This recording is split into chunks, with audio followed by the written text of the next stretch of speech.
Hey. All right. Let's get this going. Let me get some little bit of background music going as well. Is that too loud? I feel like that's too loud. Here, let me turn it down. Well, hello. What is this screen? It's the landing page that we never use because I never do just chatting. Bog!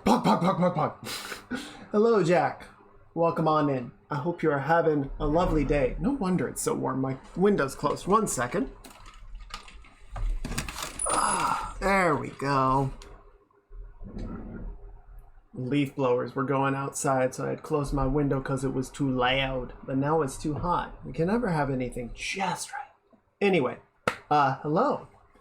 I hope you guys have had a lovely week. I hope everything went well, and I hope you are having a nice, relaxing, fun weekend. I hope you guys are chilling out, and it's good to have you with us. I am. It's been a good day. Hey, Tech, welcome in. I hope you're having a nice weekend. So,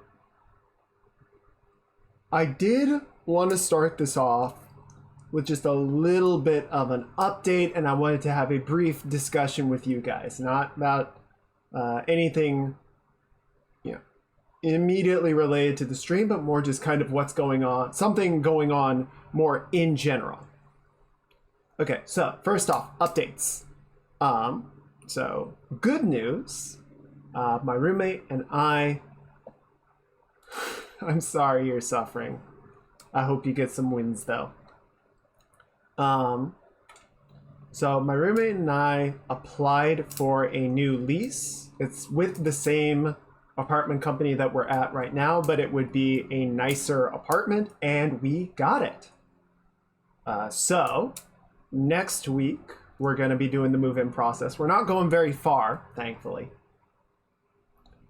However, there is going to be that awkward sort of transition period where, in addition to moving all the stuff, all of the utilities need to go from the old place to the new, and that includes internet. So there is a good chance that weekend, next weekend, we're not going to have internet to stream regardless of how busy we are. So what I want to do next week is we're going to have our regular Tuesday stream, and then we're going to have a makeup stream Wednesday evening. Obviously it'll be a bit shorter because it's going to be another evening stream, but at least we will still get 2 streams in for the week. Thank you guys. And yes, I will be off the grid. I will be offline. I will be disconnected, unplugged. It's gonna be terrible. It's gonna be torturous even. But I will survive. I will endure. And I will return. Stronger. So yeah. Originally, we were looking at going out of town for this Saturday, or not today, obviously, next Saturday, the 23rd. But now we're probably going to be offline because of the move. So that's the plan. Tuesday and Wednesday stream next week. And I'll be almost alone. I know it's weird interacting with people. I'll have to go out onto the sidewalk and just shout at random strangers instead of going on Twitter. What the hell? No one's gonna understand my weird hand gestures. I won't have emotes to do. So yeah, that's the plan for next week, is we're gonna do 2 weekday streams. We're gonna do a makeup stream on Wednesday for the fact that we won't have one on the weekend. And then that Wednesday will be the last one with this model, because after that it'll be the 26th and we'll have the debut stream. We'll roll out 2.0 and a couple other neat little upgrades, and yeah, it should be fun. I think that'll be exciting. I'm really looking forward to it. I think I have everything set up for it. I'm kind of going through and doing last little tune-ups and trying to make sure I have everything in place. I've got a week to figure it out. And I'm like, okay, I think it'll be good. So yeah, that's what is happening next week. Okay, so that's kind of the good news, the fun news, the exciting news. And now we need to get down to the more serious news. And again, this isn't like anything about the stream or about me or about you guys. It's kind of a bigger issue that does tangentially affect us. And I just want to do a little bit of signal boosting about it. So, if you guys follow game news, game industry news, you've probably heard some stuff about Unity this week. You know, the game engine. It's very popular, particularly among indie devs, small devs. There are some larger projects, but it's very popular for indie projects and mobile gaming. So this week they have rolled out a new monetization model. Essentially what they had before, and I'm not going to try and quote the exact numbers because I don't use them and I'm not familiar. But essentially there was like a free model. And then there was like a free version, and then there were like pro and business versions, right? And you basically subscribe to use Unity in a commercial capacity, which, you know, people liked. And I think you could like develop your game, and then once you were ready to release it, you would subscribe for, you know, a paid version. And basically that was Unity's way of sort of taking their cut of the profits. Like, you're making money, we want you to send us some money as a consequence of that. As opposed to what Unreal does, where once you cross a certain threshold, they just want a cut of your profits, right? A percentage of it. That's what I understand Unity's pricing model to have been up to this point. What they have said now is that Unity past a certain threshold, once a static fee, depending on what license you have, per install of your game. Not per purchase, per install. So let's take the game we've been playing, Outer Wilds, which is a Unity game. Let's say I played Outer Wilds and, you know, I get through it, I uninstall it to free up disk space, and later I come back, I'm like, you know what? I want to play that game again. I want to explore it. So I reinstall it so that I can, you know, go through a second time. Maybe we have like a anniversary. Let's go back and wander around in Outer Wilds for a bit or something. That's 2 installs. That means the developers get charged twice by Unity. I've only bought the game one time, but it does get charged 2 times. So what if I was devious and never actually bought it? What if I pirated it and I installed it? Unity says that developers would not be on the hook for pirated copies, but they have not given any concrete methods to validate legitimate versus illegitimate copies. So at this point, it stands to reason that if someone were to pirate a game and install it, you could be on the hook for effectively money that you never received. Let's say, you develop a web game. You go on the internet, Callum Upton did a really good video sort of talking about a lot of these situations, but one of the ones that he brought up is RuneScape. If you guys are familiar with the very, very classic MMORPG, runs through a web browser, or at least traditionally has run through a web browser. And what it would effectively do is the web browser would connect to the system, and then it would just sort of like temporarily install it in that environment, the web environment. So that's an install, and that gets billed.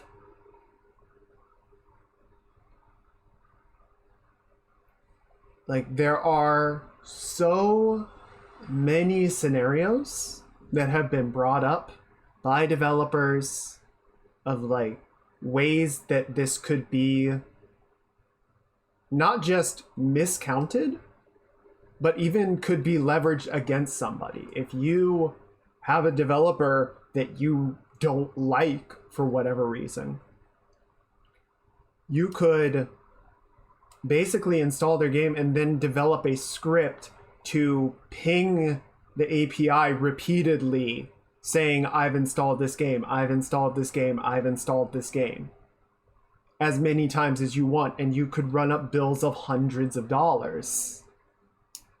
Because it's 20 cents per install, I believe. Yes, 20. Which doesn't sound like a lot until you start thinking about the number of like game purchases that are needed to like break a substantial profit.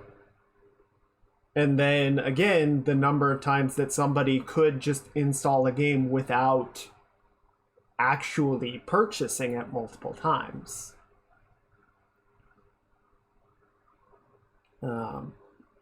And this doesn't end at games, because obviously you guys are here, you're on Twitch, you're watching a streamer that uses a VTube model, and I use VTube Studio with VBridger and Tits, and I have a little audio plugin, and all four of these are made using Unity. So if I have to reinstall them, or maybe I get a new hard drive, upgrade my computer, I need to revalidate the files and uninstall and reinstall it. Now Denchisoft and Peepoo and these independent developers, even though I have sent them no additional money, now they have to pay Unity money that they didn't receive. So yes, this does affect a vast number of streamers, a vast number of people that use VTubing, because the tools that they use are going to be impacted by this.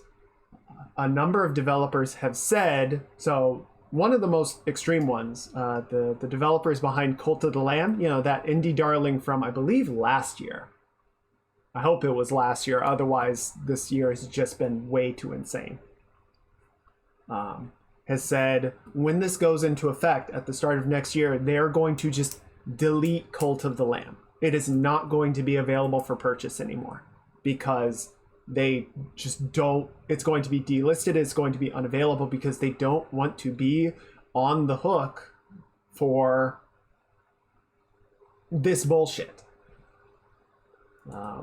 A number of games are looking at doing similar things, because Unity has also quietly gotten rid of the clause in their user license agreement that says whatever build of Unity you are using for your project is the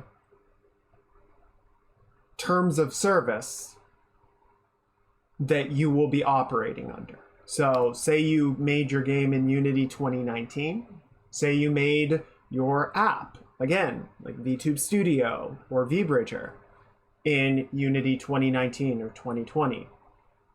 You would be operating under the terms of service of that version of Unity. But they've gotten rid of that. So they can now retroactively say, well, we don't care what version you're using. You still owe us for these installs.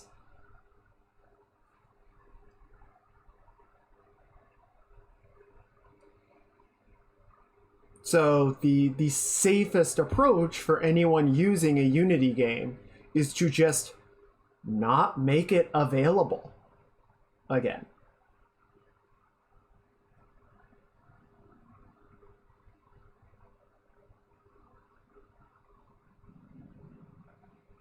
And I believe it was late Thursday or yesterday, they kind of played their hand. Because, everyone has been up in arms and still wondering how this is legal. There has been discussion about that, and the consensus that I have seen seems to be that it is not. That it is violating user protection law. Perhaps not in the US, but definitely within the EU, which has more laws in place regarding user protection and data privacy. Because again, they have to be getting the information about these installs coming in, which means even if your game is completely offline and never uses an internet connection, Unity just has to be pinging home, hey, I just installed this game. 20 cents in my country, dollars worth 5 times more. Yeah, so it's definitely not counting for inflation. Cult of Lamb devs weren't 100% serious with that claim. The game probably is not going to disappear. I wouldn't put it past them to delete it if they have to, though. If it becomes a liability, the safest bet would just be to take it offline.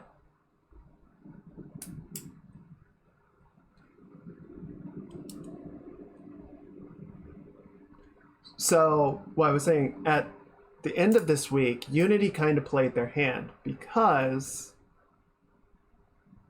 Unity, a couple years back, bought a company called IronSense, which is an AdSense service provider, right?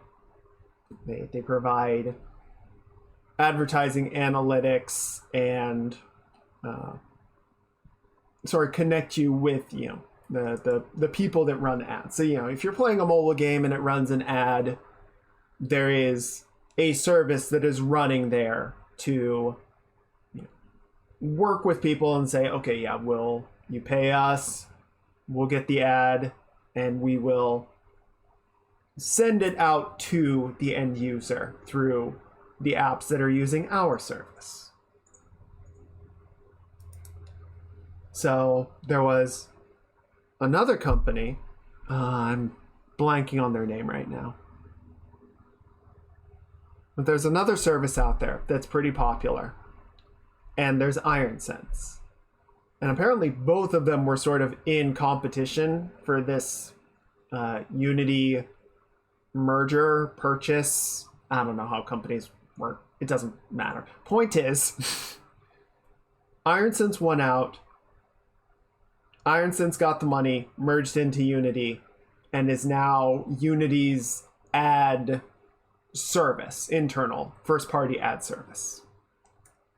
While the other one continues to be third-party, and that one is still frequently used by developers, including many Unity developers that make mobile games and provide or make a substantial amount of their profit through ads in their mobile games.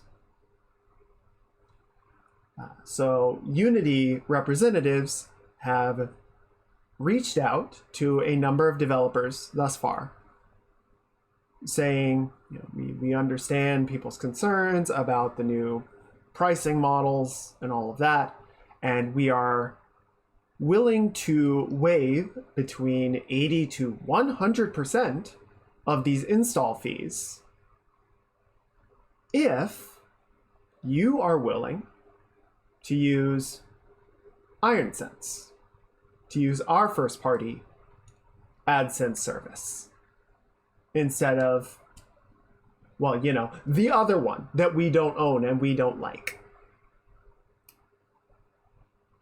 The one that doesn't make us money. So never mind that there are a lot of games that are made in Unity that don't have ads in the first place, and this isn't even an option for them. They're kind of just blatantly saying, we're going to nickel and dime you unless you use our product. Like, you completely buy into our ecosystem.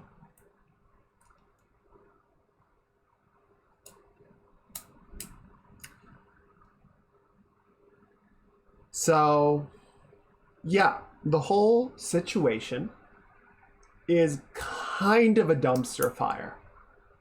There are so many ways that this is going to negatively affect people. Like, Unity has said, oh, well, we'll work with the distributors to collect these 20 cents install fees. We're not going to pull it directly from the developer's pocket. We'll talk to the installer. So, if your Unity game is on Xbox Game Pass or PlayStation Plus, we'll bill Microsoft and Sony and Nintendo instead of billing you. Which, one, doesn't address the whole piracy issue, because if the game is available on multiple platforms, then they might still bill the developer for that anyway, or they might try and go to Microsoft and say, hey, you owe us 20 cents for each of these installs that's listed as being on your platform, even though they didn't get it from you, at which point Microsoft would probably just tell them to fuck off.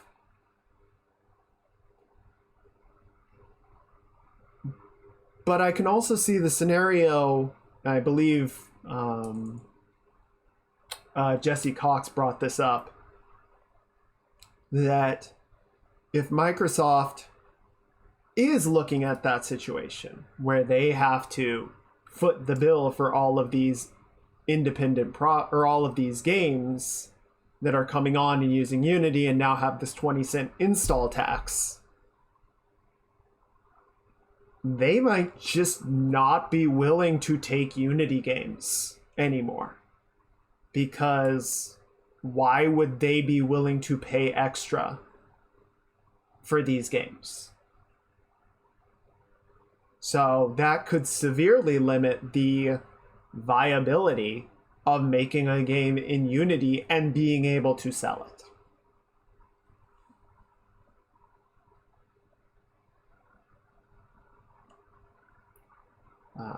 It doesn't bode well for anybody, like I was saying, that was making like a non-game thing, some sort of tool using Unity, because the environment is effective for creating other software like VTube Studio.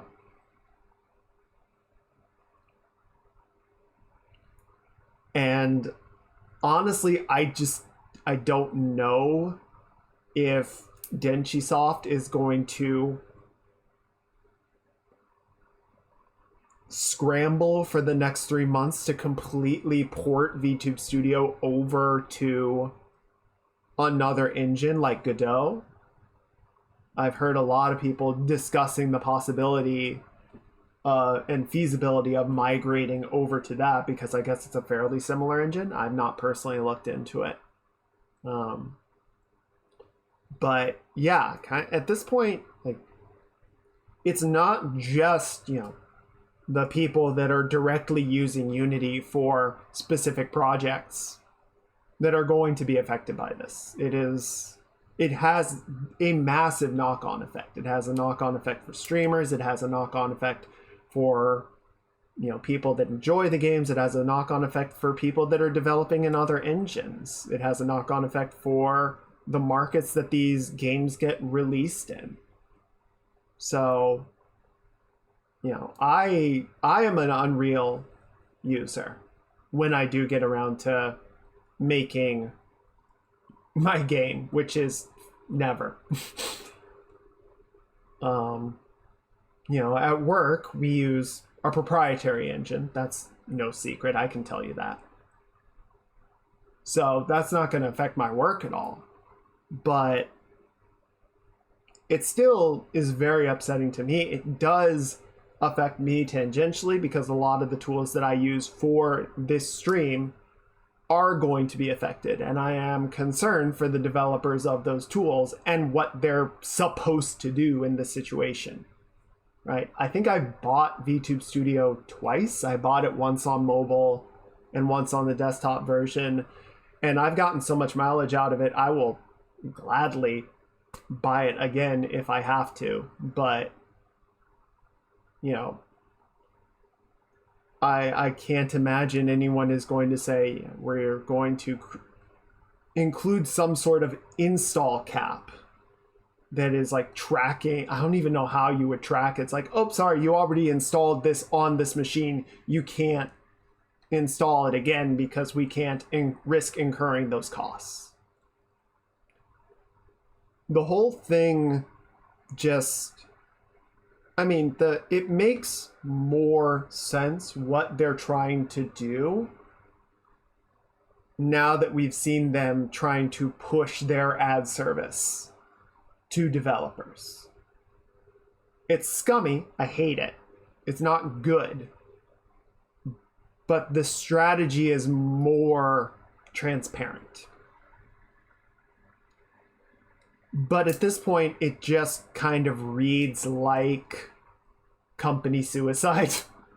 It's like, we're just going to try and milk as much money as we can out of this before we inevitably just destroy Unity because we're not turning enough of a profit or any profit, and we're just going to kill it. But we want as much money as we can get before we do that.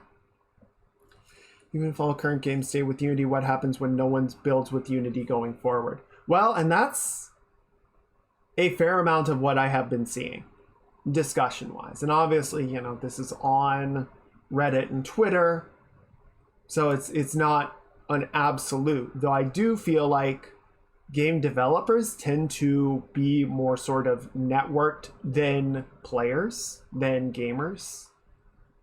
So I think a lot more of them are sort of aware and paying attention to the situation than, you know, the consumer side. And a lot of what I've been seeing is, even if they 100% roll back everything that they've said they want to do,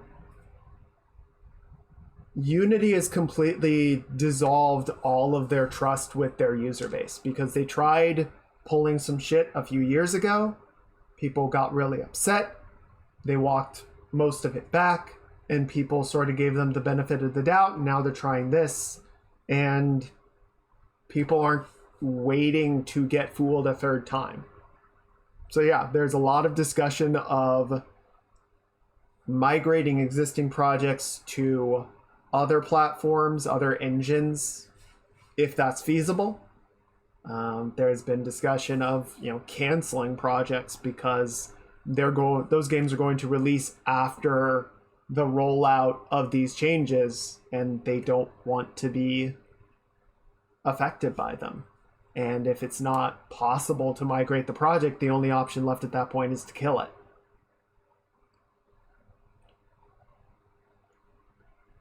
So yeah, the existing library of Unity games, it's not clear what is going to happen to those. Hopefully, I don't even know. I hope, Jack, that you are correct, that, you know, games don't get delisted and taken down.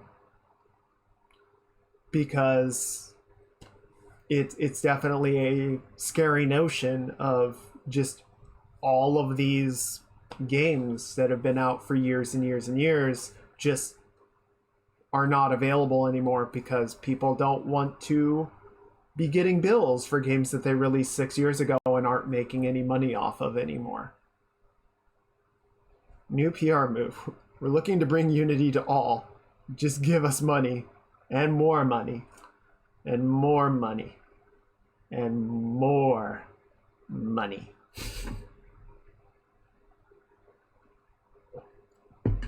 Welcome on in it, T-Show. I'm signal boosting this whole Unity disaster, and just sort of discussing the ways in which it does affect a lot of us. So yeah, obviously this is not a fun topic, but I do feel like it's a really important one, and I want to discuss it with you guys. Again, because it doesn't just affect game developers, it doesn't just affect indie devs, it affects everyone who makes stuff with Unity and everyone who enjoys the things that are made and the people that use them. I'm only correct on Cult of the Lamb devs. I've heard from our devs that they're planning to delist games. For example, Lunistis is going to leave stores on January 1st. Yeah, and Cult of the Lamb might have walked it back. Obviously, they did put out that statement saying that they were looking at doing it. It would be great if they were able to walk it back, but I also wouldn't put it past them if they didn't. I think the Slay the Spire devs have said whatever project they work on next is not going to be in Unity. Like, there's definitely an exodus from the Unity community to other engines, to other platforms. And obviously there is a lot of negative downside that comes with this, right? One of the frustrations that I often have with, studios in general, and sometimes with my team, because, people will join the project and then they will move on to other projects, or they will get another job at another company. And I'm always happy for them when they do get that opportunity to move on to something bigger and better. Hey, Luke, welcome on in. We're discussing bad tidings in gaming.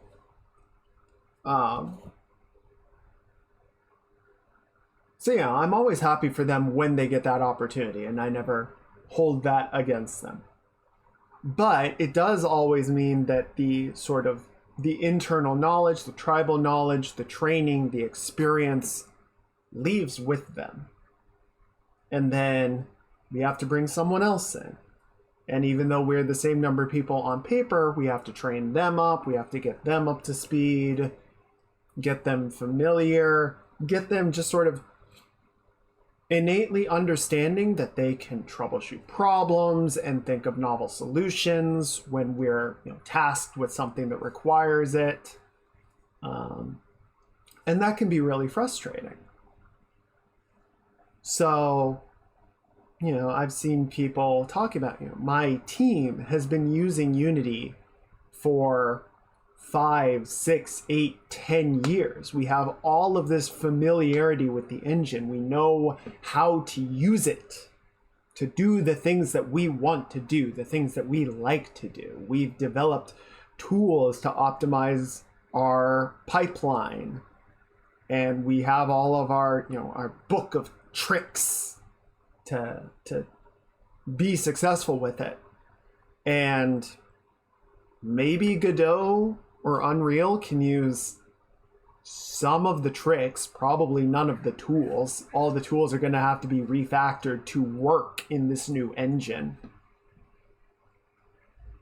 So that's just a massive library of knowledge and experience that is just going to become deprecated as everyone is effectively forced to abandon Unity. Because at this point, again, like, how do you trust them not to pull some bullshit in another 3 years? Let's say they say, you're right, we fucked up, we're sorry, no 20 cents, no install fees, we're walking it back completely. And you're like, all right, cool. So then you start a game, January 1st, 2024, no changes have been made. 2026 rolls around, your game is hot in development, you're maybe a few months out from release. Hey, we found some new shit to pull. We found a new way that we can fuck over our developers. And now you're 2.5 years into development. You can't walk that back. You can't say, oh, well, now we're going to change to Godot. No, at this point, everyone is saying this is not a safe environment to make our games in. Because we can't trust that you will not do something again. Or at least not consult us about it again. At the very least, consultation with the community would be paramount. Didn't Duke Nukem do something like that? Duke Nukem went through all manner of development hell, going through multiple developers and publishers and getting shelved a few times. And yeah, they did have to do a few engine upgrades, and we see how well that went for it. So, yeah, at this point, I don't think we're going to see many more new projects started in Unity. I think the ones that are too far along are probably going to see what viable options there are for going forward. Some of them might just cancel if they don't see a way to sort of work with the engine that doesn't make them liable for owing more money than they actually make, right? Or at least owing a substantial portion of the money that they make. Why do you use our engine? How would you... No, wait, never mind. Actually, we don't care. So, yeah. This is a really ugly situation. It's a really ugly situation for game developers, for gamers, for streamers, for VTubers, for people that watch VTubers. I think there is just so many layers, so many dominoes of people that are affected by this. Even for John Cena, yes. So, yeah, I think more than anything, I just wanted to sort of bring some attention to the situation to say, hey, this is an issue.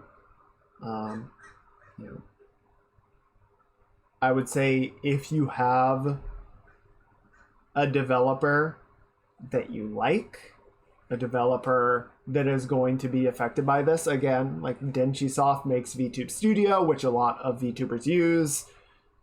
Peepoo Productions makes VBridger, which integrates with VTube Studio and VC Face and a lot of the other software that VTubers use. They might be having a rough time right now and sort of figuring out what their next steps are. So, might be worth checking in with them and seeing, like, hey, what do you guys need? Or just a game developer that you really like. Again, we've been playing Outer Wilds for a while now, and that's a Unity game. I don't think Supergiant is a Unity game. I don't remember if Undertale is. I don't think Undertale is Unity.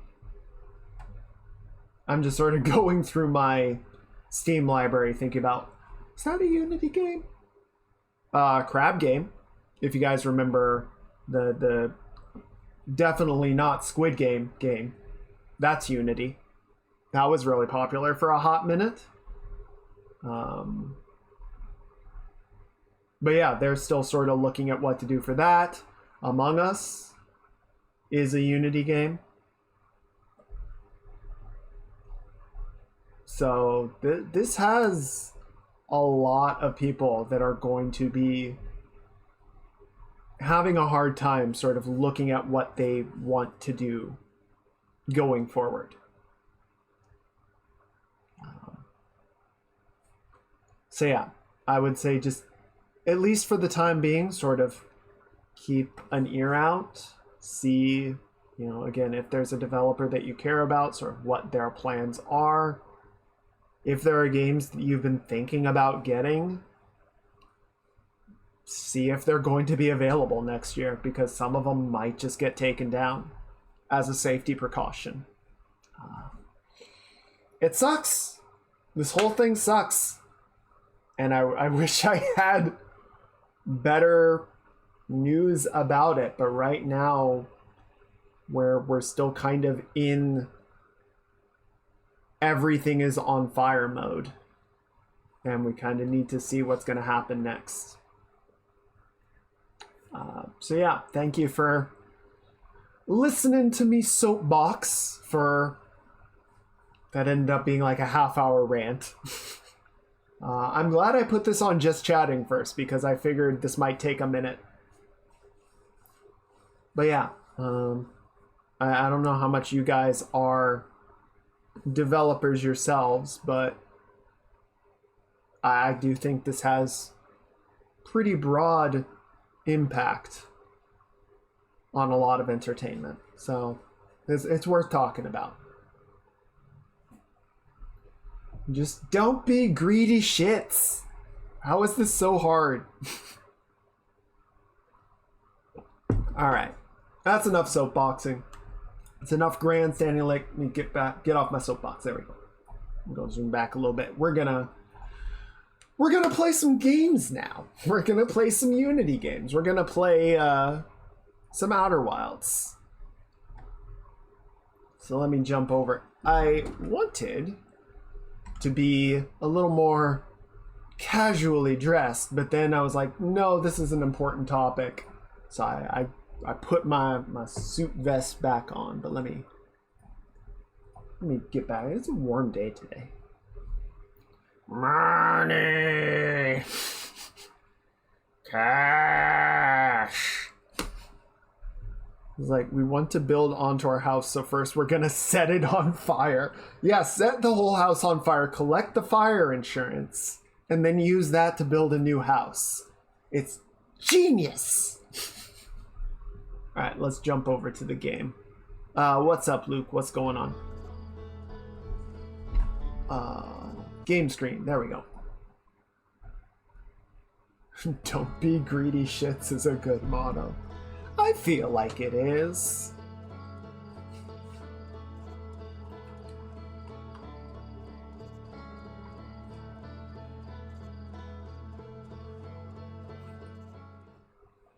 I don't know. I feel like there's just this massive focus on making as much money as you can, as fast as you can, without any concern for like what's gonna happen next year, right? Never mind planning for next 5 years or 10 years. It's just like, how much can we make for our quarterly report?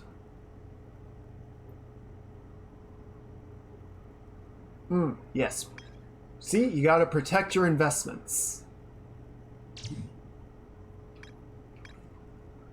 Okay, so here we are in Outer Wilds. We found the stranger. We've sort of worked our way through this whole mystery of why they came here and what they're up to. We've got a few missing elements that we're trying to figure out, right? We've got this secret well location that I haven't been able to locate. There doesn't seem to be, at least in my view, I am noticing there's stars in the sky, which makes me very suspicious. Secret well location, haven't been able to figure that out. So that's blocker number one, let's say.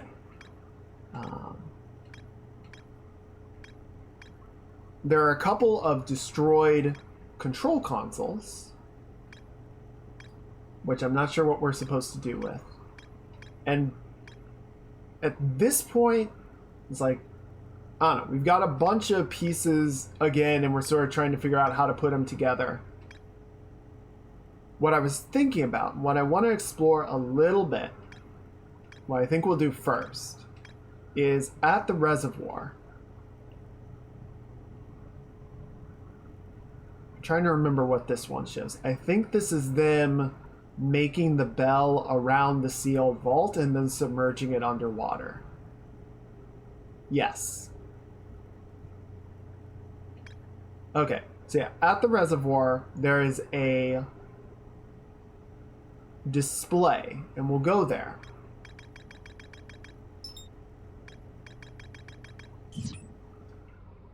Showing that the control console for some manner of satellite has been damaged. And the console, the satellite, can't be communicated with anymore. Which is strange.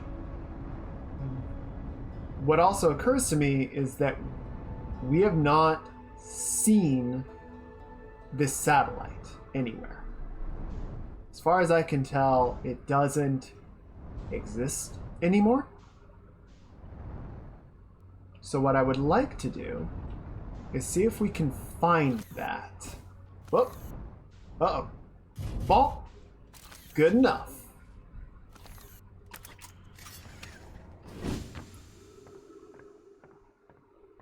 I'd like to see if we can find some idea of where it might have gotten to. If it is something that we can go access, and maybe it has some more information for us.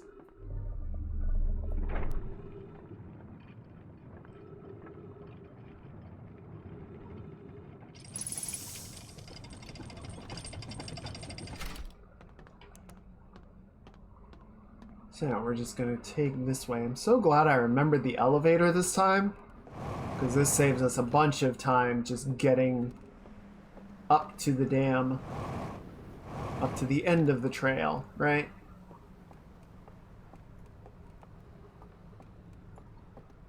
Seems like a very cozy place to live. Aside from the whole everyone is dead and... Shut up. It sounded better in my head, alright?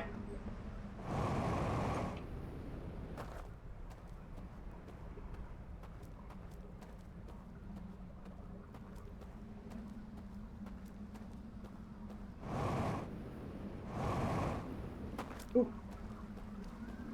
Almost landed on a spike there. Okay, so yeah, we just want to do... What was it? I think it was sun, fire... This? Fire... That backwards? Yes. There we go. Okay, yeah. So, console's broken. Can't access the satellite. Get some jetpack fuel. That's nice. Okay. So, it is on the front of the ship, which would be looking out in this direction. Well, that's kind of cool. You can see there's like a pixelation of the window. Chromatic aberration. Very fancy. Interesting. So yeah, what I'm wondering is if this satellite object out here is still anywhere to be found.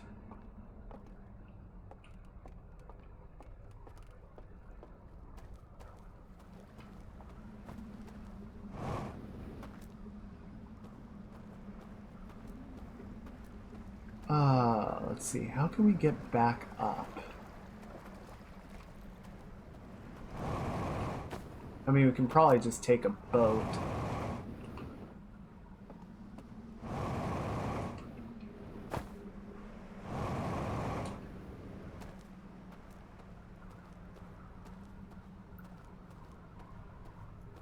Oh,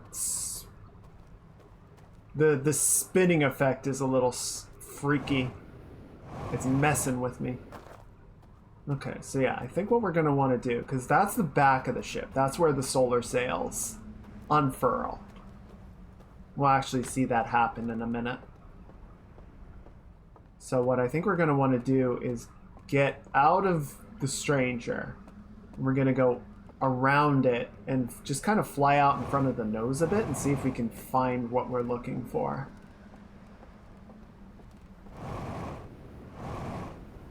Because if my understanding of the situation is correct, essentially what I believe these guys tried to do was build a system to sort of transmit their souls or their consciousness home.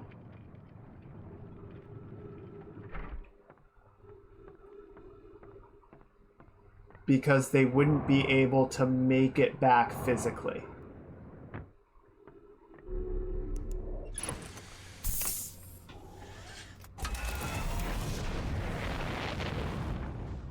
Okay, there we go. So...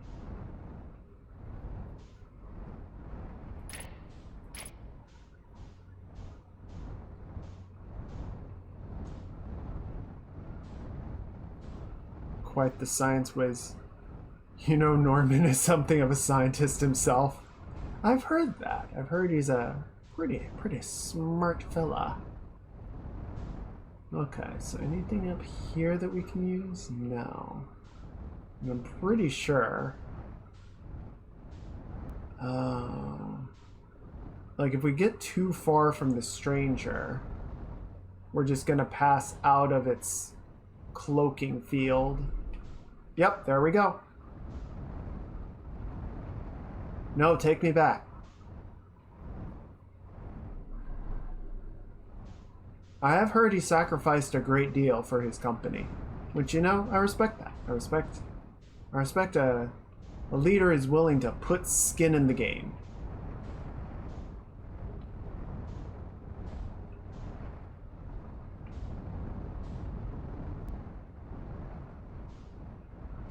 Come on.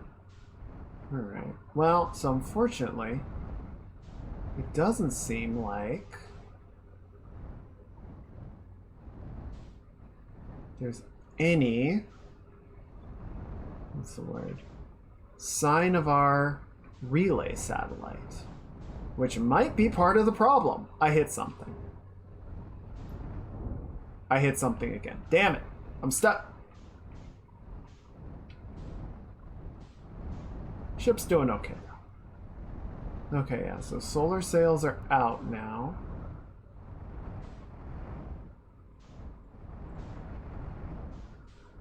Unfortunately, with no sort of system in place, even if the relay is somewhere out there, I don't have a way to find it. And I'm not just gonna attempt to fly in a straight line until we get there. Because I don't even know which would be the straight line, right? So, I think what we need to do then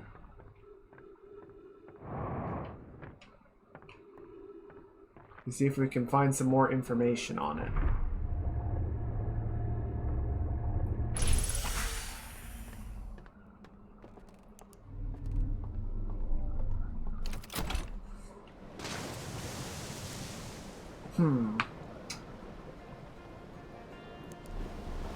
Probably should have consulted the rumor board before I left the ship again.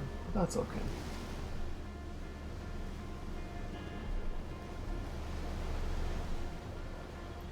No, I don't want to duck.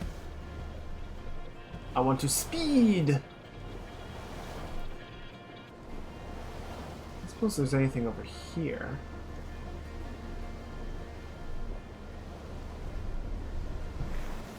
No, stop. Stop, damn you. No. Doesn't look like it anyway.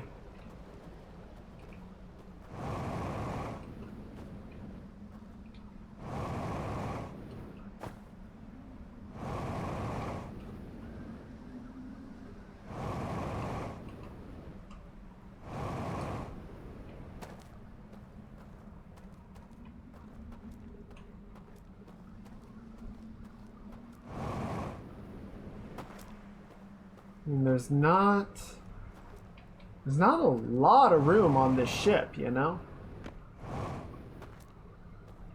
I don't feel like you can put like an entire secret area anywhere. Oh. There we go.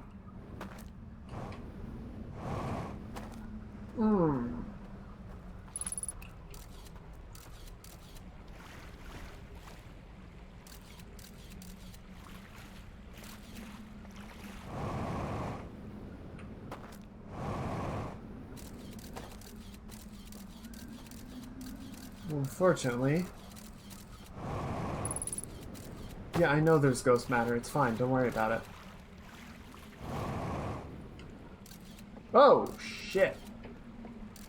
That was close. That's just a table. A really awkwardly modeled table, even. That's weird. Why is that like that? Got a couple of these lantern fellers.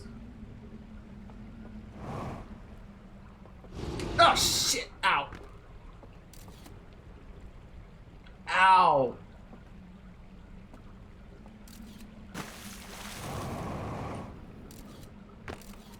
Yeah, that's on me. I was not practicing good ghost matter safety standards. Huh, I can't take any of the bad artifacts. Interesting. But I can take the good one. If only I knew what to heckin' do with this thing.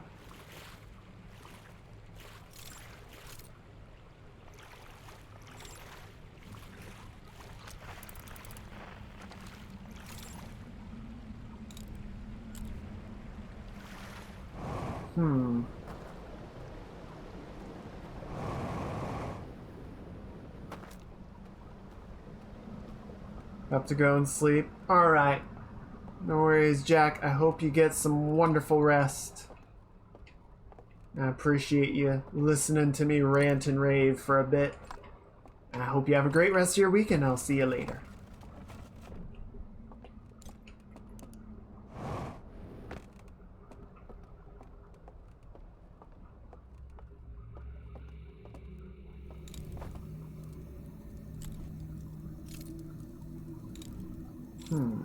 Interesting. Yeah, so when this place gets... Oh shit, is that already? I think the dam just broke. Yep, the dam just broke. Oh no.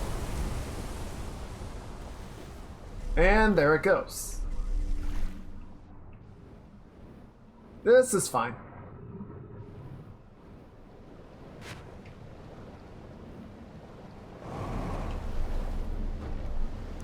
Huh.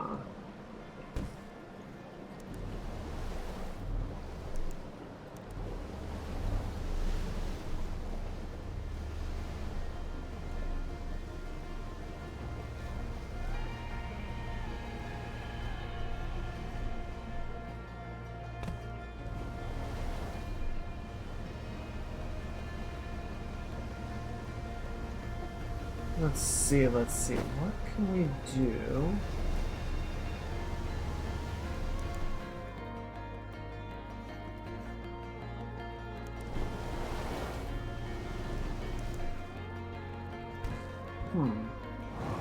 This seems a little inconspicuous.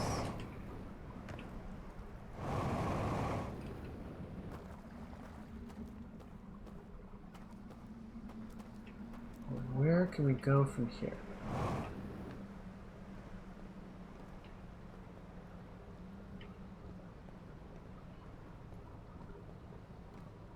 Is there an up?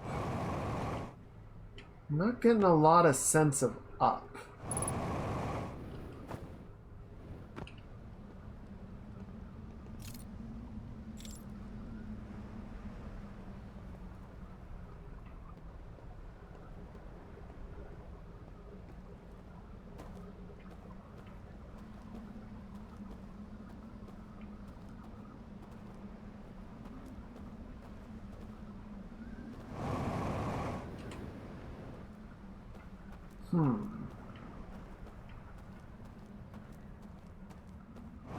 I'm still kind of looking for that secret well. I wonder if the secret well is kind of the same situation as the Ash Twin. It's like, this is the last kind of big puzzle that's gonna get me stuck for 5 hours. I really hope not. I don't want to go through that again.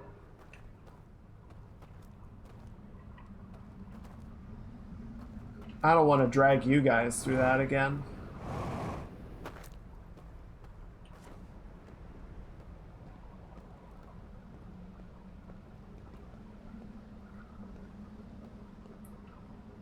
Yeah, I just don't see anywhere to go from over here. Okay, maybe try and cheese it with some of these rocks. The rocks are too slippery.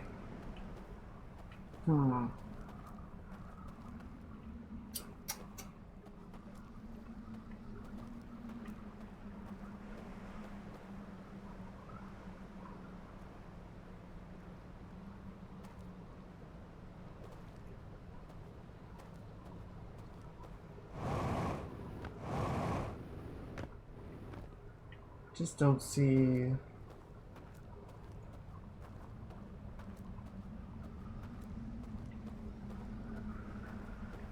What the end goal would be over here. There's like a few areas that you can like run along the rim of the halo, right? There doesn't seem to be much there. I mean, admittedly, the rude. The outside of the ship is right here. You know, there's not like a secret outer section really.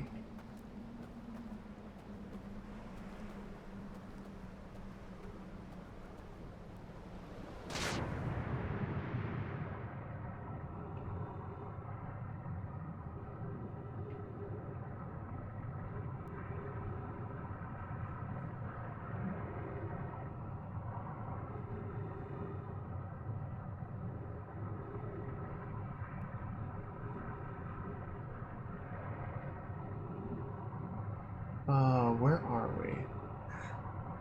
Yeah, I think we're just... Yeah. Can I push the button? Let me push the button. Yeah. Rotate. No. Rotate. It's stuck. It's stuck. It's stuck, just like my dreams.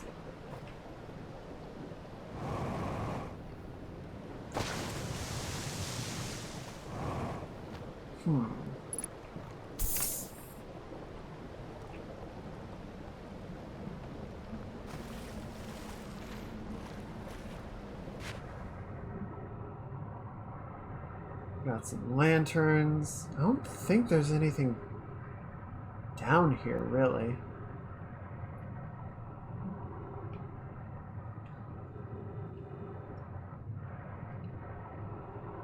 Oh, this is where I just came through. A little alleyway of sorts.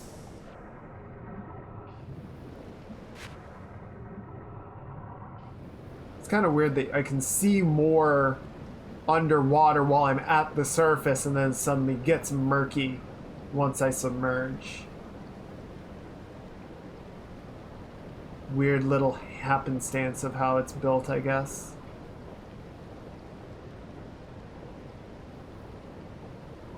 What am I missing?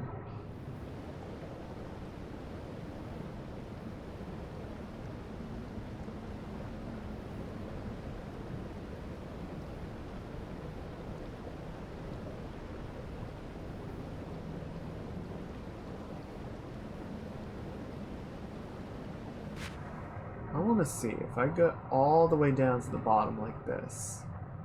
Do I still get hit by the wires? Yes, I do! Ow! Okay, that's fine.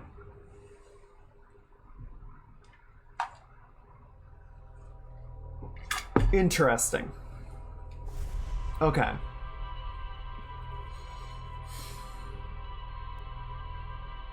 So what do we want to do with this?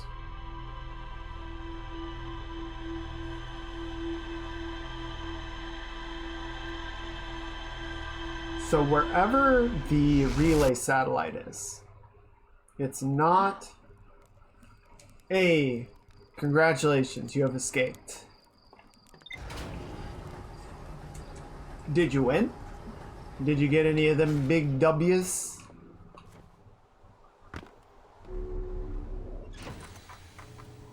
I used to play a fair amount of Rocket League.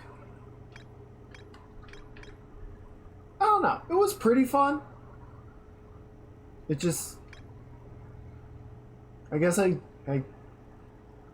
don't know why I really stopped. I just kind of did. Started playing other stuff.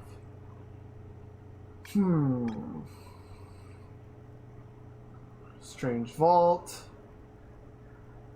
I got a big W right here. I'll take your word for it. Cinder Isles, Slide Burning Room. Which shows this hidden slide reel that shows a container marked with a glowing symbol being handed to a shadowy figure. The lights are extinguished, and the figure carries the container down into a dark well.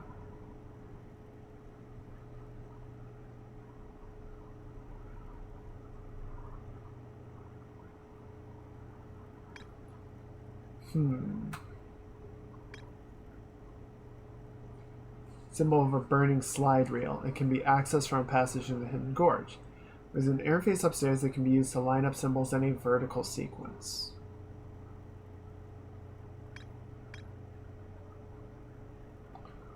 Okay, hang on.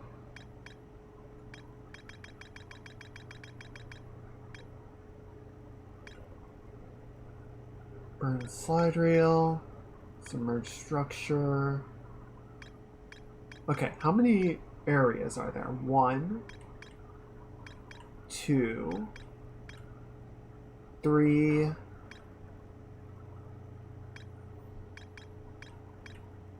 4, 5. Okay.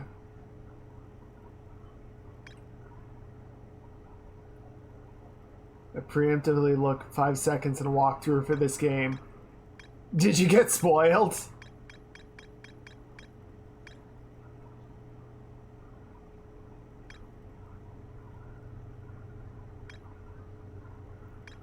Okay, I want to try something. This might be a waste of time, but I want to see if we can find it.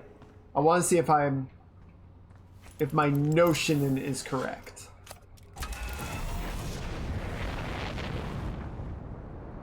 Well, I appreciate you doing a little preemptive research, Tech.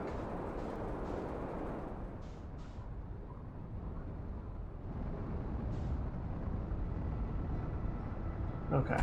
So, with the relay satellite missing in action, and the secret well, again, I just don't see anywhere for it to fit on the Halo.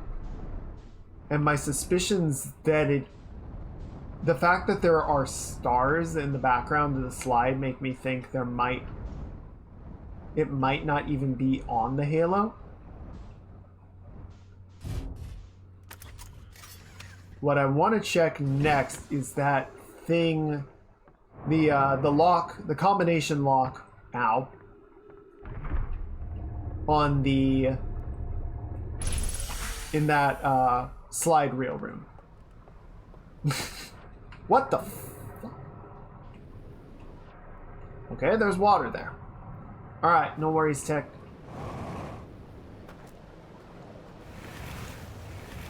It's not backseating if I ask for help. Okay. So, we've got a lantern room right there, or an artifact room, let's call it. And then that's the slide reel room.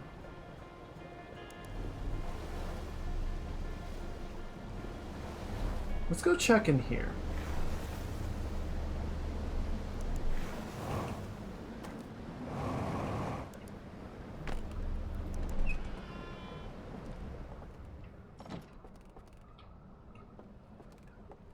I'm looking for any signs of a symbol or a marking around here.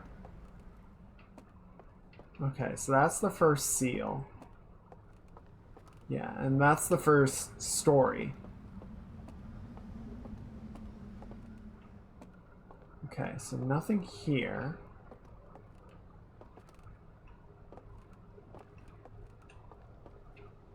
I don't see any symbols matching what we would expect on the lock, on the combination lock.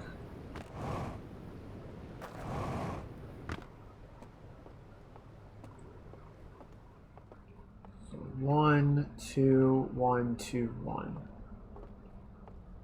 Okay. Let's try one other thing.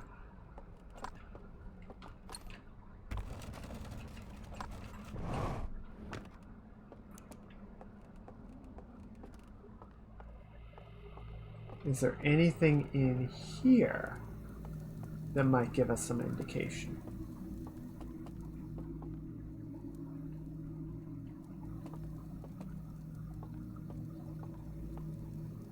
No?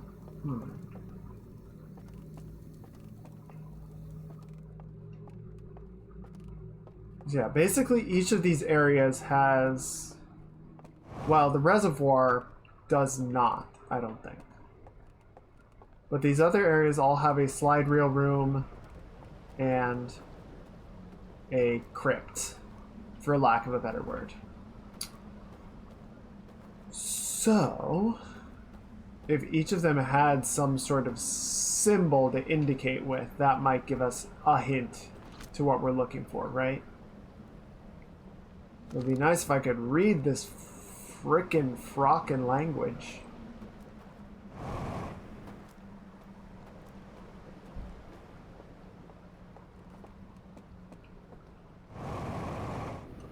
Come on, let me out. Shit!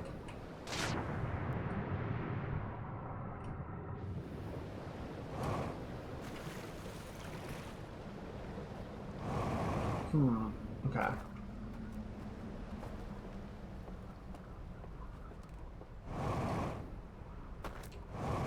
I want to check up by the antenna, see if there's anything up here that I missed. Any symbols, indications, markings, codes. Ow! My leg!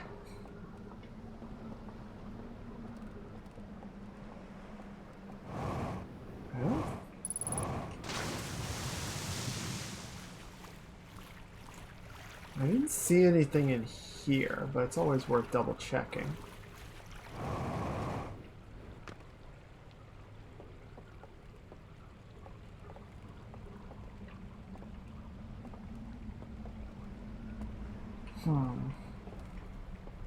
No, I don't see anything.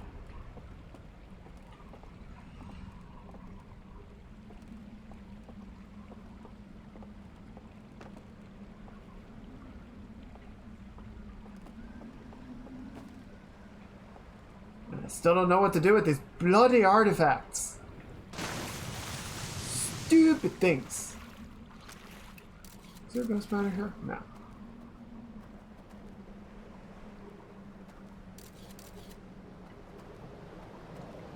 Also, how long has this been here to have ghost matter affect it?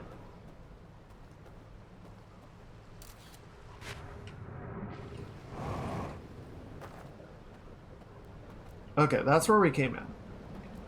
Entrances are right there.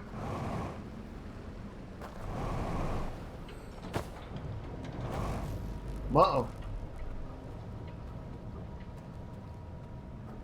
Welcome back. What you get? What you get? What you get? What you get? Creepy dude and a broken lantern. Okay. Dam is starting to show some wear and tear. Okay, I don't see any symbols that would match expectations here. Okay, next thing we're gonna check. Let's head back to the burn room.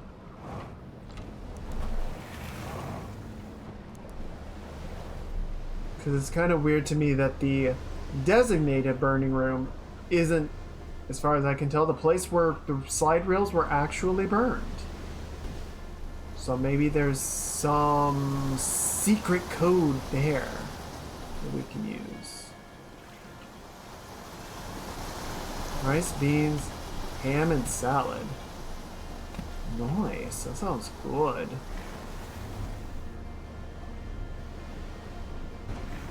I got a burrito earlier, saving the second half for after the stream.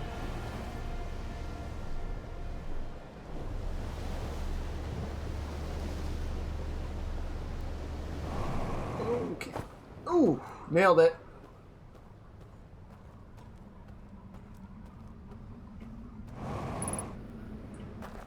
%. 50% of your face is remaining. Got him.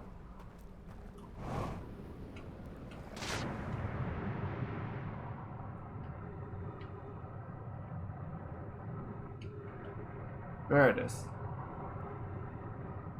Okay.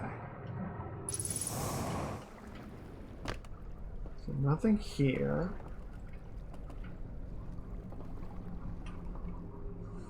Maybe I'd like to try one day. Don't know if...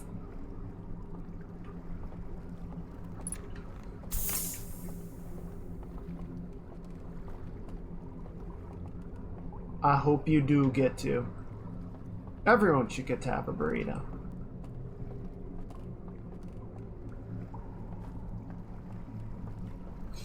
Okay, so there's nothing here.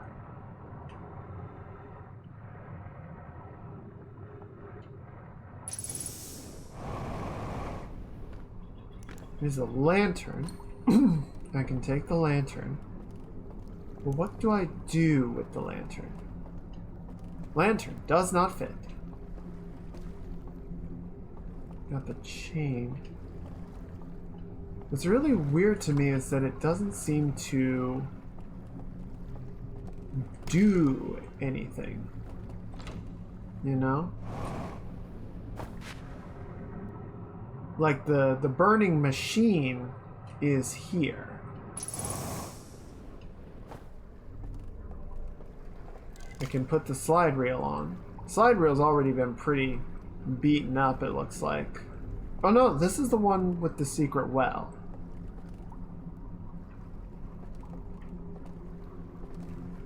But I can't actually activate the machine, even with the slide reel on it, you know?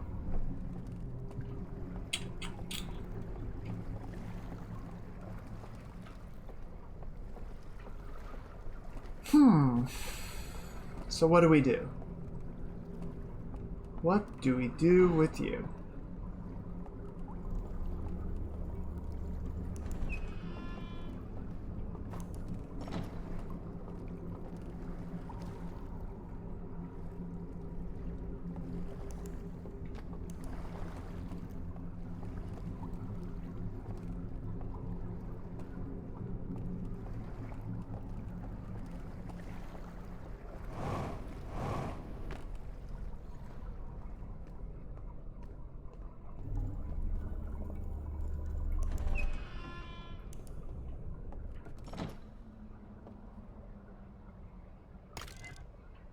So I'm pretty sure even if I take another slide reel to it, it's not going to do anything with this either.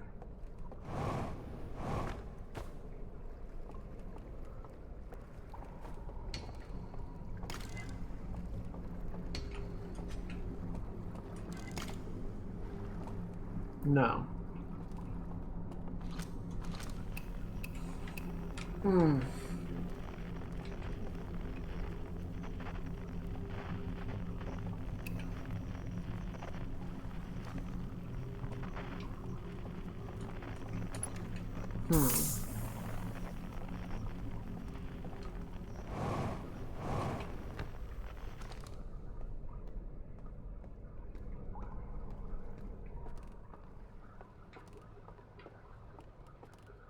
Well, shit. We tried nothing and we're all out of ideas.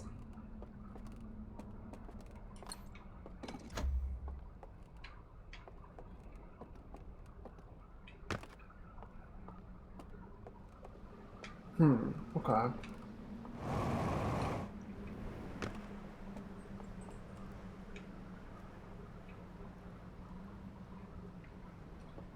How's the dam doing? Not great. It's not great. Oh, it's very not great, in fact. It's kind of decidedly terrible. 1, 1, 2, 1, 2.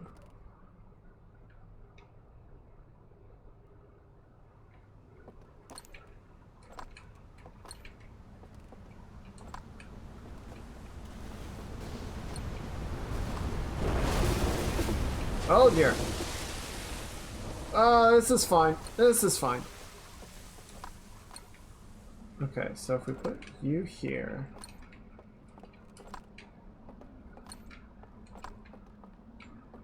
One, one, one, one, one.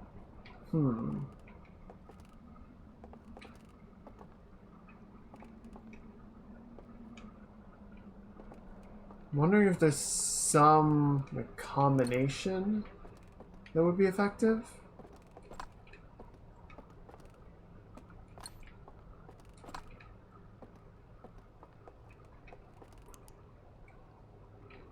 I mean, I know taking the last lantern away from that will reveal the alcove, but actually really quick, if I do that, and then I bring it back, no, you just don't care once you've receded. Interesting.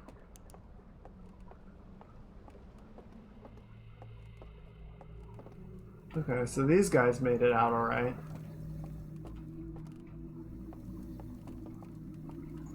Didn't get flooded, good for them. Okay. Yeah, and no sign of a combination. No sign of a symbol, no sign of a combination that would tie into the key. Nice.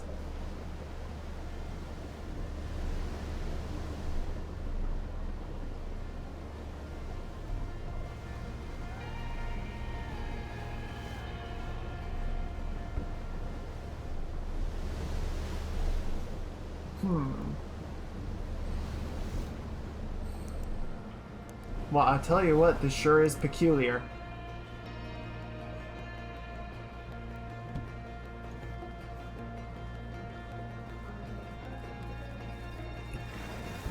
Oh, geez, I don't want to get electrocuted again. It's really not as much fun as it sounds.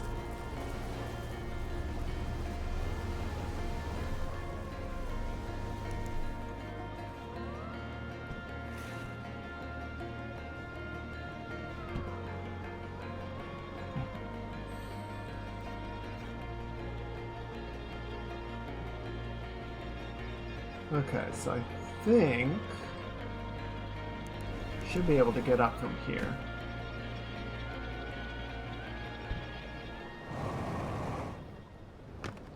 Yeah, here we go.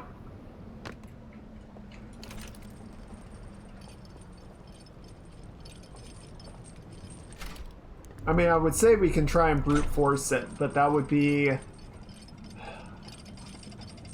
a few thousand combinations. I don't think we can brute force it.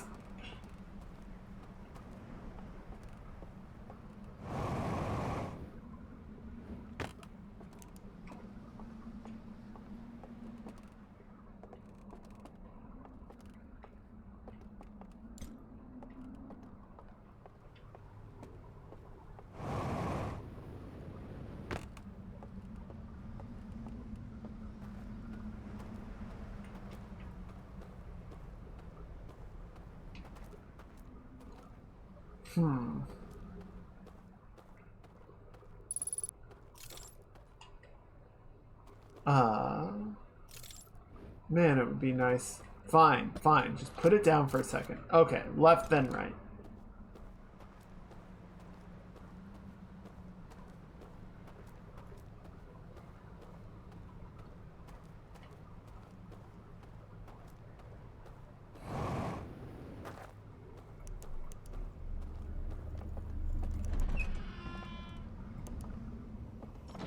Okay, so we're back here.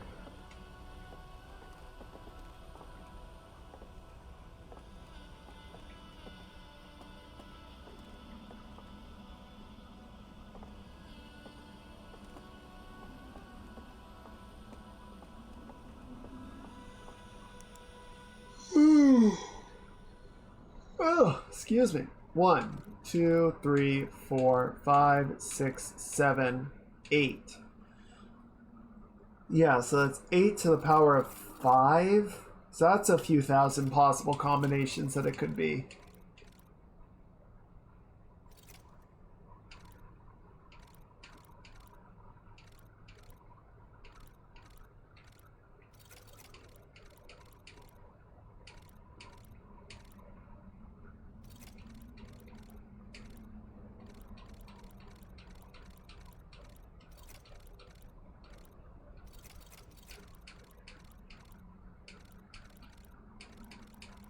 I'm just taking a shot in the dark and kind of recreating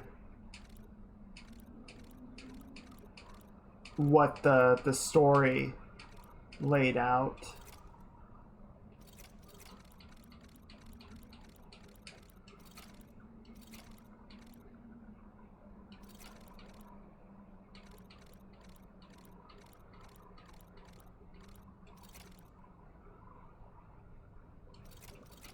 Okay, so not that. What would it be? What might be next?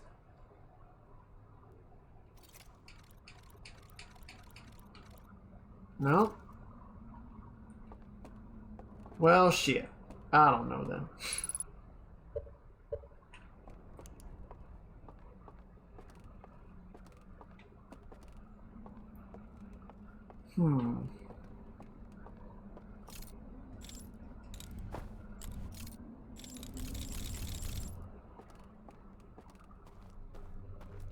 Oh shit, I think I heard the tower collapsing just now. We might be out of time.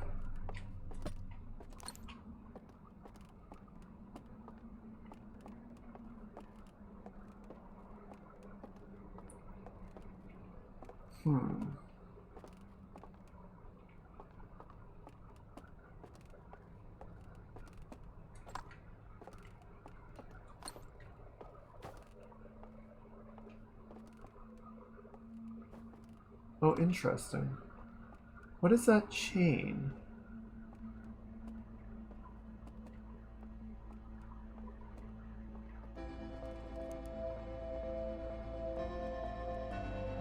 No worries. No need to be sorry about having some food. Being chill.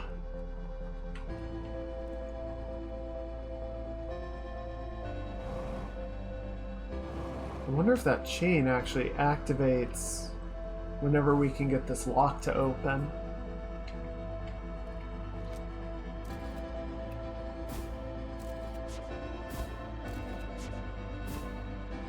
Yeah, I didn't think that was gonna go through. I was just curious.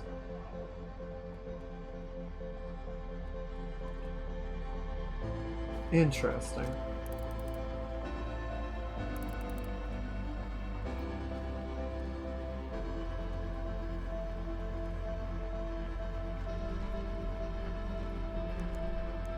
No, open, fool.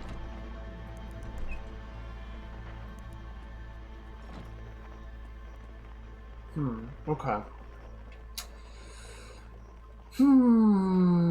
Ba ba ba ba ba ba ba ba ba ba ba ba ba.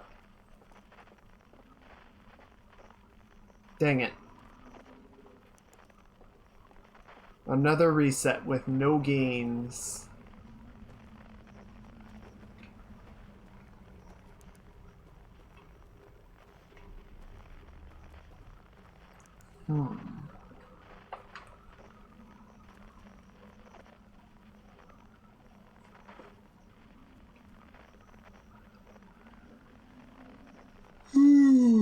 Oh no. Okay. Alright, there it goes. So.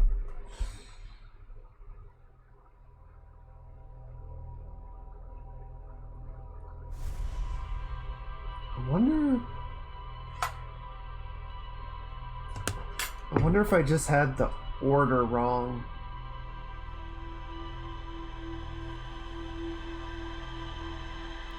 I mean, there's definitely some information that I am. Now, I don't know if what I saw will help. I don't know.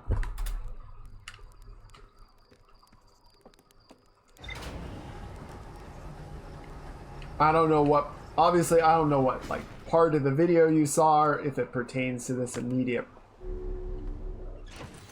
part that we're on. Maybe it's later. Okay, so let's see. So yeah, planet. So that could be the vault.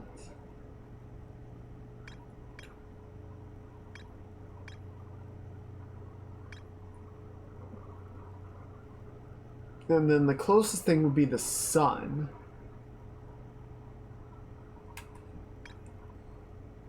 But that doesn't seem like the right thing.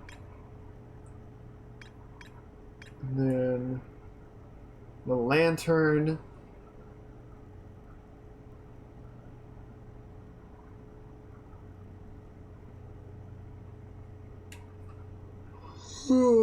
Excuse me. I'm tired today, I guess.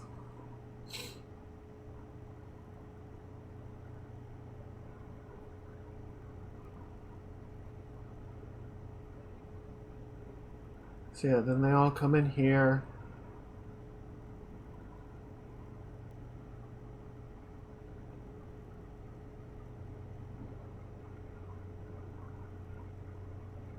Huh. Well, now I have to test something.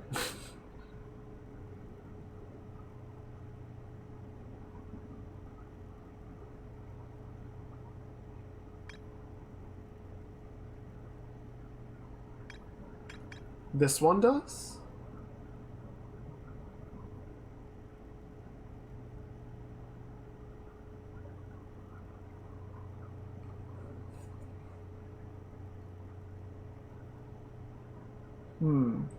Well, so this...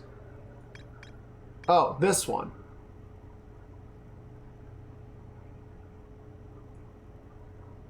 Yeah, so this has the lantern, which I think on our lock cylinder would equate to the fire. And then maybe the... Yeah, let's watch one of these. Might equate to the, I don't even know how to describe it, but the sort of like oval shape. The box with the things on the side. So if that's the case, then it would be planet, sun, fire, oval, or box. But then the fifth symbol is a mystery.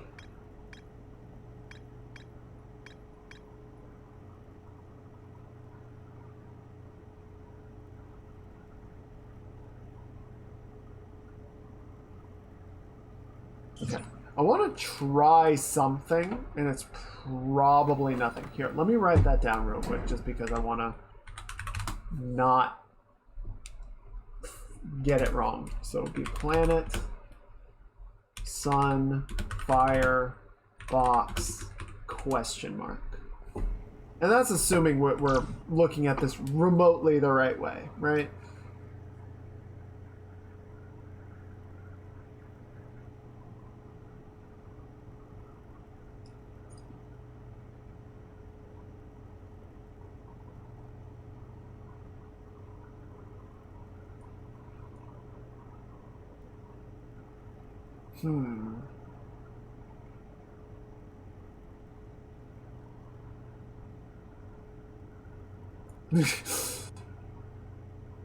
You're just like, what does it mean?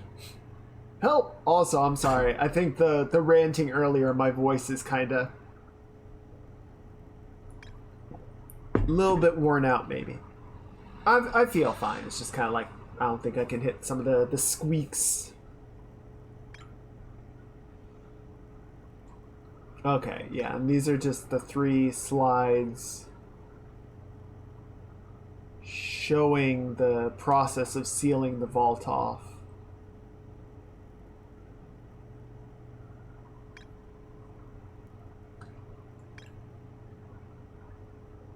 That's a sealed. I'm just watching through it, seeing if there's any like visual cues.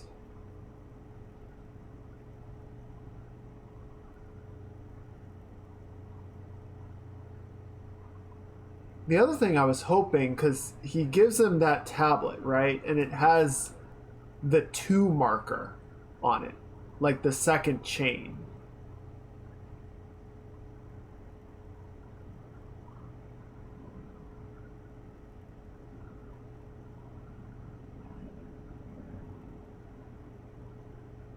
I was hoping we might find the other ones, but there's no sign of them.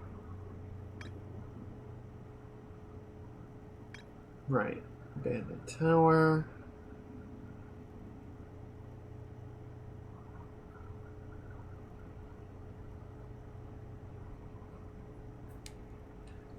Hey, Sonic. Welcome on in. We are just watching some home videos, trying to figure out what it is we're looking for. Abandoned temple. Flirt with Kaigade. No, save that for 10 days from now. Save that for the debut. Welcome on in, Knight. Welcome on in, Sonic. I hope you guys are having a wonderful weekend. I hope things are going well. Things are chill. Getting to relax a little bit.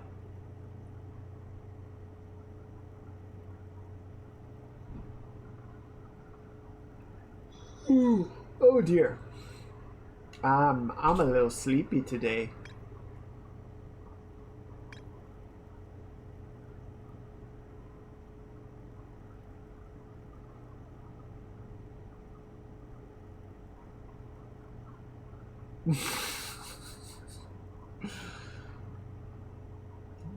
You're so cute. It makes me forget how to talk.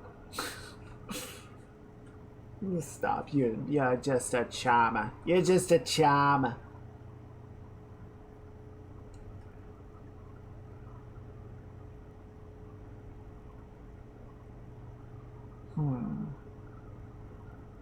Okay, right. So then they take the second one, and it goes very badly.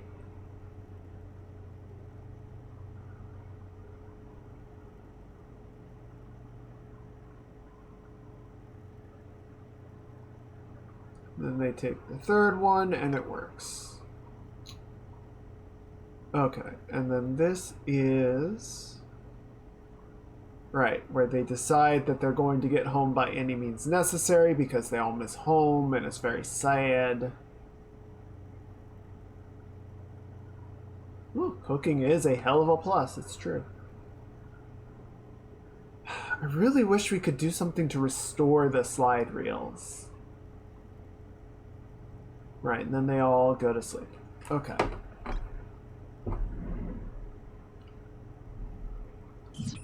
Alright. Let's get over there, because I want to try something and just see if it works. Maybe it will. Probably not. But it would be a hell of a trick if it does.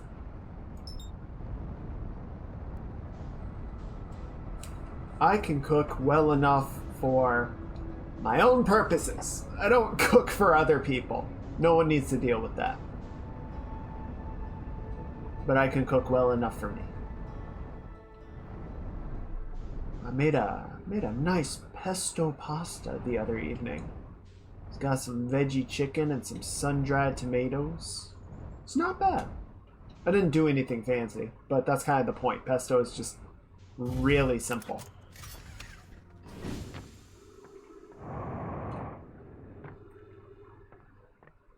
Habanero chili. Interesting. Am I going the right way? No. Is this anything? It's oddly specific. No. Okay, we don't want to go with the elevator. We want to go this way.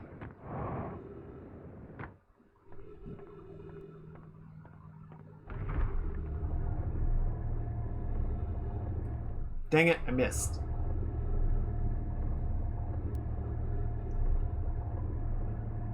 There we go.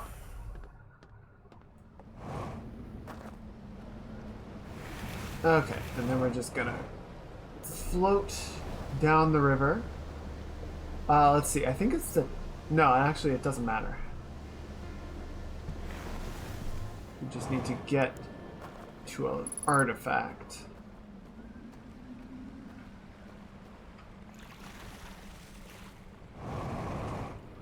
Actually, I haven't had chili in a while.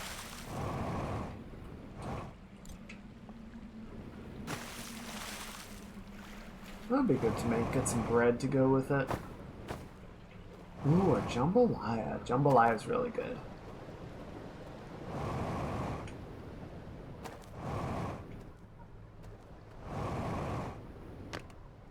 Okay, so let's take this. And then we're going to take these lanterns and we're going to put that right here. We're going to take our artifact. We're going to go down here. And sheer curiosity, if I doze off,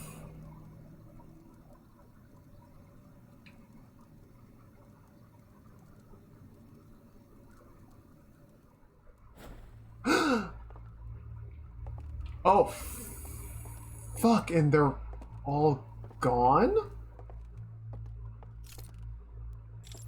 Oh, shit.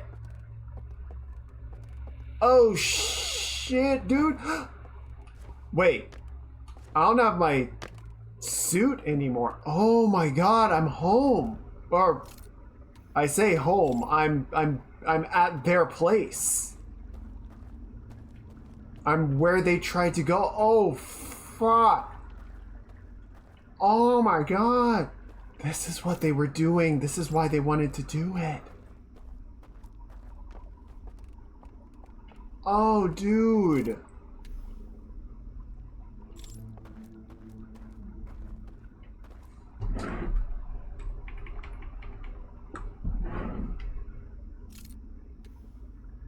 Oh, and I can use the lantern to light up the candles. Make my way. Oh, I feel so smart. I feel like a big smarty pants.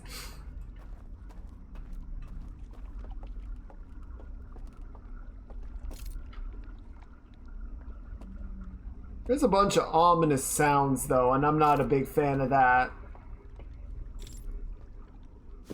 I know there's all... Okay, so I don't think Conceal's gonna put the lights or like snuff the fire out. Because I know there's a part where we will need to conceal the fire. Like we will need to go lights out. So I think that's what it's for. I don't like these ominous noises though. Could you stop?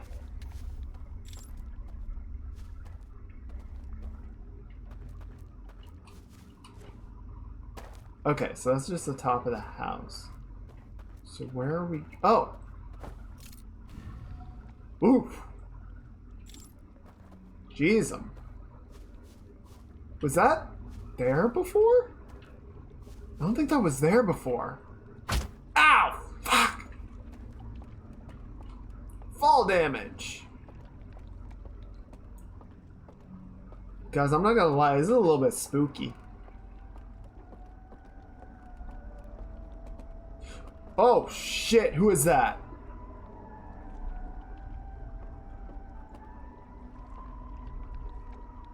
It's the dudes.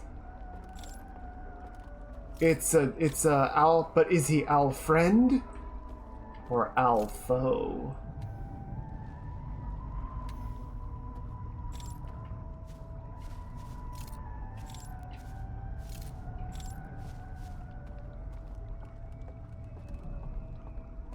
And why did my controller just rumble? Are we still on the timer?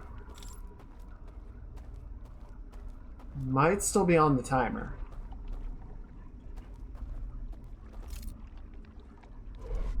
Oh, fuck! Dude! Don't do that! Fucking hell. Can you guys tell why I don't play horror games?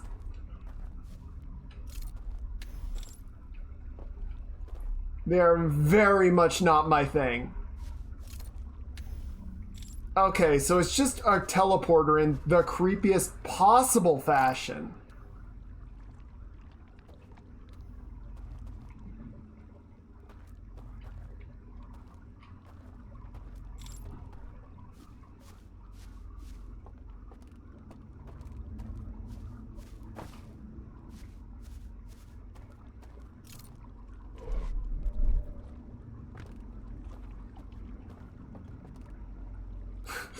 Okay, so quick recap for anyone that missed it.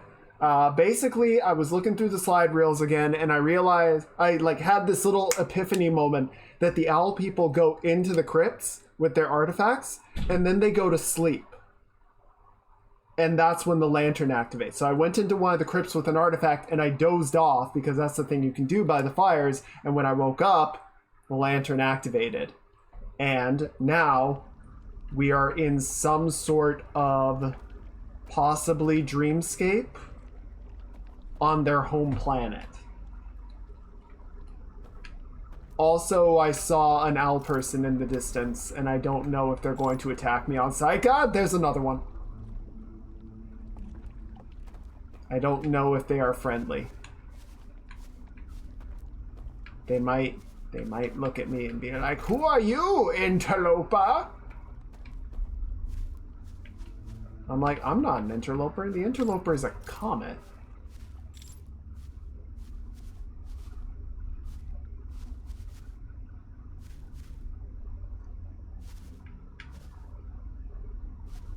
Because have some open spaces in their beds. That's true. So there was the, oh shit. Oh, that one's really close.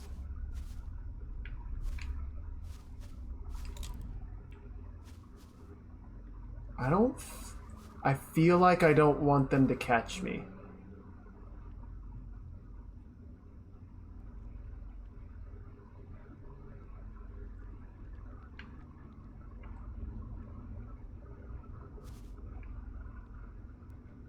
Well, so what I think happened, because remember there was the one that died in the testing.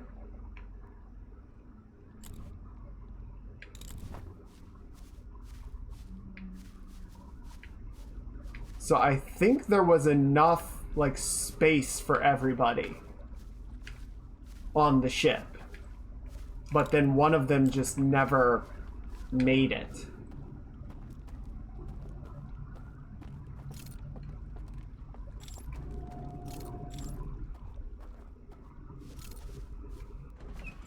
Shit!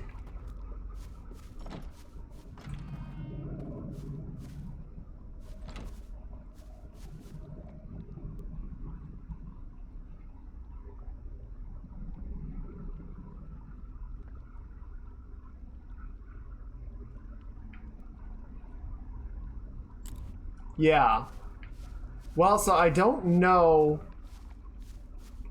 Like, it definitely looks like their homeworld. Like, it looks like like there's the ringed gas giant overhead. There's all the stuff that we were seeing, right?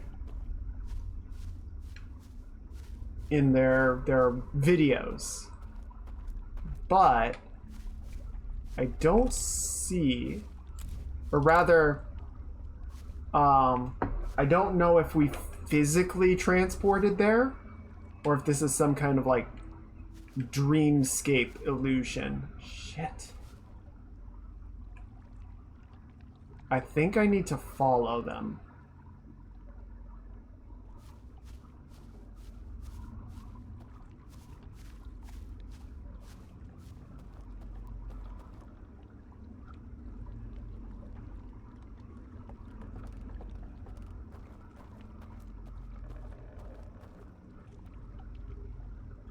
We're going to follow at a nice, safe distance.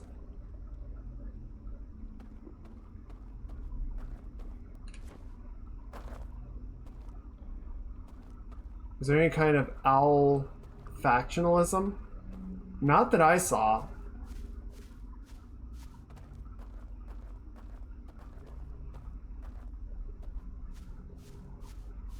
Shit.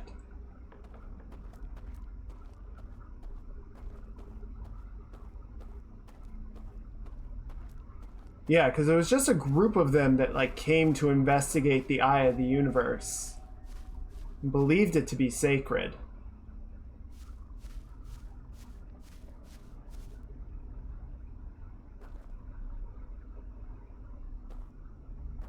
Shit.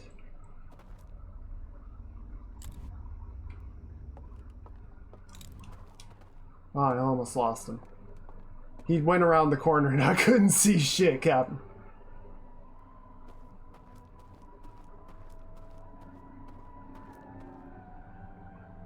I hear music of some kind.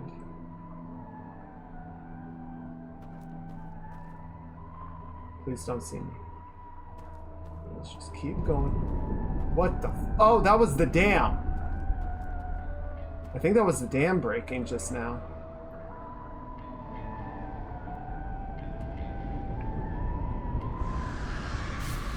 What? Oh, what? What?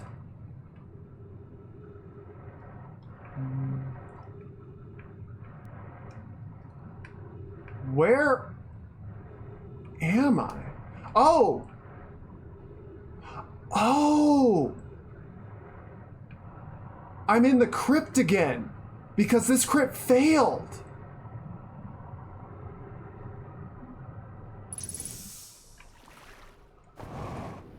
My light went out.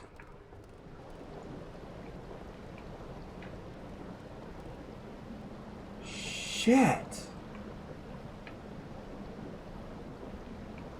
Okay. Okay, so we need... Okay, what do we need? Damn it! No. Ma'am, it broke. The dam broke.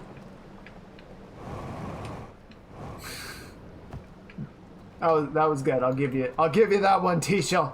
You did a good funny. Oh, and there's no boats either. I mean, admittedly, by the time... maybe we can get... Maybe we can get a boat over here. Because that tower is going to collapse and take its crypt with it as well. Oh, shit! Ow! Fuck!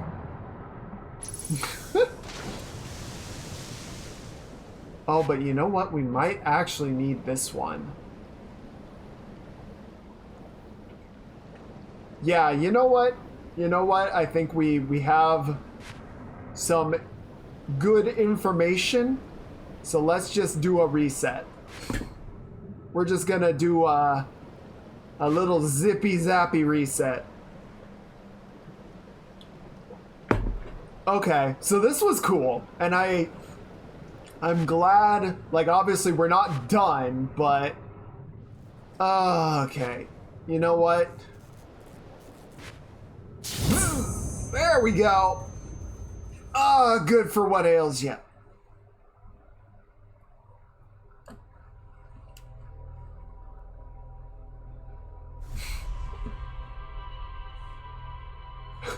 The freaking Nomai archive is just like, I'm sorry, you went where?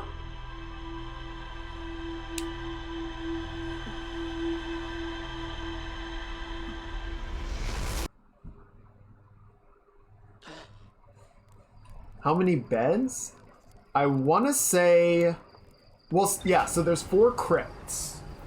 And each crypt has like maybe 10 beds or so. The thing is, I think we want to use the Shrouded Woodlands. Spooky. A dense forest along the banks of a river. I heard music coming from a candlelit building across the water. I found a covered bridge leading into the darkest part of the forest. Yeah, we definitely should try each of them because you're right, they're probably going to each be different. However, I do want to find... We're going to try the tower next. Because that's going to let us access the secret well. I might also give up a reset just to try and see if getting caught by the owl people is going to be badge. What's the request, Tech? Whee! Whoa, shit. There we go.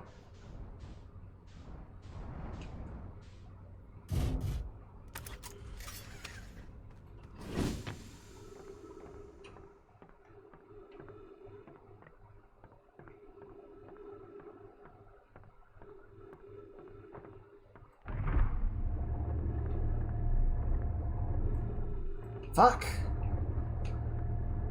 I missed.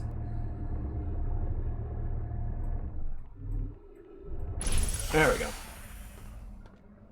Because I think we got out of the dreamland because of the water. Yes. Yes, we almost got to the house. I think you're right. And we will revisit it. But I want to test... the tower first. Does this have an artifact in it? Shit. I was hoping we could just grab that and go. But no, we gotta go all the way back in the house.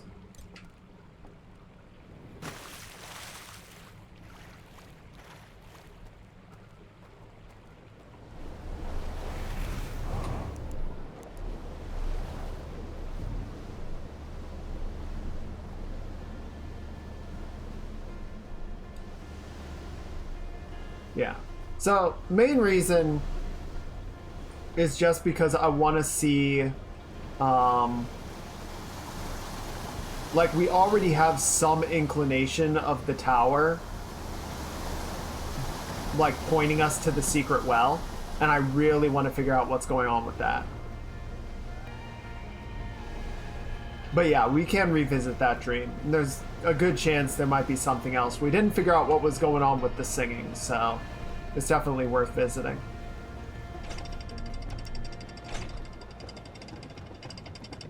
Okay. Yeah, so the crypt is going to be on this level. We don't need to go around the long way.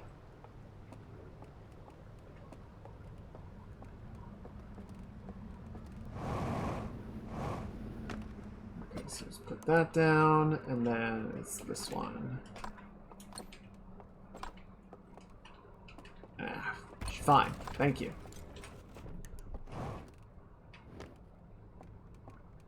Alright, and then we're just gonna take a quick snooze, a little honk shoe, a little me.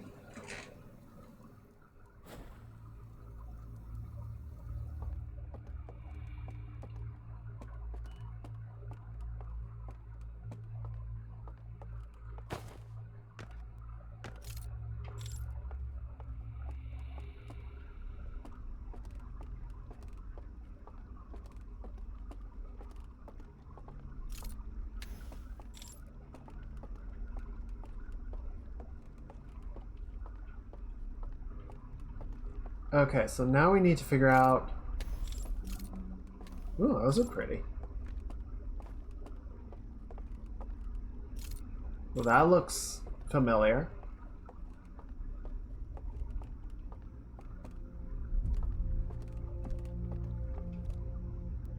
Okay. Okay, so there's the well. So how do we...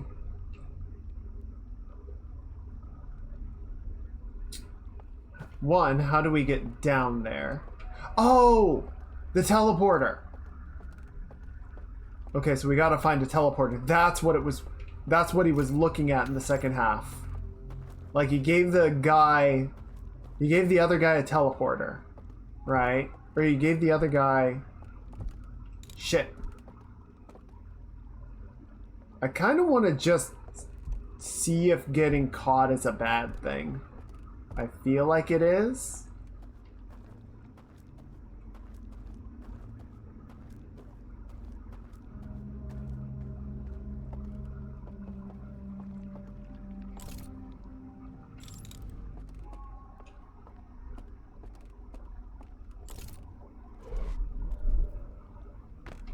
God, that's weird. Why would you build that? Depends on what you're doing when you get caught. Are you being naughty?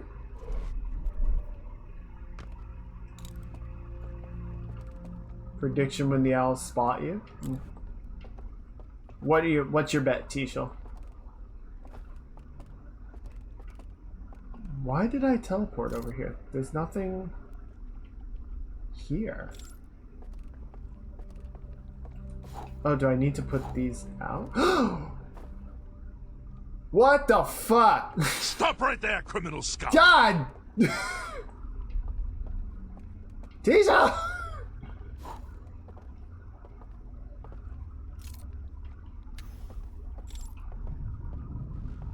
I am very on edge right now.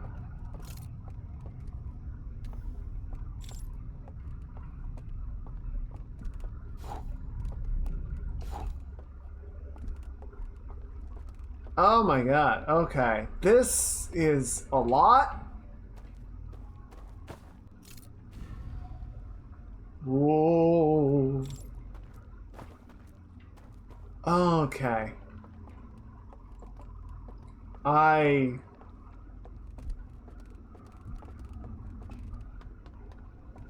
The owls are oblivion cots.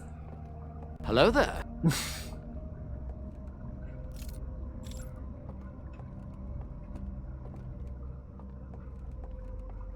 Okay, so that's where I came from. Oh, wait.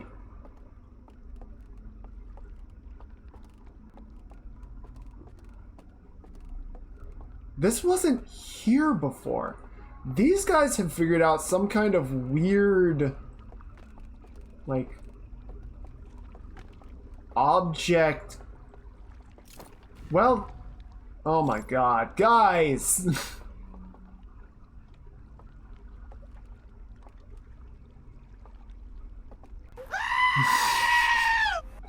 Why are you doing this to me?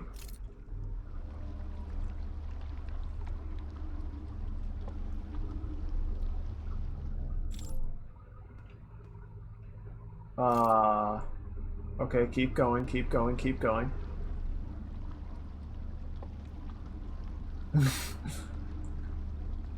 Fucking chaotic neutral, jeez.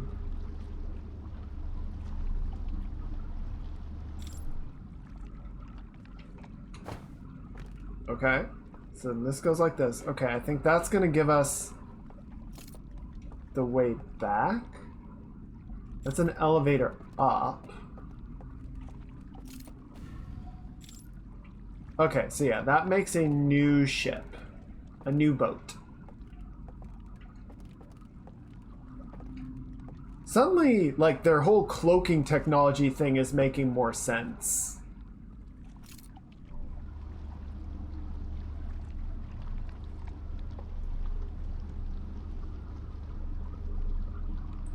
Okay, so does this just take us back? Oh. Oh, that's very large. That is significantly larger than the one on the ship.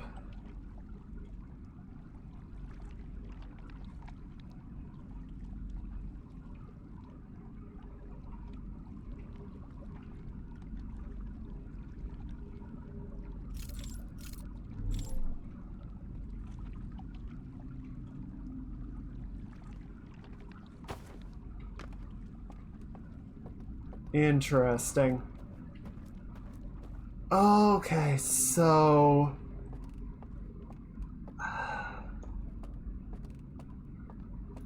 Man, this game is reminding me so freaking much of Myst.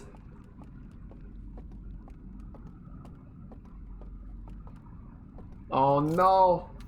Woo! I hate those things. I really don't like them. Oh. Interesting.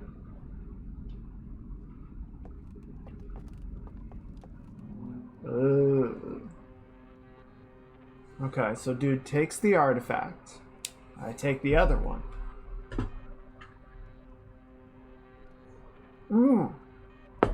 Okay, so we're back on the ship. They go inside here. And now we're on the dream version.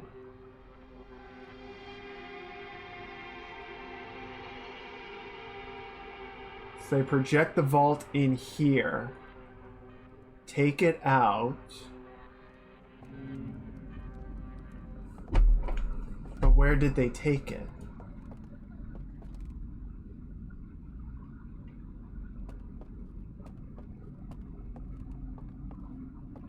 And how can we get in to find out? Didn't see any, well, so we can teleport back.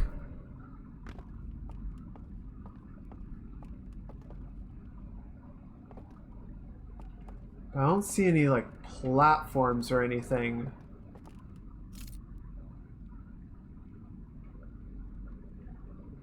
Ah, shit.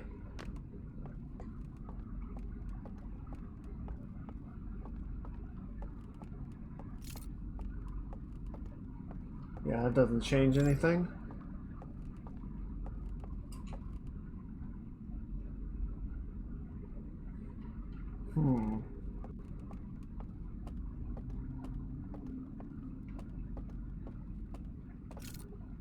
Okay, so we're going to teleport. The other crypts may teleport you in different places, but in the same dream world. That seems like the case. So I don't think the reservoir has... Well, because the reservoir's fire is out. So, like, they brought it here, and I think that's kind of the end, right? Interesting. So they teleported the crypt, and then they took it somewhere. Maybe they took it to the forest.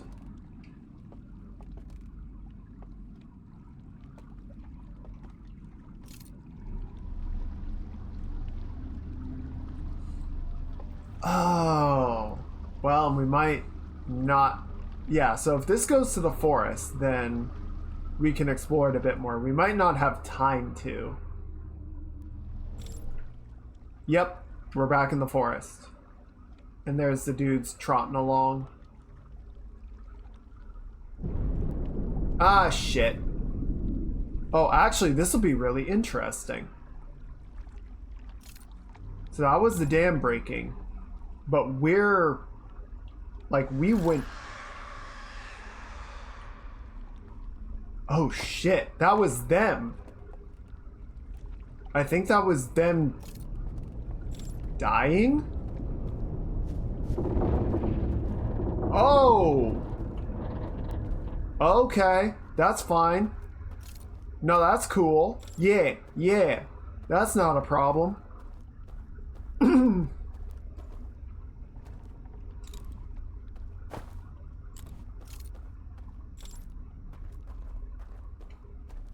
That was just the sound of a bunch of ghosts disappearing and then the tower tipping over.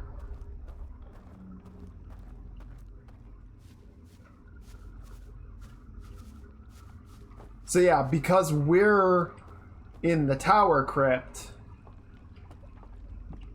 we didn't get smooshed. Yeah, because we're in the tower crypt. We're not in the forest crypt, which got flooded. So we're safe from the flooding. We didn't get kicked out. We will eventually get kicked out.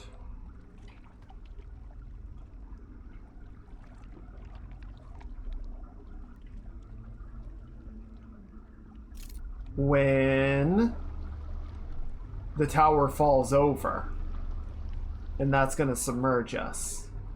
But at that point, the reset's going to happen anyway. So it's not the worst thing, I guess you could say.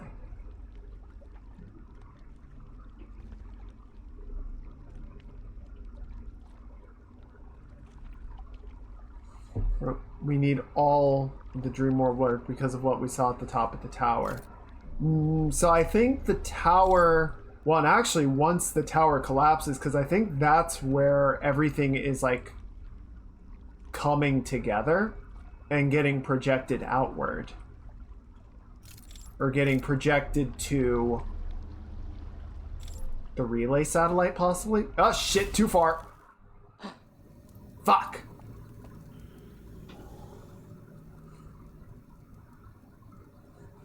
Yeah, so if I go in the water, it's over and I get ejected.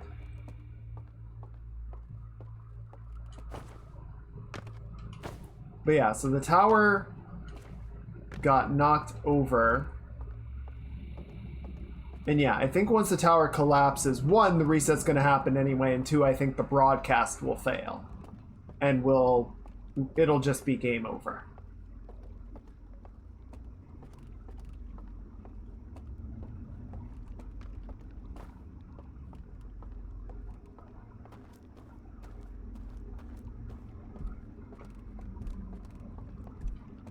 Okay, so yeah, this is where I heard the dude walking around. And we went over here. How do I get down there, though?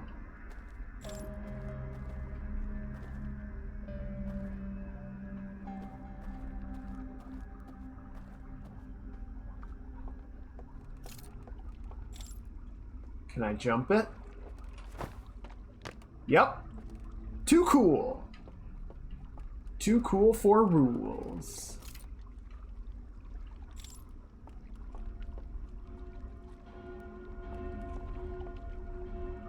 What? Am I in trouble?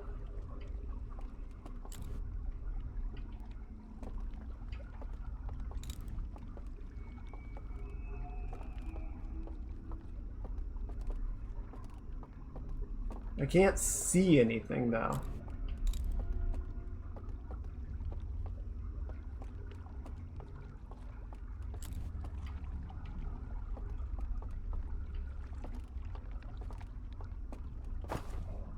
What is that thing? It doesn't seem to like me being there with the light on.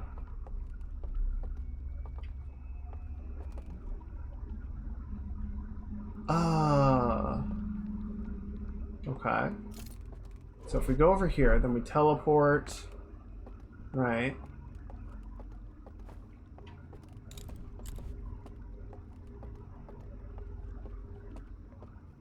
I think this just kind of goes in a loop. Oh, wait. Yeah, okay, and then we can turn these off. That gets us right here. Oh, and there's an elevator.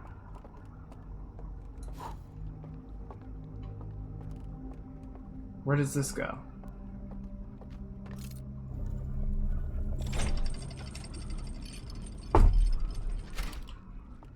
Oh shit. Okay, so we found the well. Maybe. Yes?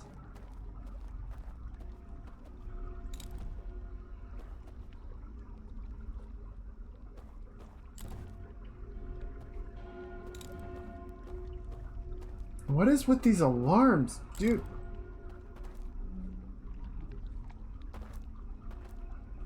Okay, so how do I turn all the lights out?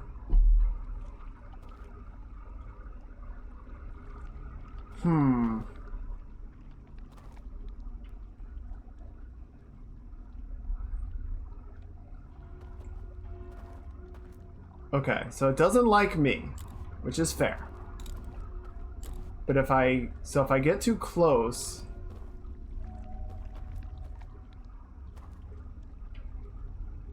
I don't know. I figure either it's gonna shoot me or someone's gonna come answer it. So I need to figure out how to get all the candles to go out so that it can't see me.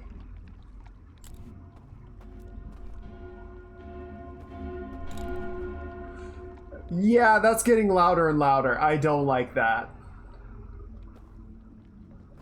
Fine. I don't like it. I don't like it though.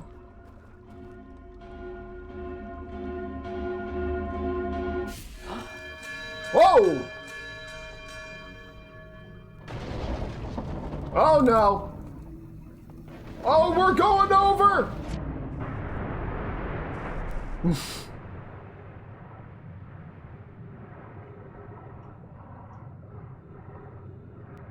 Interesting.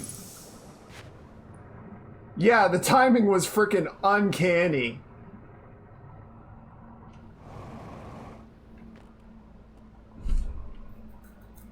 Okay. So we're figuring this out. We're figuring this out. Okay. Let's try and put these parts together. Because we got a bunch of moving pieces now. Okay, so at the very least, this is 2 out of 4. Yeah, and we'll go back and explore the forest a little bit more just to see if there's something there that we missed. But what I think... So the alarms... I suppose is fair. The alarms don't alert the others to come attack us. They're alarm bells that if they trigger sufficiently will just kick us out of the dream by literally waking us up. That's neat. I like that. It's a neat creepy punishment, but it's not seriously punishing, you know? I respect that. Okay, so what does that mean? Okay, so we found our way down to the well, but we didn't find a way past the alarm system because we couldn't turn all the lights off. It can see us, which means it can get pissed off and wake us up. What are the other 2 crypts? So we'll go try those. We'll go try them. I believe we went through them already, because one of them was the vault bell, right? The giant bell, where we saw that they had brought it over and then took the sealed vault out and carried it somewhere. Wake me up when the dam ends.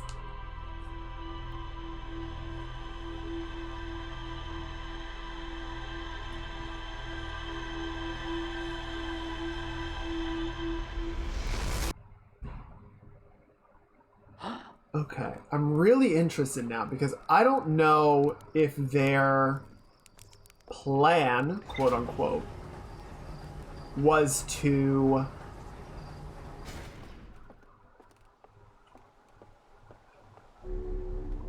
like, it seems like they're doing work in there, right? It's possible they've just been in the dream so long that their bodies have decayed. Like, when the dream ends for me, I just come back to my body, right? It's fine. For them, they're all physically dead. So if anything goes wrong with the system, they just die. Right, so the tower eventually does collapse. and submerges everyone. But at that point, the entire system might get kicked out because everything seems to route through the tower. And then the lowlands fire goes out when the dam breaks. Look, there are people on the side of a large metal structure suspended by chains like the one in the reservoir. Inside is another green fire and a staircase leading farther below. I saw a vision-like recording of two figures taking artifacts into the submerged structure and going to sleep at the green fire in front of the sealed vault. Actually, is the fire in the sealed vault still lit? I thought it went out. How long were the owls there? It is unclear. It is not clear if these guys preceded or followed the Nomai. It seems like they traveled the slow way as opposed to the Nomai being able to warp.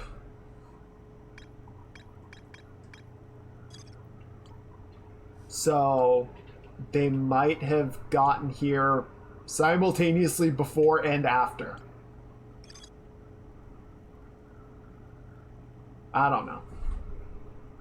Slide burning room. Okay, right. So then it goes... Okay, let's watch that again. Okay, so we're at the tower. And then goes through... Oh, okay. I think that was the sort of rotted out building. Okay, there was an alarm. So that's an alarm tower. And then he goes back.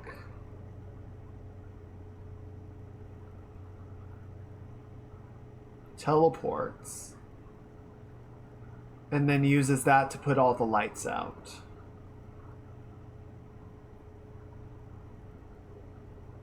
And then the lights come back on. The Endless Canyon. I rode a raft to the bottom of a massive canyon. It looks like there are buildings set into the cliff face high above. Okay. So. Alright, let's try. Okay, let's try crypt number 3. Yeah, there's a lot to go through here, and I know we're not doing like a complete overview of everything. Like we're not completely surveying everything. I just kind of want to like go through each one and do like our preliminary pass, and then we'll go back and sort of, with all of that information, figure out where the missing bits are and where we might find more information.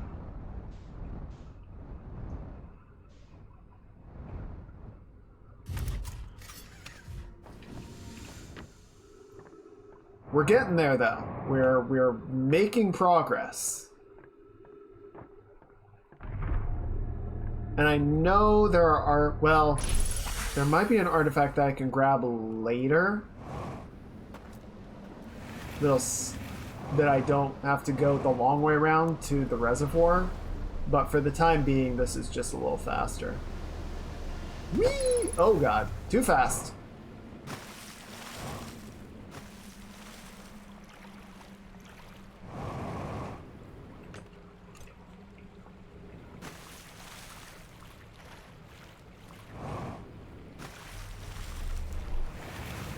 Push!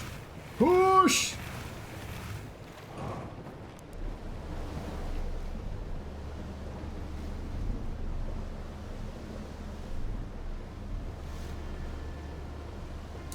Alright, we are going at speed now. Alright, so yeah, we're gonna head over to the canyon and check out crypt number 3.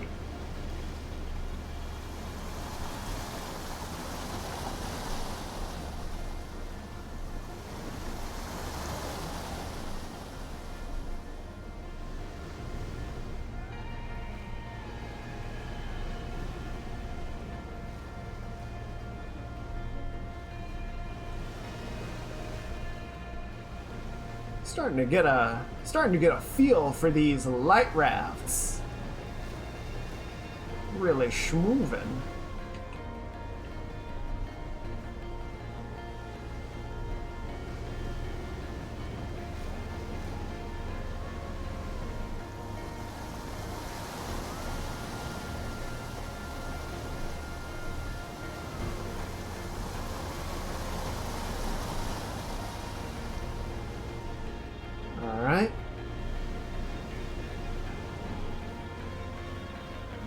Bringing her into dock.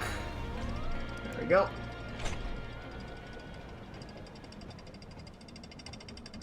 So yeah, I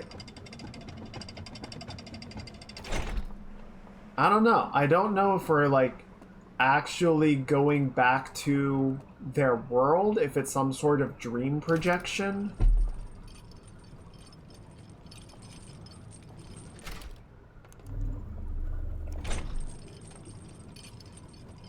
We seem to be working on something within the dream, but it's not clear just yet what that is. Okay, so let's put this down. And then we need... Where is it? There it is.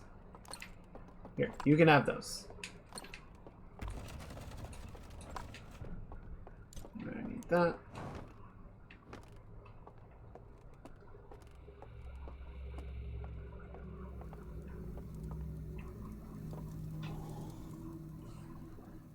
And we're just gonna go ahead and wake on up.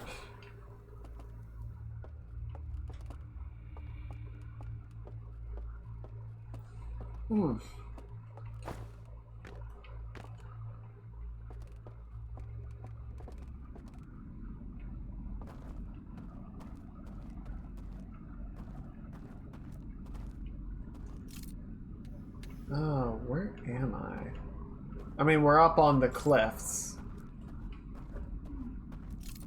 I'm trying to figure out where we're supposed to go now. Oh, there we go. That looks like it'll help. These guys and their freaking cloaking technology is so spooky.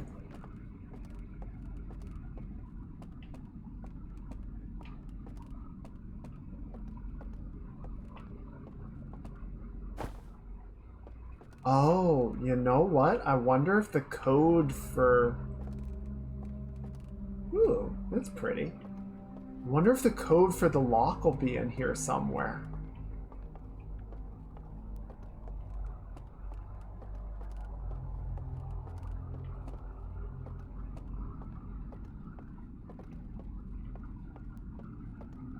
Those things seem to be not a mirror reflection, but sort of a spiritual reflection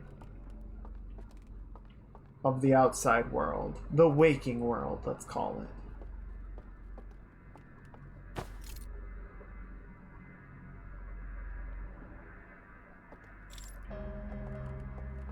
Interesting. So I can't put out the paper lanterns, just the candles.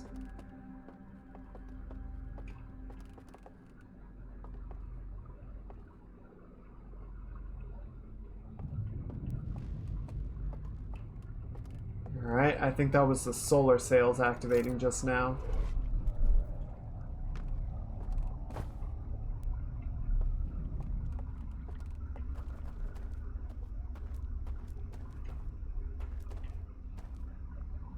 Thought I saw somebody there for a second. I was like, no, please.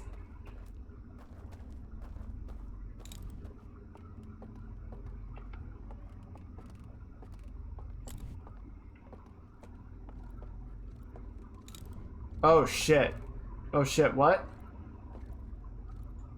Oh shit, dude. It's a dude. Please don't see me. I'm not here.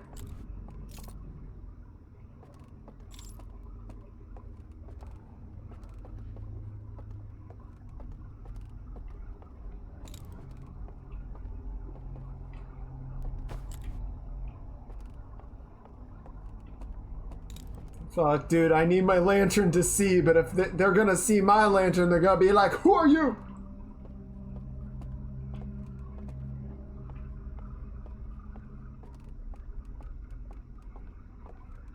Nobody, man, I'm nobody. I'm just some idiot. I'm not even supposed to be here.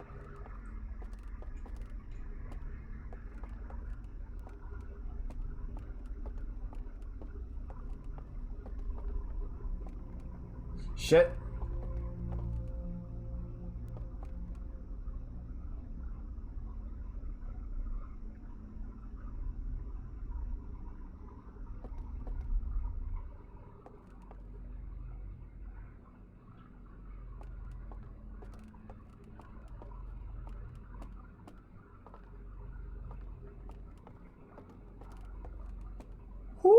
Are you?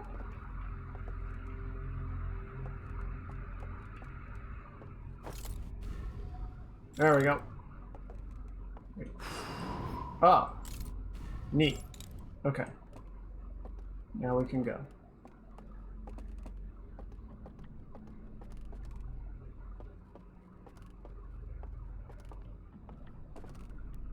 Okay.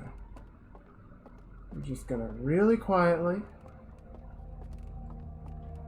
Not gonna bother anybody. Just gonna make our way back this way.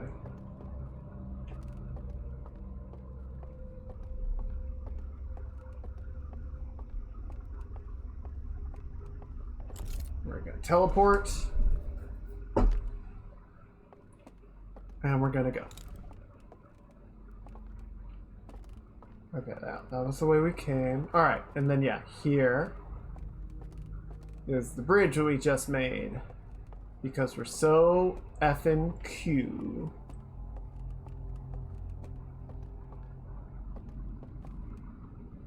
Okay. Oh wait, what?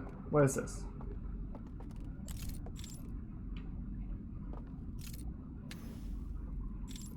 Alright. Is that an alarm tower?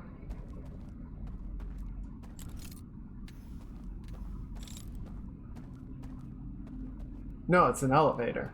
Okay.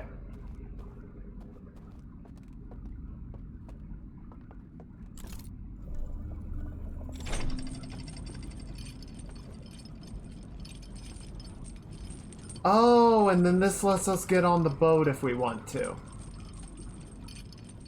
Okay, cool. But we don't want to do that right now.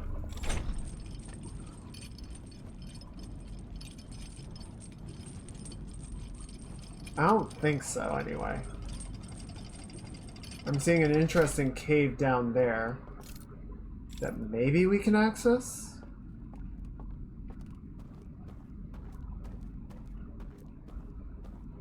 Yeah, it looks like there's a bridge we can generate. Possibly. Potentially. Okay, let's try heading downstairs.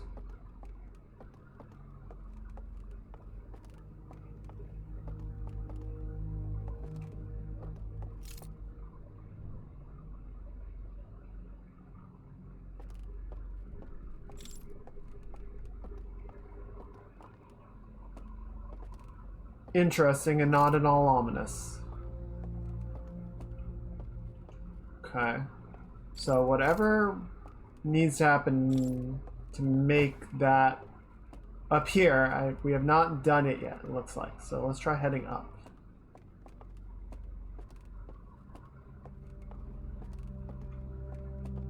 Okay. Yeah, so that's the bridge that just came up. So if we go back up here, this is the way we came in from. Then we go up here. And there's a door that's blocked off. Hey Lakota, welcome on in. I hope you're having a good weekend. We're having a spooky time in Owl Dreamland. It's weird. It's weird. It's wild. I'm not fully comfortable. All right, let's take a second and do a stretch break. Oh gee, arms out and arms up. And we're gonna do a little lean and a little lean. Oh yeah, good mod check. Oh, thank you. Got a little pop going. Candles are also going pop. Oh, that's a little performing stage.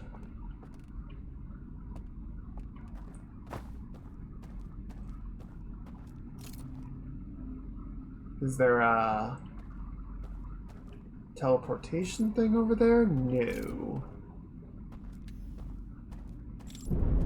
Oh shit, that was the dam. Dam just went. That's unfortunate. Okay.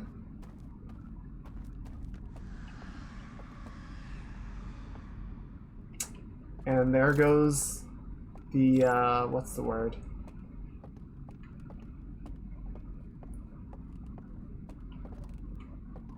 the first group just got extinguished. If it's a dream world, either dream your Neo or dream in a Glock to fend off the owls. That would be nice. I wouldn't mind it for sure.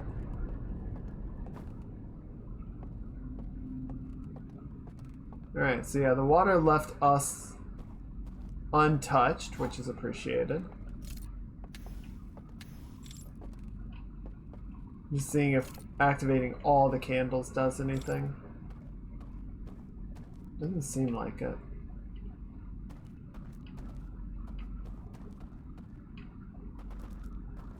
Can I roast s'mores? Not on the candles. I can put them out.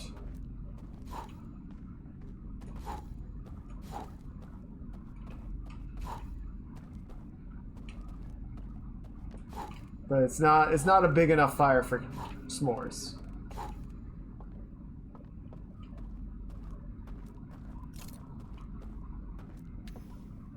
Dang it. Okay, so where are we trying?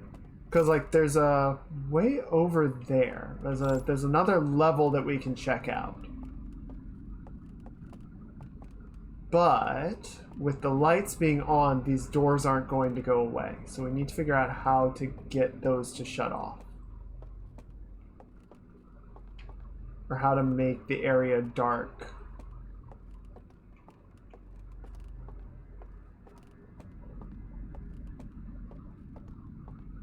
Maybe something over here?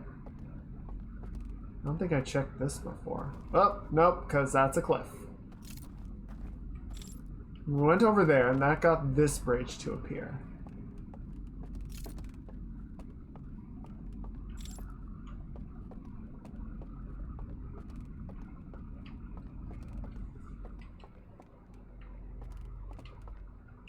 Okay. Well, so I think whatever we're looking for must be downstairs then, because we got this bridge to show up. But all we found before was the elevator. And then we go down here.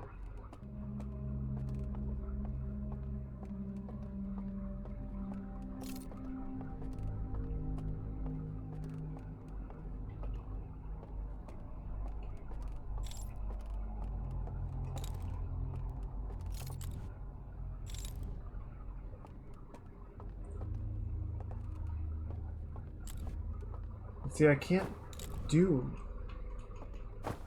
anything with these lanterns. So that's...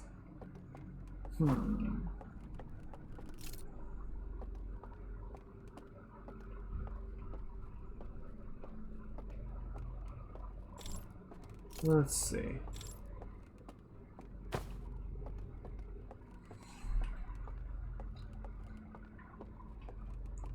What is the tree here?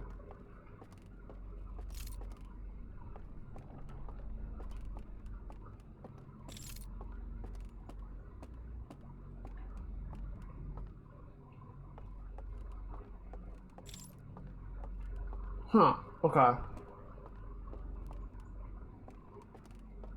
I think at this point what we're gonna do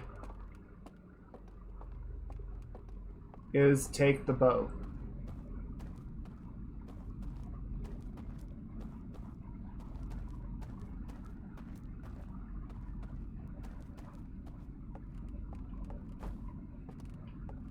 Because I'm not sure what we're supposed to do with the rest of that.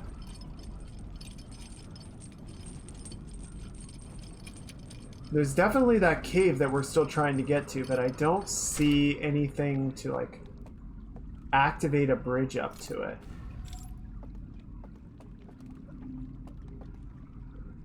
So we've probably only got a few minutes left of this reset, and then we're gonna...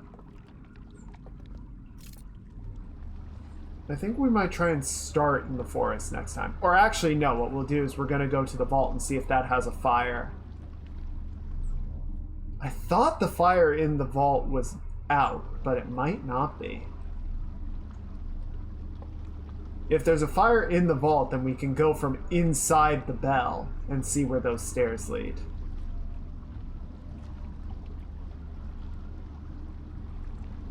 I think that's what we need to do. But we don't have the time to do that on this go-around.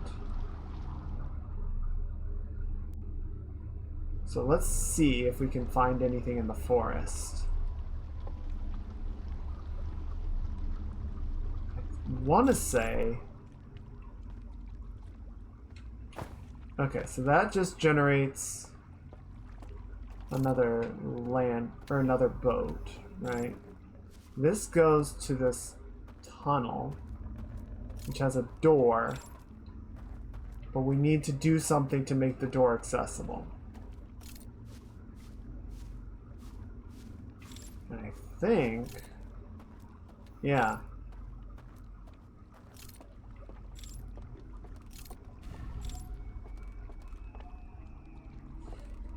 Interesting. So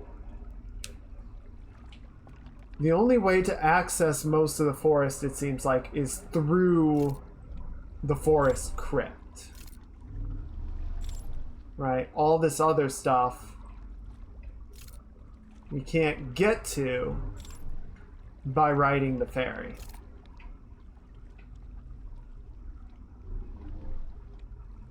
Because if we jump in the water to try and swim over there, our light will go out and we're done.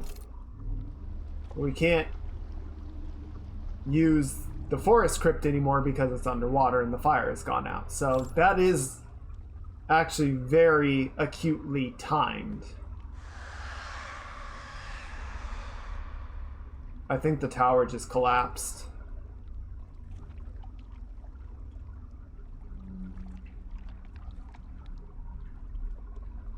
Okay, well, so that does mean that the network doesn't break when the tower collapses like I thought it does. But I do think that means we're out of time.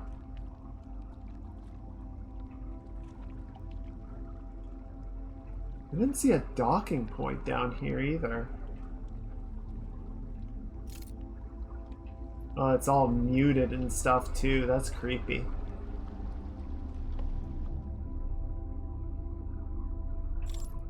What happens if I put these out? Oh!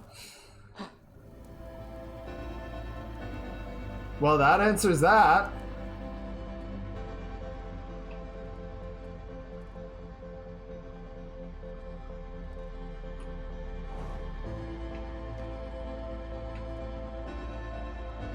Okay, we're making interesting progress.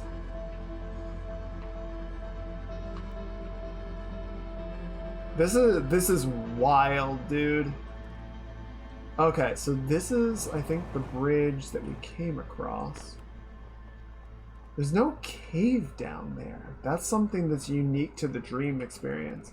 Like, it's reflective of the real world, but it's not one-to-one.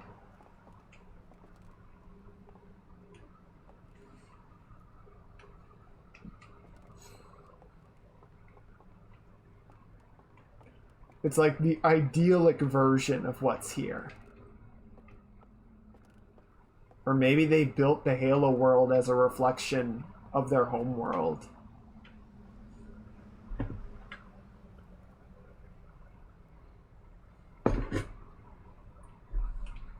Okay. I'm thinking. Because I want to do a little bit of drawing. I think we're going to go at this for another half hour or so. And then we'll do drawing. Because of our whole sort of spiel about Unity and everything at the start of the stream, obviously we got started a little bit later on the gaming. And because we're getting some good headway, I kind of want to focus on, or I kind of want to favor gaming tonight. If that's okay with you guys. and then we'll do some drawing to wrap it up, and we'll probably do some more, I don't know, maybe like one of each, so like a game stream and an art stream next week. But give me a minute. I'm gonna go ahead and take my break right now, so just like 1 or 2 minutes, and then we'll come back and do that. We'll do a little bit more Outer Wilds, and then we'll do some art time. Okay, so let me get the music going just for something. Oh, stop. It's always good to have you guys too. It's good to see ya. Here, let me put on a nice something or other. Well, this is not a happy song, but it's very fitting. So we're going to play this, and then I'm going to run the ad break, and I'll be back in just a couple minutes. All right.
I forgot to have screen lighting on this whole time.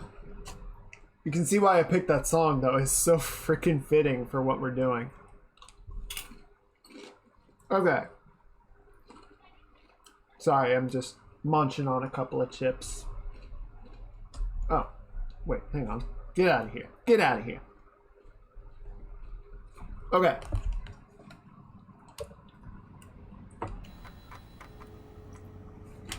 Oh, interesting. That didn't give us... Oh, it gave us new information on that. Okay. A mural of a large tree on the bottom floor of the lodge. That's all you gotta tell me about that? It's a mural of a large tree? Fine.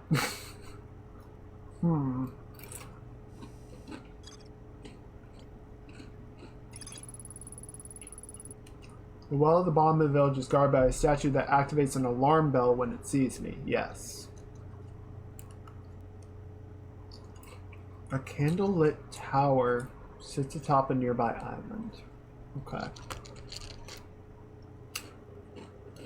So what I need to do is find... If we watch the video back, play it back. Right, so the dude's at the tower, or he's looking at the tower. He goes through the rotted out house. And he goes here.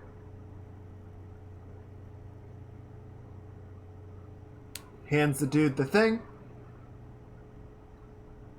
Yes, we tried the third crypt. And I think we're going to try the fourth crypt, but I'm just looking at this. And then on the way back, uses the teleporter. Goes in here, and then uses that switch to turn all the lights off. So that's what I think we need to do. But, for the time being, first off, I want to try using the fourth, or the vault, the sealed vault crypt. And we'll go there.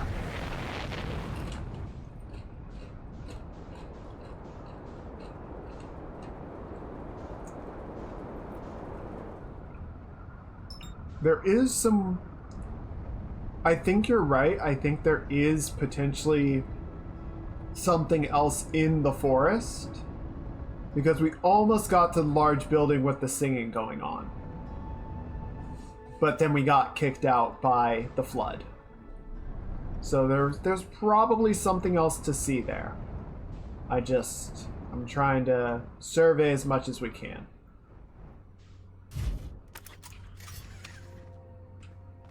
Oh man, we figured out one of the mysteries, and I feel like we just got slapped in the face with like 3 more.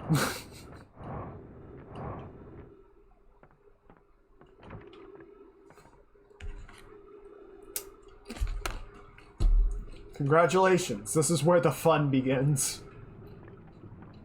Well, I am glad though. I was really concerned that we were gonna get into another Ash Twin conundrum where I'm just sitting here stream after stream boring you guys with like, let's go check everywhere again. Yes, again. Oh shit, are there no artifacts here? Do I have to go around anyway? Man, come on. No. Fuck. Okay, you know what? I know what'll be faster. We're losing precious time. We gotta go.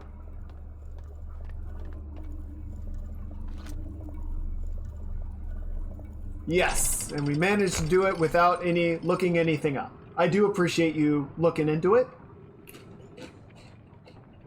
I'm glad we didn't need it.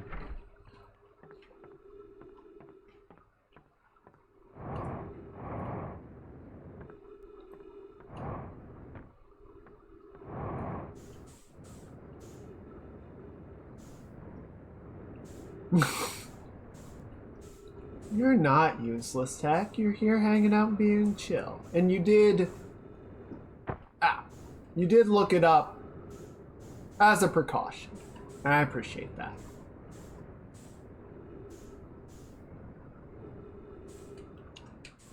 It's like insurance. If everything goes well, then yes, you never need it. And it just was like, well, why? But what if we did need it?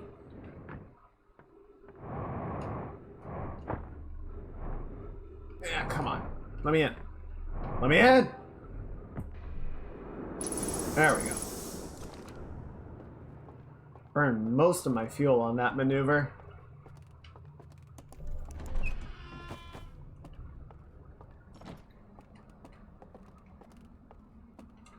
What if I had just been a complete zoomfy this entire stream. I was like, I don't know how any of this is working. I don't get it.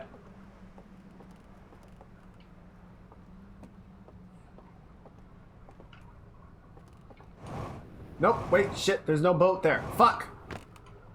Fuck it, I don't care.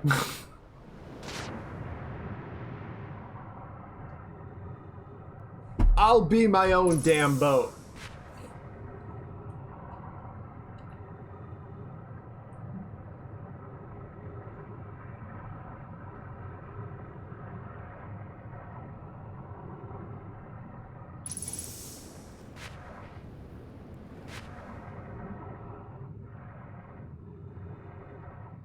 Alright, we're almost there.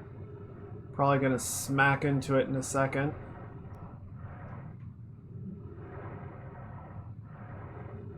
There's the chain. There's the surface.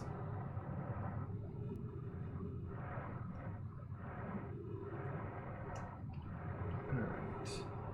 So, tell me, Vault. Can't see shit, Captain. You do have a fire.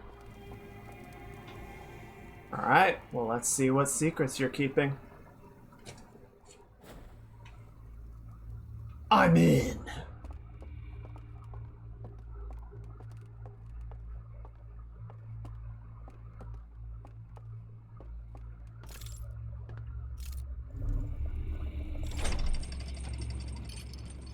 Oh shit. Oh shit, where are we going? Oh my god, oh my god. Dude.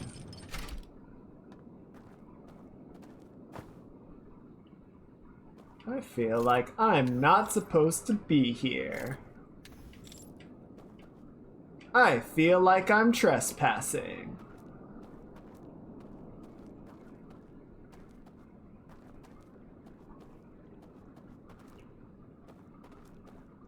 Okay, so that's seal number 1. Interesting.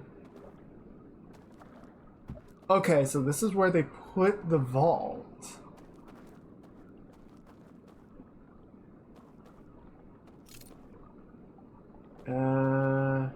Can't bring it over. Okay. So vault number 3, or seal number 3 has a... Fuck.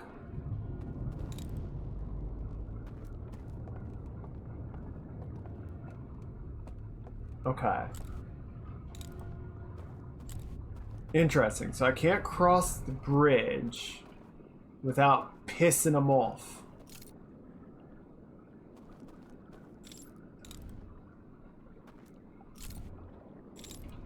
Okay, so how do I get over there then?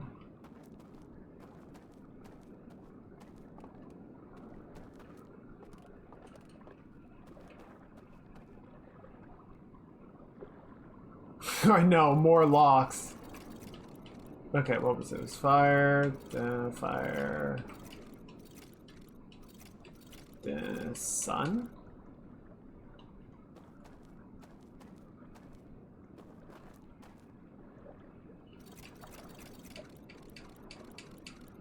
I mean, we can...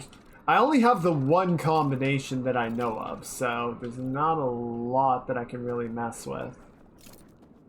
Well, and maybe... Maybe this is the end game of sorts, right?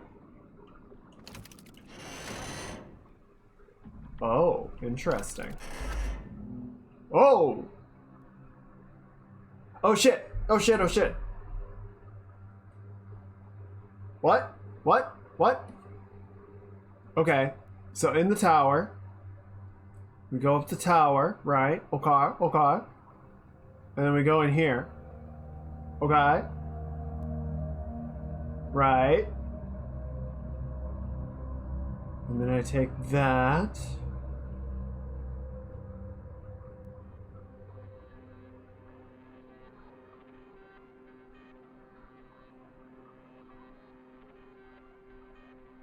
And then he went away.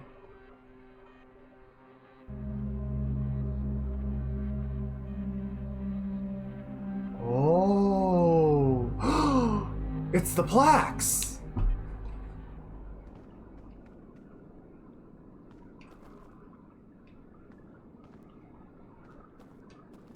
Well, you know what we can do now? Wake me up!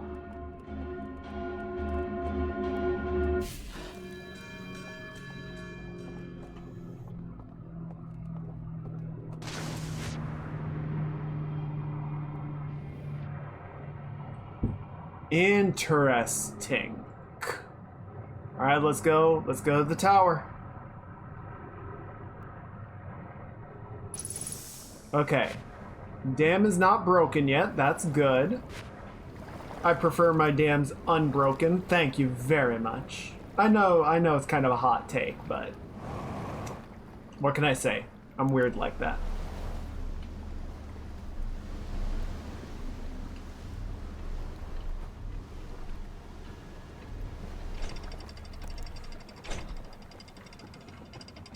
Okay, so we gotta go back to the tower, and then we need to put out all the lanterns in the back room. And that'll reveal the location of the 3 plaques?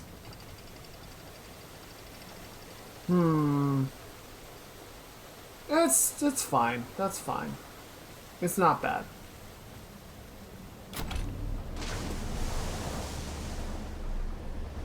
That's not gonna break yet. Okay. So yeah, I think what we're going to need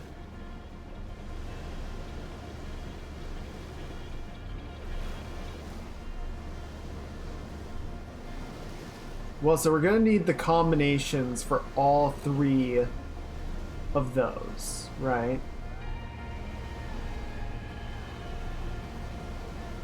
I might need to write them down because it's easy enough to remember one of them. Remembering 3 is going to be a lot.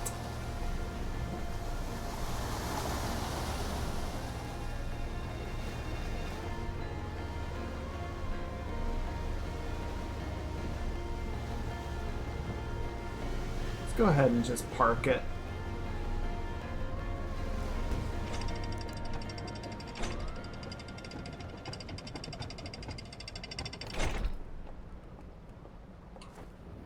Come on. Up. Up, damn it. Fine. Use the frickin' jump jets. Can't jump a frickin' railing. No, I shouldn't have skipped leg day.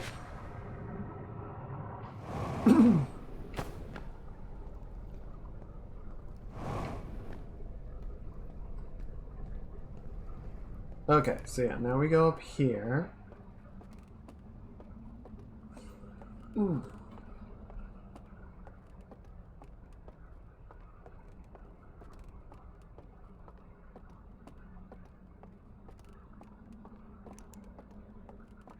Okay, but I can't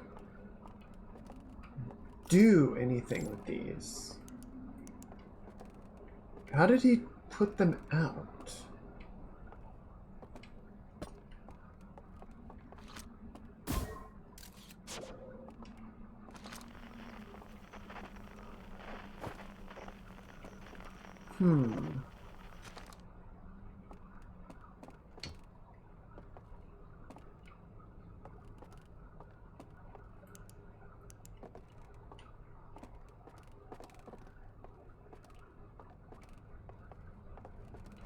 Headbutt.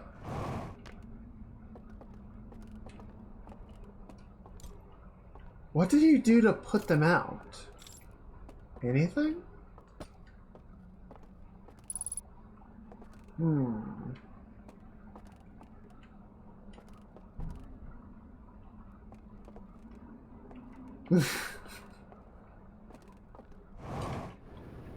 Tech, come be social. No, I don't wanna.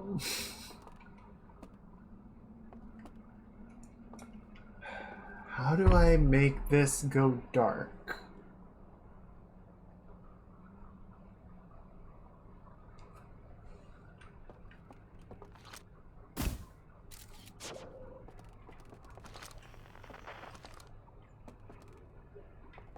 Like, I can't throw anything at them. I can't break them. There's no option for interaction. Oh, there goes the dam. Well, I guess we'll find out if the tower tipping over does anything to them.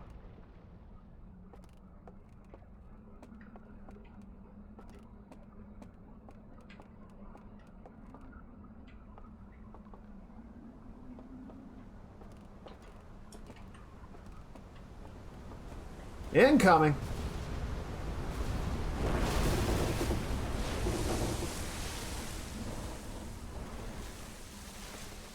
Nothing. Okay, well, I think the other option is we need to wait for the tower to be submerged, because that would put them out.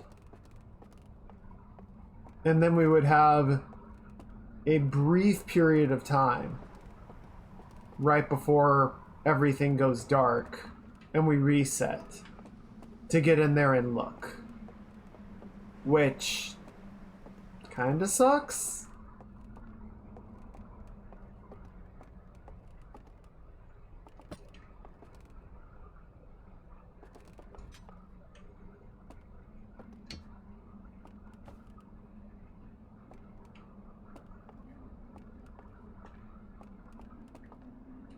It's just weird. I don't remember what the owl person did to make these go out, right?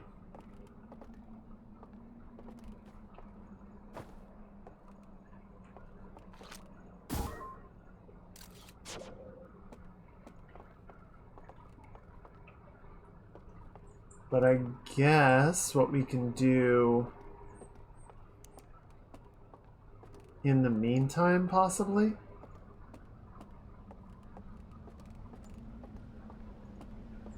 just to make this go a little bit faster.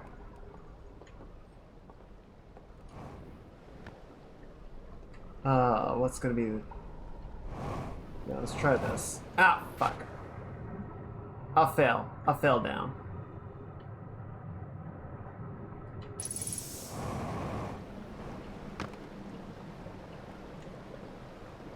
Here, I'm just gonna take a quick visit to the church to stock up on fuel. Oh no! It's the FBI! They found me! Oh no! Thank you, Shadow, for the 100 exploded doors. I will see you whenever they release me from the FBI black site.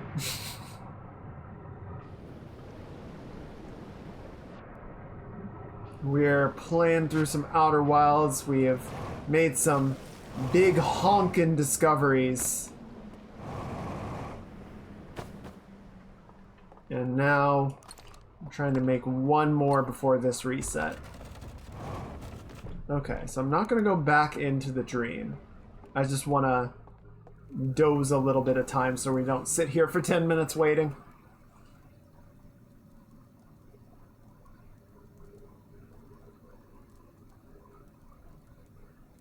Chef, are you trying to get through this faster than your first time or find stuff you missed? So this is, first of all, hi Fetch, welcome in. I hope you are having a lovely weekend.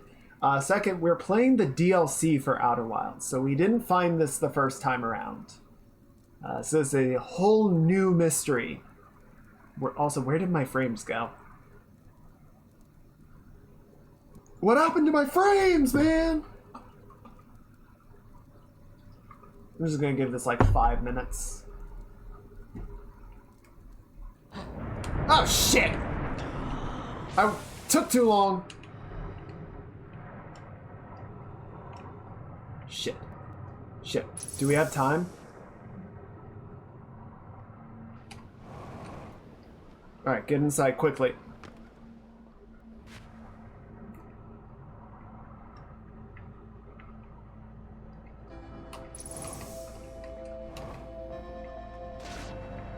Oh, I think I went to... Nope. Wait, how are the lights still on? Are you serious? Oh, because they're not... Well, these are underwater and they're still on too. Dang it. That... Alright. I thought for sure that was gonna work. Living far enough that inland Hurricane Lee just gave you 40-mile-an-hour winds. Whoop! That's speedy. But I'm glad you guys didn't have any serious damage from it or anything.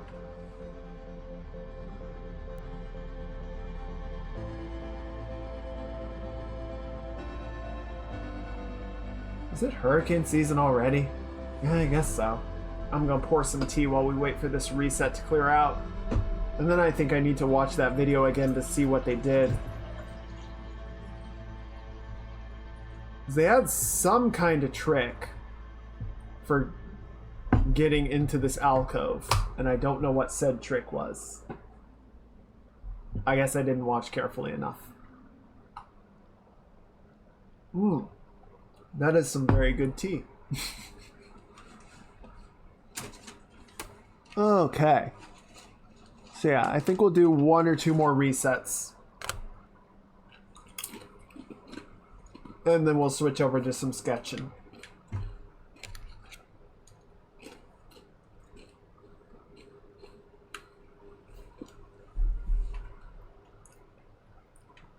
Just sitting here in my little indoor pool, waiting for the world to end.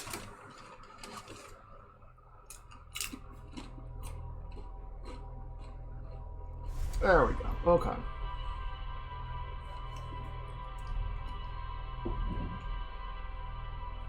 All right, that's the part where I took a nap.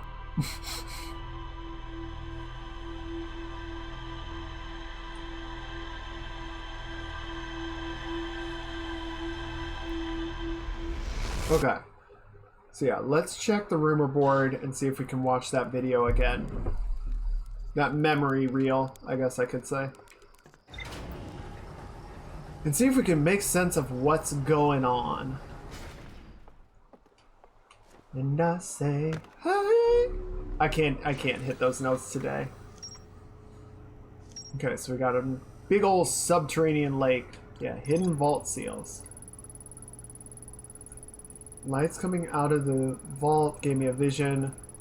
Climbing a spiral staircase near the top of the tower, one of the stranger's inhabitants pointed at a mural with an identical tower beneath a ring planet. Sometime later, 2 of the lamps in the mural room turned off.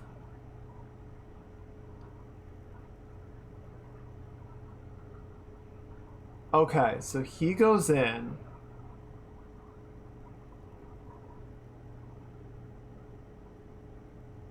And then the lights just... Oh, I think I need to do something in the dream to make them go out. Interesting. All right, let's try that.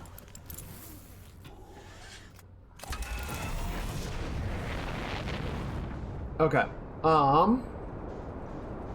What do you guys think? Should I try that trick with the tower and see if we can get that to work, or should I go explore more of the forest and see if we can find the singing?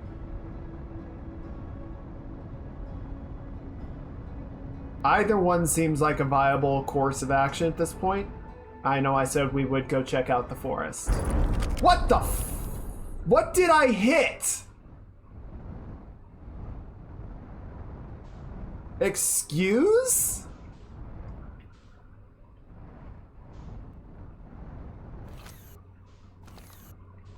Oh, coming in for landing. Well, that was fucked. Oh, you're fine. There we go. Just put some duct tape on it, right as rain. Alright, let's go explore the forest. Because we can do that before the tower. Admittedly, I don't know what it is we need to do in the tower section, but I don't know. Maybe we'll have time for both. We'll see.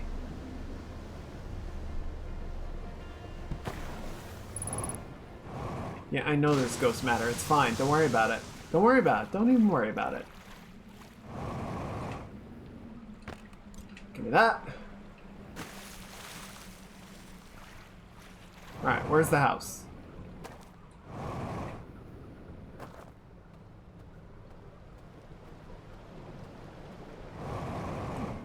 Go right over here.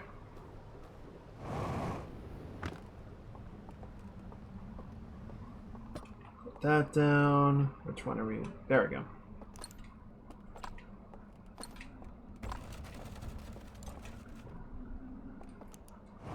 Alright, just gonna come on down to the basement. We're gonna do a little me.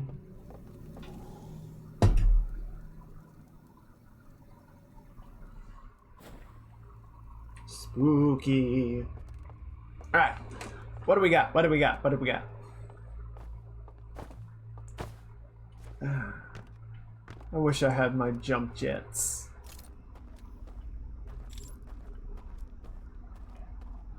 Okay.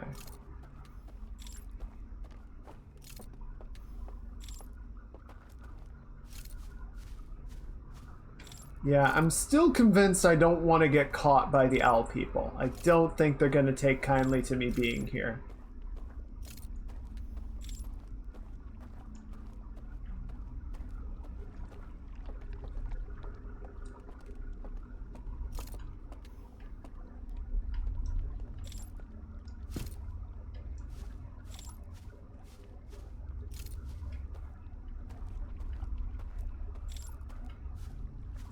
Okay, where am I trying to get to? There we go. Okay, so over here.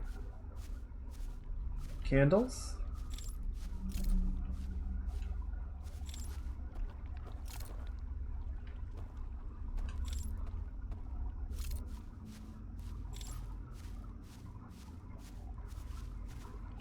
Nope, not here.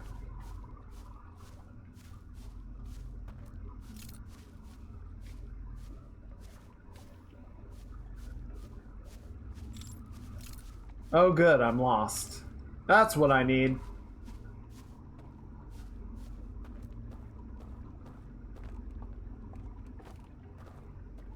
Oh, there we go.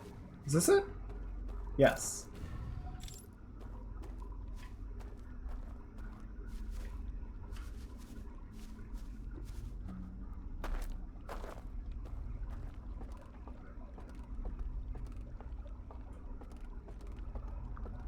Okay, so there's the dude.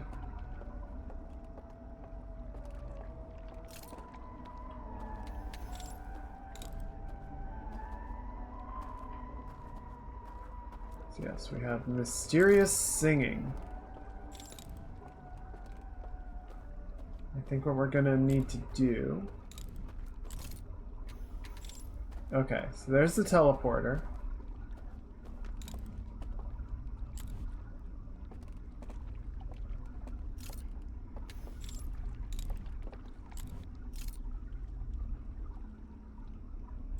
Oh. We're gonna need to wait for another guy to come along and then follow him. Oh, there's one.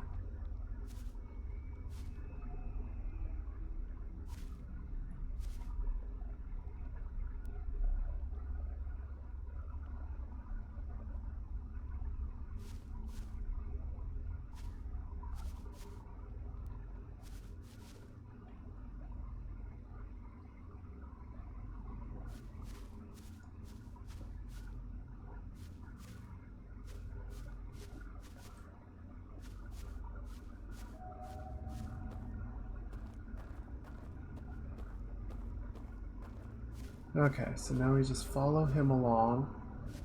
Whew! Carefully.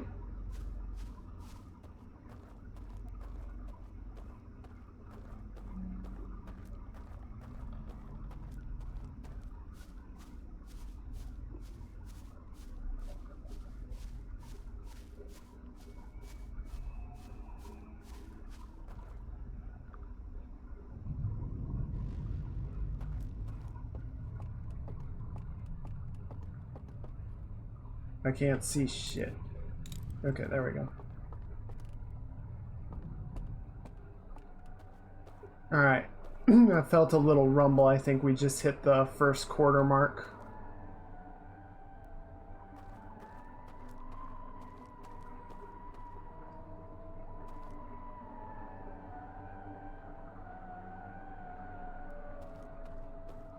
They must not have very good hearing. I don't know how he doesn't hear me right now.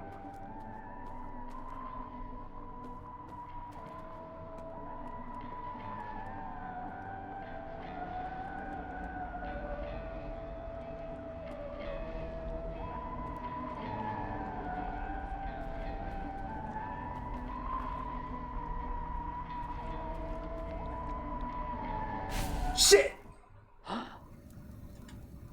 Oh, man. I fell in the fucking water.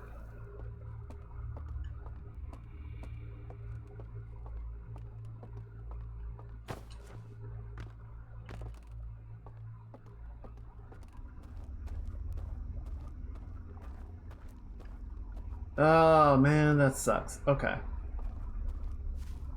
I almost want to just see if the owls are... I just kind of want to almost run at one and just see if it's going to get pissed off. Like, are they going to respond to me being here? Do they care? Because if not, then I'm doing all this stealthy, sneaky shenanigans for nothing. You know?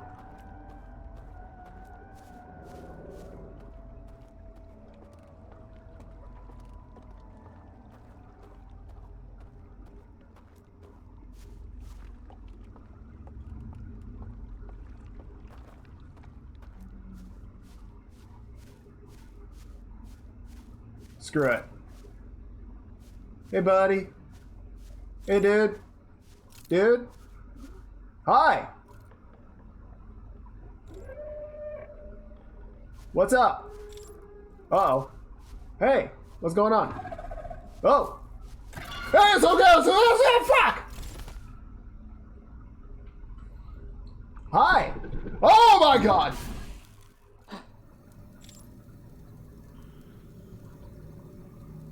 Okay, so they have a lot of teeth.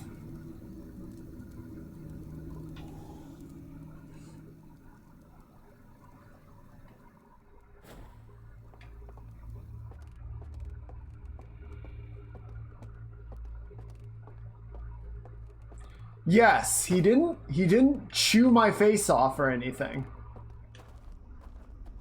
But yeah, I thought he was just gonna like bite my neck and kill me.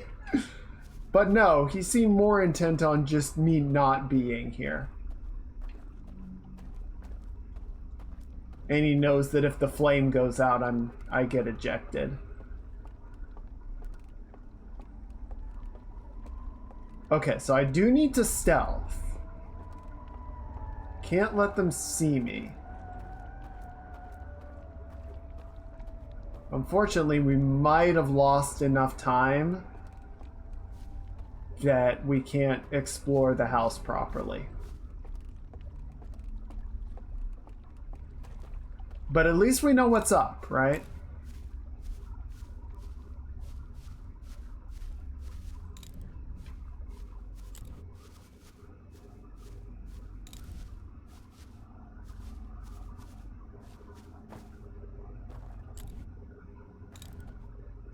There we go. Ooh, that's close.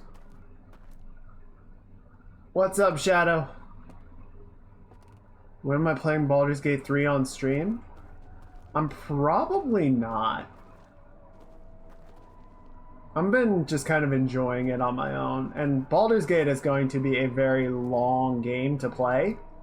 So I have enough other things that I want to get to that I think we're just gonna...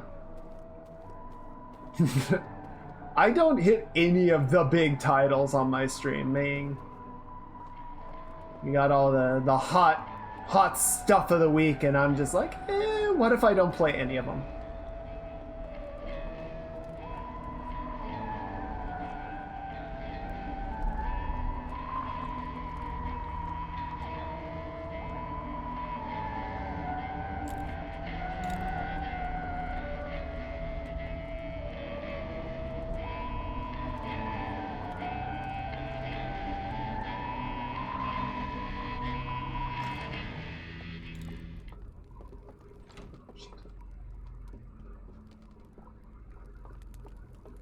Oh, shit.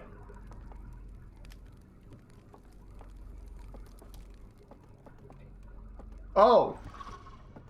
Oh, fuck. No, wait. No, guys, no, it's fine, it's fine, it's fine. Oh, God!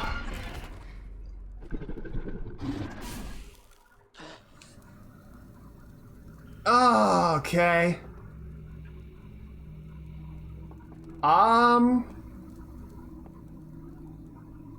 Interesting. Okay, well, yeah, they seem very, very hug-oriented species. But you know, I love. Oh shit, shit. Where's my boat? Where's my boat? Boat. Fuck. Where did I leave my ship? Oh, I left it back there. Oh fuck. Oh god. Oh no. Ow, fuck.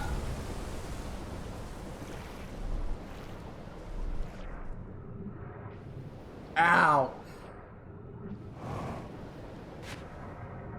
Yeah, I actually, so I have plans, shall we say, regarding what games we're going to be playing. I'm going to save that for the debut stream, September 26th. Mark your calendars. And sort of talk about what I have on the docket.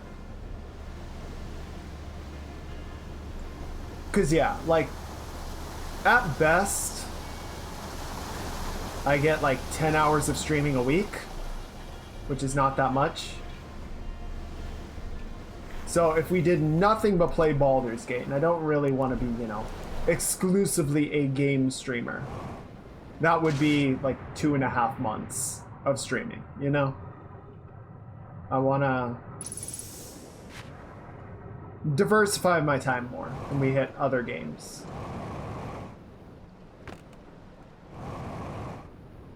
Okay, let's see if we can explore, shut up, the tower a little bit and see if we can at least figure out what to do to turn the lights off. We might have to actually follow up on that next reset, but we can at least get an idea going, right? So let's try that. Okay, well, those guys are really tall and really intimidating up close, and they don't seem to be too much a fan of strangers.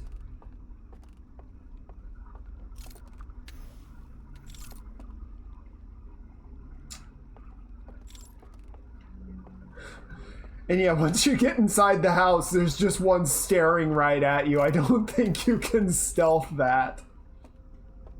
Okay, so here's the tower. So it's gonna be a hut down that way, I think. Yeah, it's there. Okay, so how do we get there? Because riding the boat doesn't work.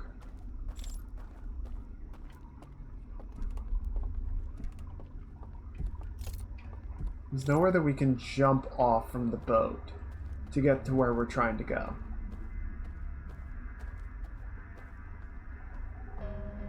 Oh, you know what? Maybe it's down here. With this thing that I didn't want to mess with because it was yelling at me and getting all upset. Okay, so we just need to go as far as we can. Listen. Listen. Oh, no, wait. There's a thing right here. What does this do?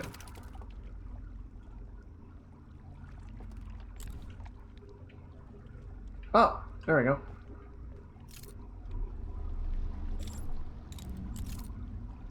Okay, so yeah, we're just gonna ride this all the way down, just to sort of...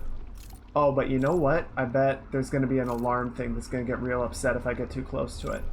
Oh, no, wait. Okay, yeah, so this is the back of the rotted out building. And the alarm tower is that we saw in the vision is the one we just passed. Okay, so now we're looking for... Where's the teleport? There it is!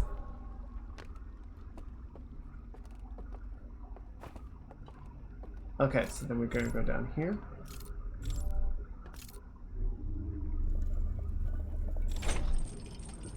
I guess we go up? That wasn't in the vision.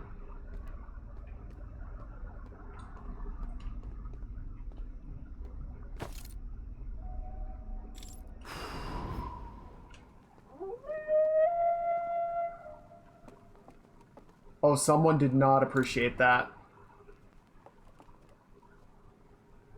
Shit.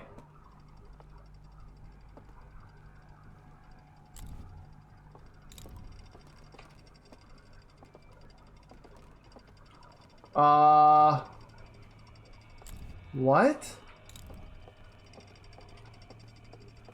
Guys, I'm scared. I'm concerned.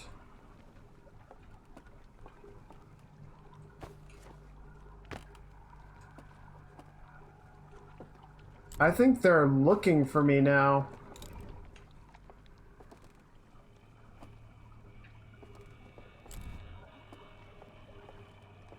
Okay, so this is back to the... Oh, wait. You know what? This might actually be our way out.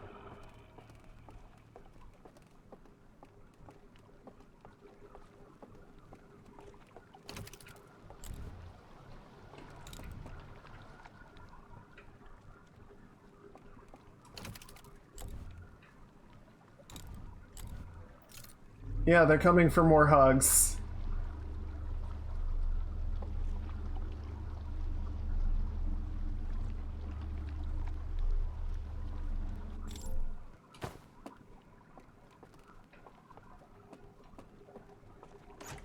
Open. Oh, that's lovely. Oh, it's the eye. It's the eye of the universe. Giving rise to galaxies. Out of the skull of one of the owl people. That's beautiful and macabre and poetic all at once.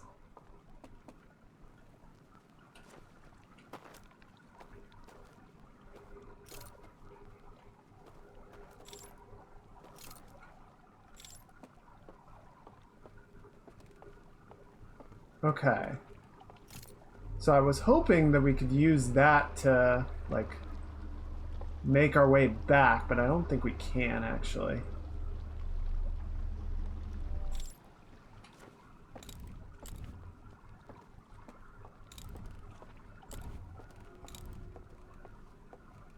I'm just gonna walk forward until we get... Okay, so I think we're good.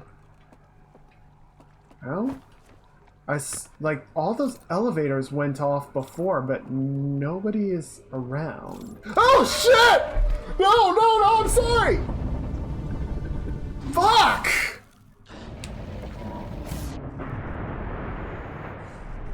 Oh, God! Damn!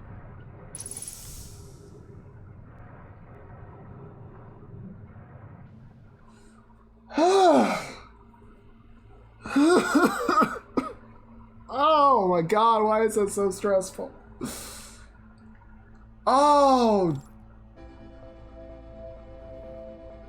God, fuck. Okay. Okay. Okay.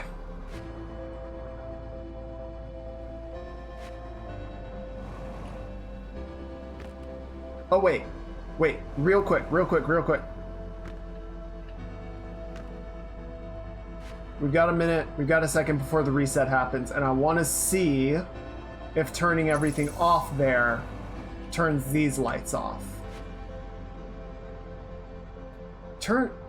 I want up. Is that what we needed to do? Nope, they're still on. So we need something else. That was not enough. It's possible the switch is at the bottom of the well.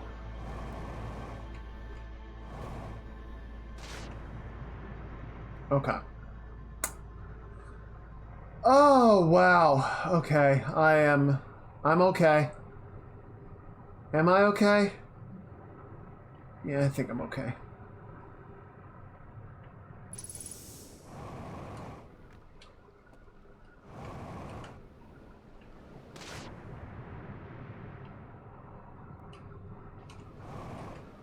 Alright.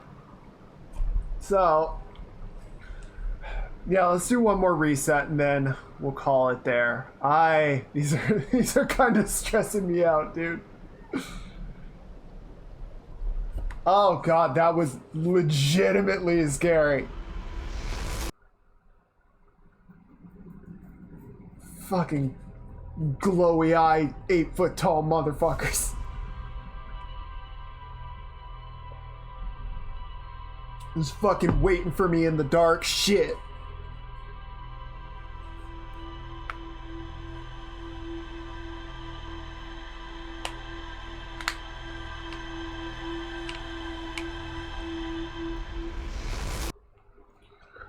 Okay, so what's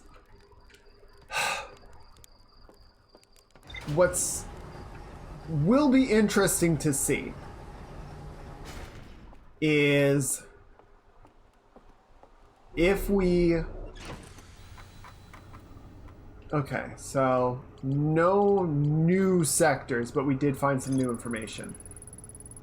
Causing it to strain against the chains holding it shut. Moments later, rays of green light spilled out of the vault. Yep. Okay. The well at the bottom of the village is guarded by a statue. I found the remains of a burned out building on the outskirts of the village. Yes, and I was able to use that to...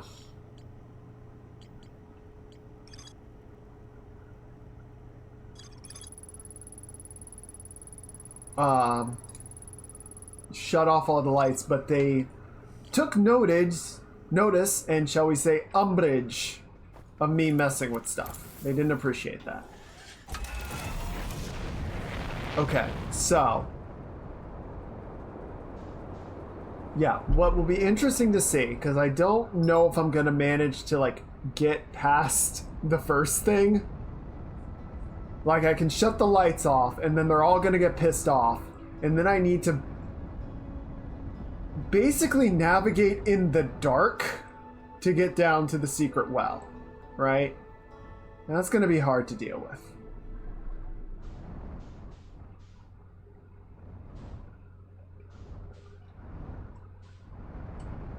So there's a good chance that I'm going to be caught. And what we'll need to see at that point is if getting caught resets anything. Because if I can turn the lights out, reset, and then navigate back to the well, that might honestly be easier than trying to do it in one go. Yeah, I just need to max out my stealth. I need to get really good stealth rolls. Oh, yeah, I appreciate the guidance.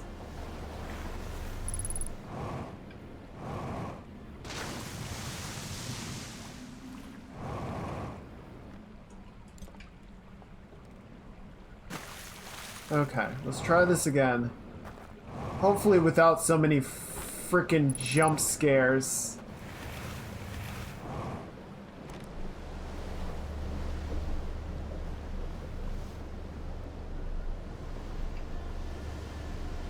Don't get caught. Oh, that's what I was doing wrong. I see.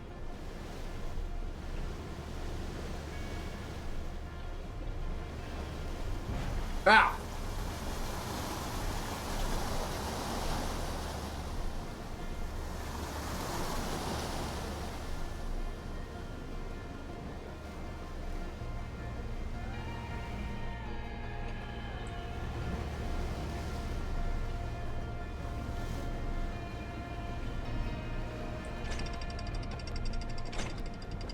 Well, you don't need to do it from behind, you just need to be sneaky about it. It helps if you yell, "Surprise!"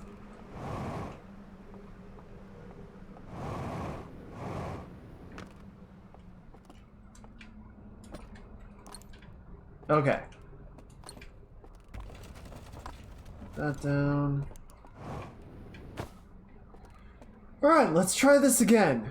Preferably without getting freaked the fuck out.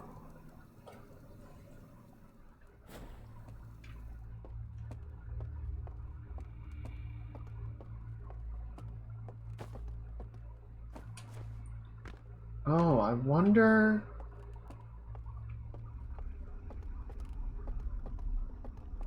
There is a lower entrance to the tower. Maybe that's what I need to get to.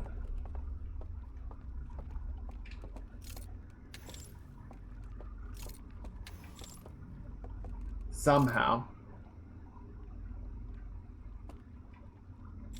Don't know how I would. Jump scare in 3, 2. Prepare for jump scare.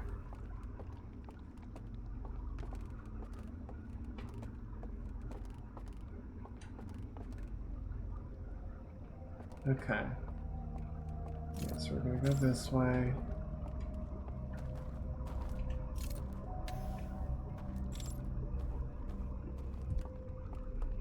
Yeah, so he's upstairs right now. Okay, yeah, and then this is...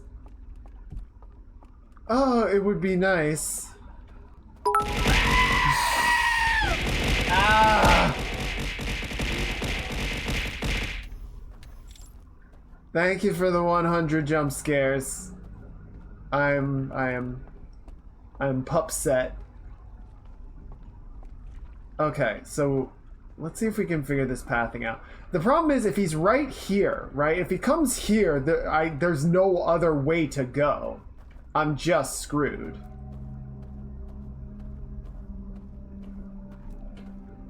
So we go this way. And then I think we need to go across this way.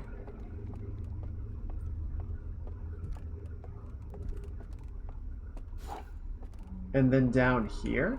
This looks right. Oh.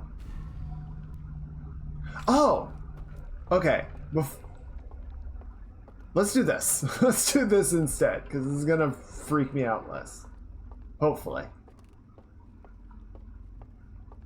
Okay, so we're gonna go back to the tower.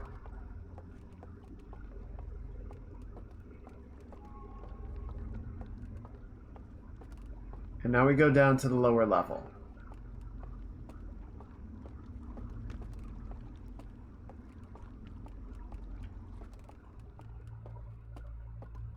Go up.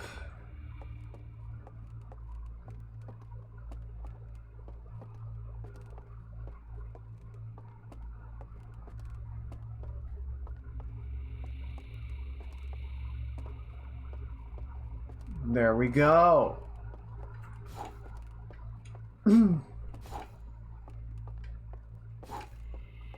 I'm just gonna turn all of them off for good measure. Okay, and now we need to wake up.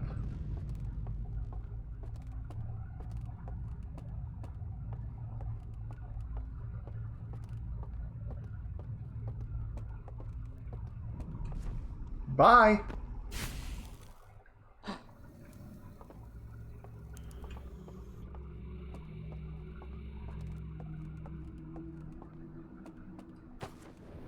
Okay.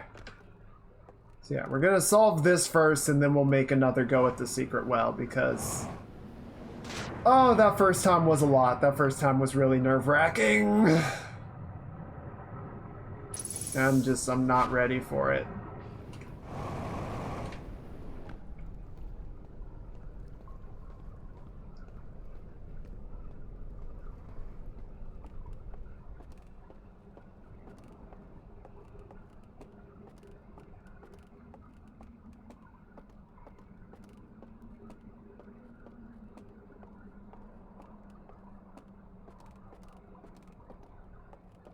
And there we go.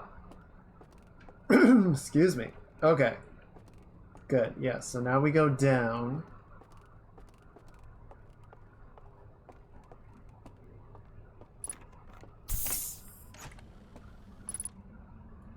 Okay, so that one's burned out. Hey, it's codes! No! No, it's not fair. Okay.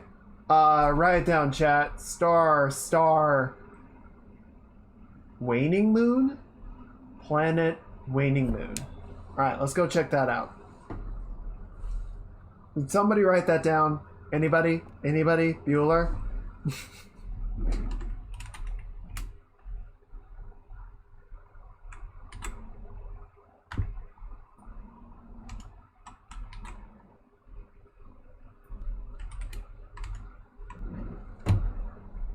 Okay, are we good? Yes. Okay, so yeah, we got this one already. That's the one for the controls by the reservoir. Unfortunately, because we don't have the satellite to connect with anyway. Like, it's definitely interesting, but there's a missing component to that, shall we say.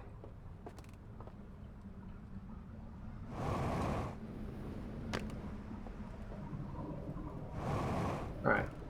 So let's go check out this now. Depending on how much time we have left, we might just save the secret well for next time. Honestly, I think my nerves would appreciate that.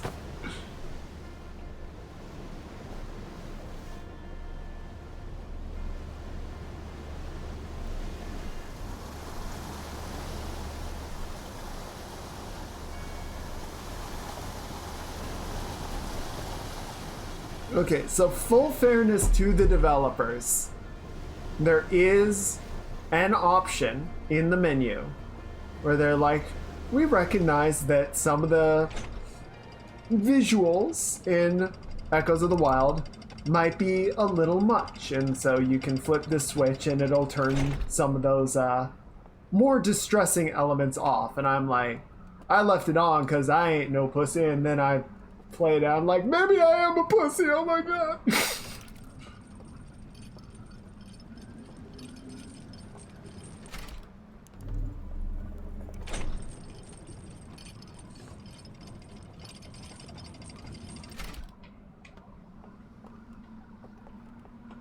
I mean, admittedly, I don't know if the distressing visuals are the corpses or if it's the jump scares.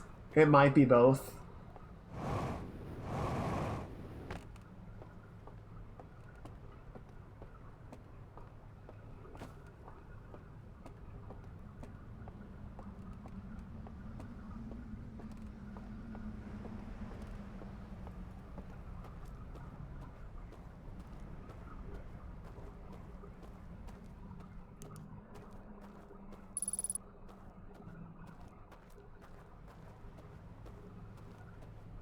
Alright.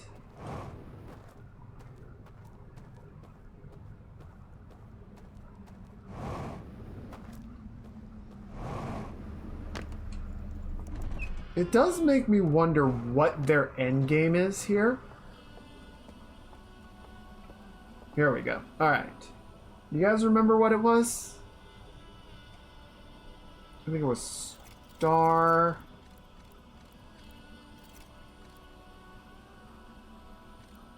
Did you guys write it down? Did you guys write it down like I asked?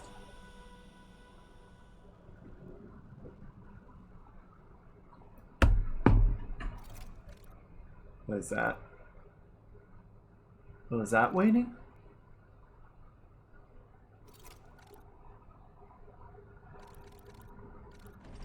You guys didn't write it down, did you? Ooh. It's an elevator. Crescent Siren. Yes.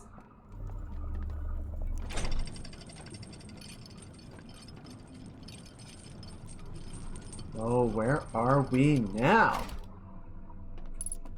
Ship log updated. We got more red. What is this?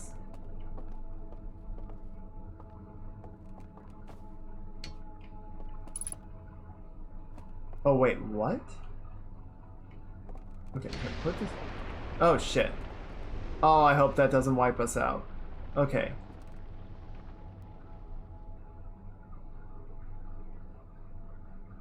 There's a secret location? Am I reading that right? Did we look? Okay, so there's a tower. Yeah, so the...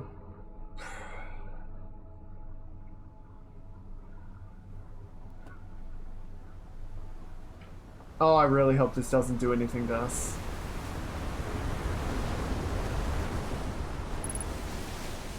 I think we're okay. Oh. What? Oh.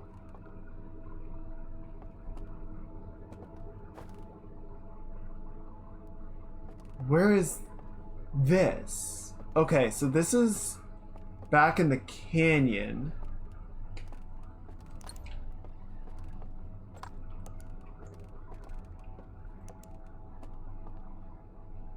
There's a secret room? There's a secret room, but how do we get to it, per se? Okay. Oh, okay, so this is... Oh! Okay, so there's more burn rooms, is what I think it's trying to say. So we found the one by the tower. In the lower forest area, there's a secret one just to the left of the slide reel room. And then back here in the canyon, there's one under the elevator by the slide reel room. Okay, so let's take this back to the slide reel and watch it.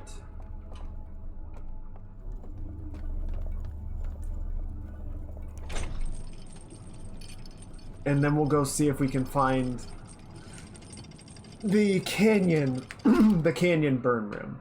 Interesting. So this place doesn't have... This isn't where they burned it. This is sort of where they were, like, coordinating the burnings.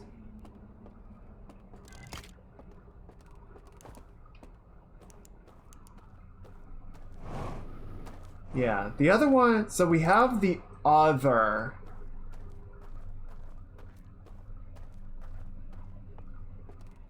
combination. Alright. Let's watch this. Okay. From the burn archives. So they built the vault, and then they submerged it. Well, they're looking particularly evil right now, I tell you what. Jeez 'em.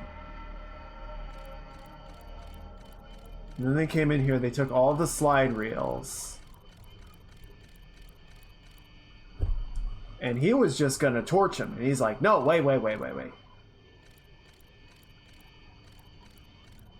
then they put it on the thing, and then the machine... Oh! The machine doesn't burn them, the machine records them.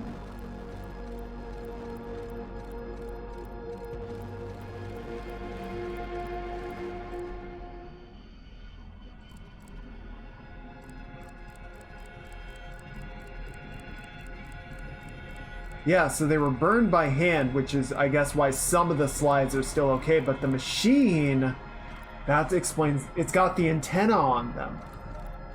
Right above the arms there. So yeah, it records them. Okay. Interesting. Alright, we're figuring it out, chat. We're getting there. We're getting the pieces coming together bit by bit. Okay. Interesting.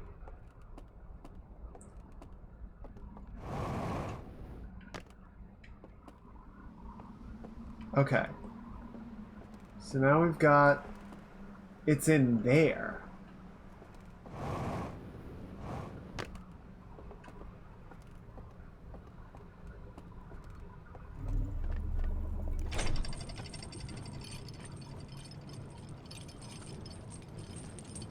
But this goes all the way down below that room. So how do we get...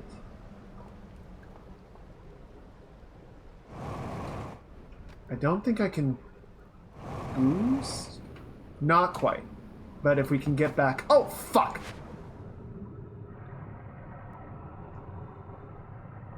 If we can get back up... Now that the elevator is down, I can just drop through the hole, and that should work. Interesting.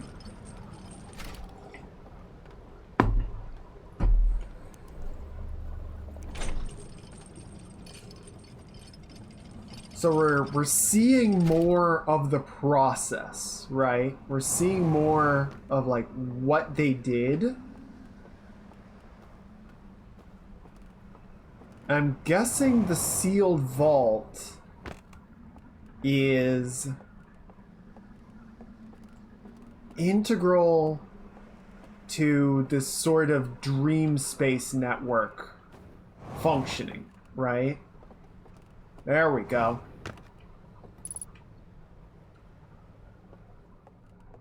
Are any of these still good? Nope. Okay, all of these are dead. I'm gonna check up here first. Where does this go?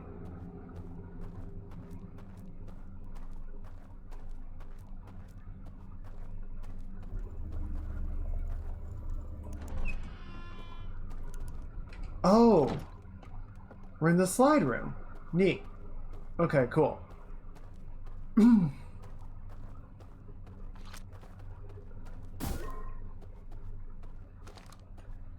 Okay.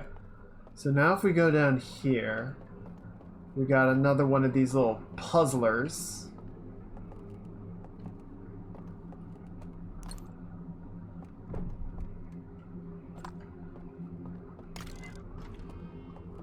And that's gonna shut the door.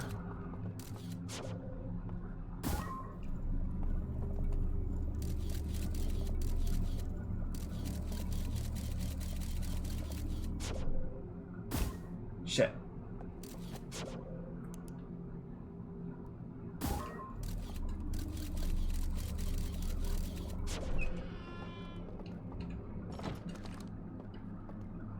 I'm too smart for you, owl man. Ow. You hit a gem with glasses. How could you? Ow. So rude.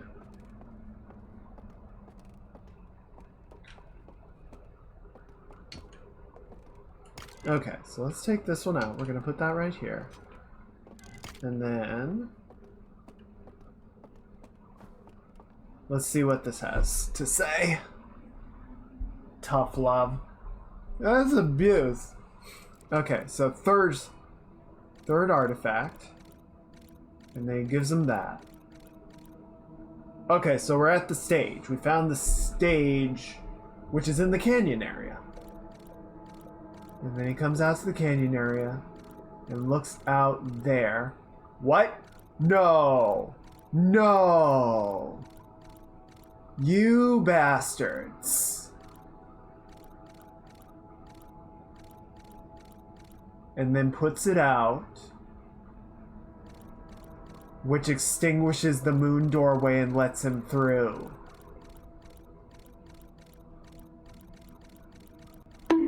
Ow. The absolute disrespect.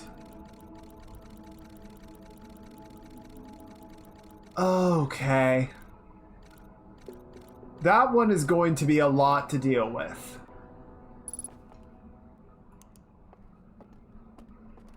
Okay, so... And the the first burn room. Ow. Stop it! Stop! Up, did the tower collapse? I hear that. I hear that outro music.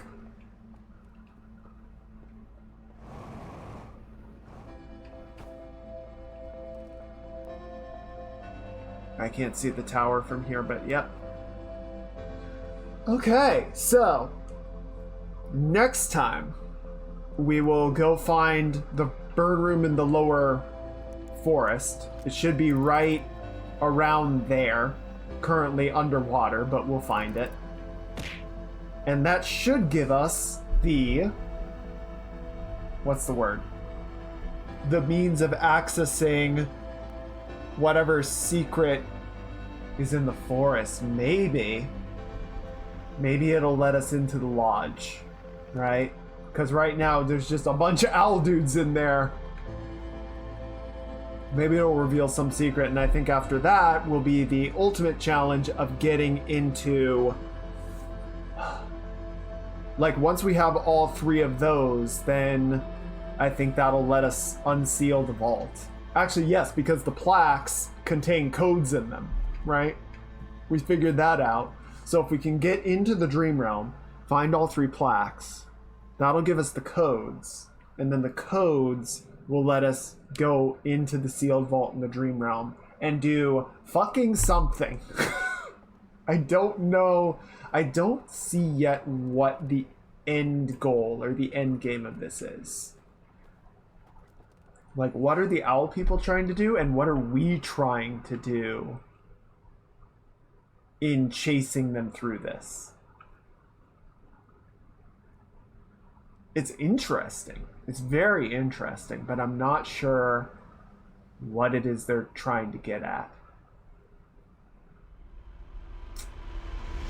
Whew! Damn, okay. That was a lot. That was a lot.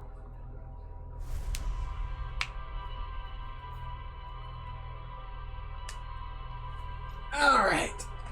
But I think that's where we are going to call it for Outer Wilds tonight. Because there was some stressful shit in there. I'll tell you what. And then... yeah, let's do a little bit of drawing. Well, I drank all my coffee. I do have tea. I do have tea.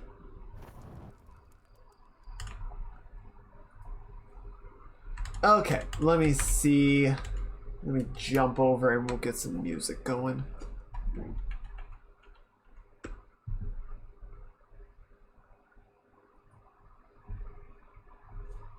There we go. Alright. I just wanted to work on this portrait for a little bit today. We started it last time and I was like, this is fun. I just wanted a little break from the 3D work.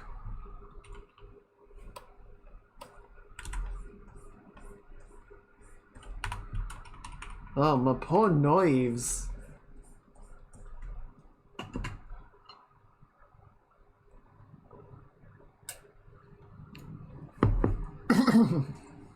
Excuse me. But yeah, they don't seem to appreciate when I put all the lights out. So I'm pretty sure both... well, so we know at the tower, and I imagine at the canyon lodge as well. When we do that, it's going to make all of them very upset, and they're going to go into hunter mode again.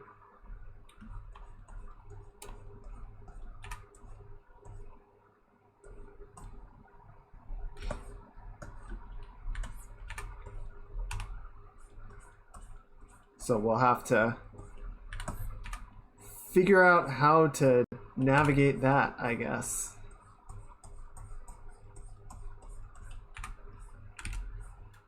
But yeah, so I do have a pretty substantial list of games that I'd like to hit. I'll talk about that more in depth during the debut stream. But yeah, just because of the limited amount of time that I'm able to stream per week and, you know, trying to keep things split between games and art, I don't want to sort of commit to games that are going to take a long time to complete and kind of demand a lot of the stream's attention, you know?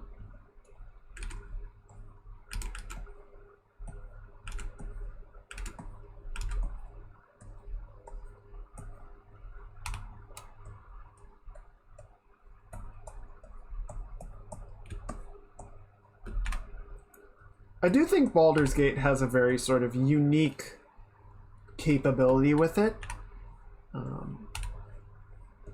because I know like Gene has been playing Baldur's Gate with Ivy, like they've been collabing on stream, and then Jin's also playing it on her own.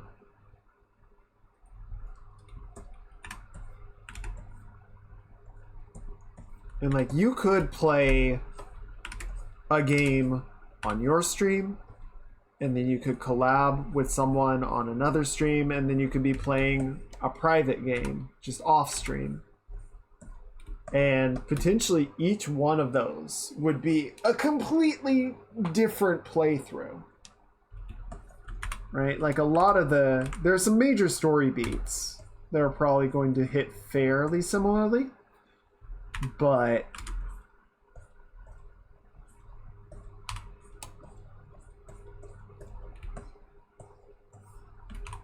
yeah, I don't know. It's really interesting.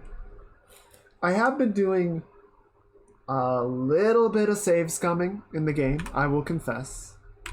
Just because there will be things that the game does that I don't expect it to do. Just weird sort of, I'm not going to even call it glitches, just odd behaviors of the game that I'm like, I didn't want you to do that. So those all save scum. But yeah, if I get like a bad roll or something, as best I can, I will just kind of live with it.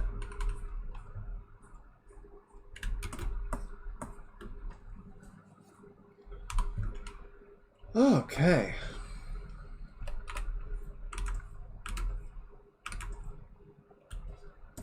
Need to freaking unwind. I feel super tense.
Okay, so yeah, to sort of recap some of the stuff that I was talking about at the top of the stream, for those of you that weren't there.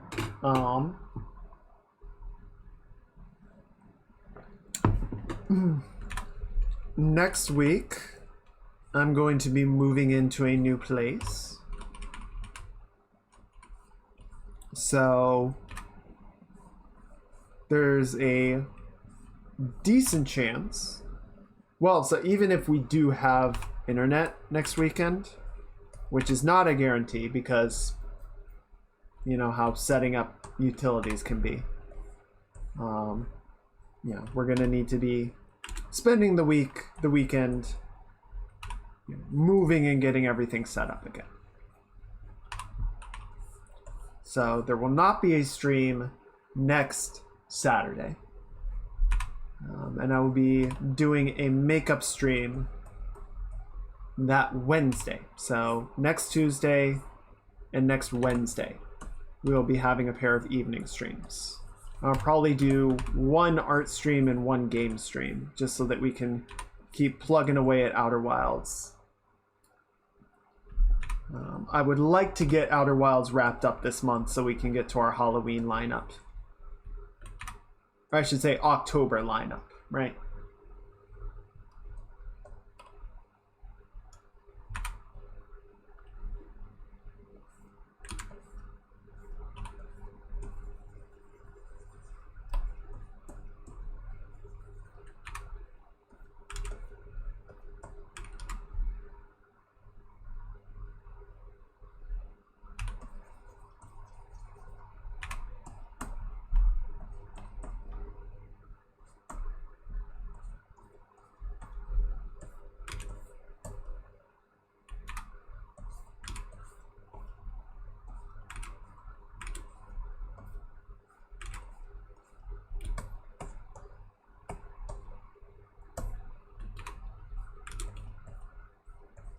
So, yes, we'll have 2 evening streams next week. I'll be offline that Saturday.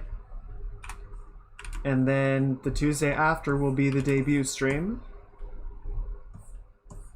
Debut/birthday stream. And I don't know. I'm thinking we might play Jackbox.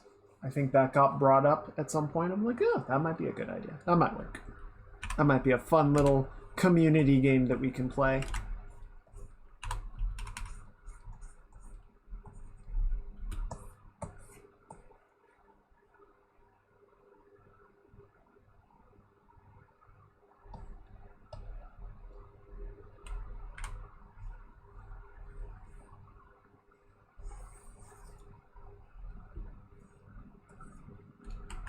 Or maybe we'll just play marbles. I don't know.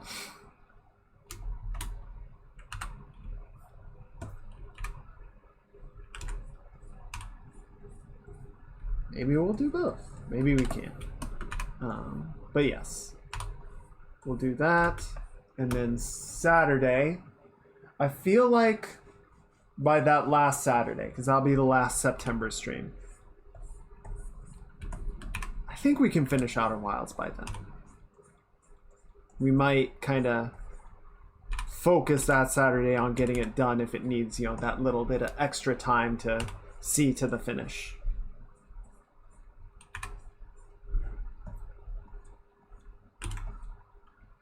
And then it'll be October, and we'll have a whole new lineup.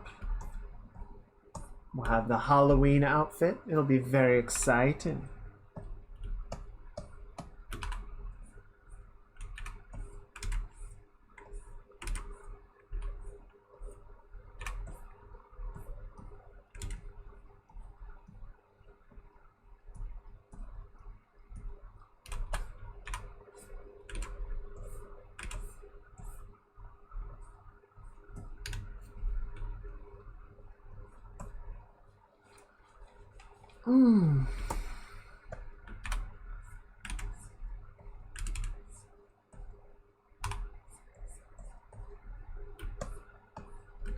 I did realize I want to... We'll save off a copy of this.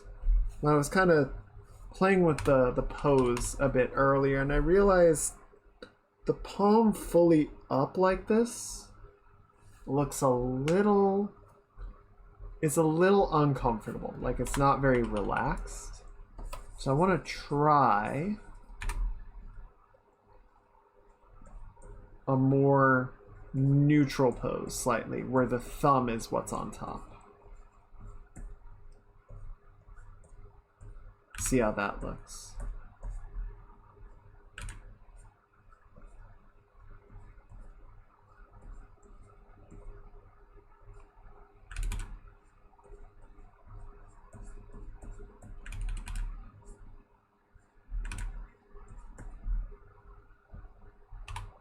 Okay. Yeah.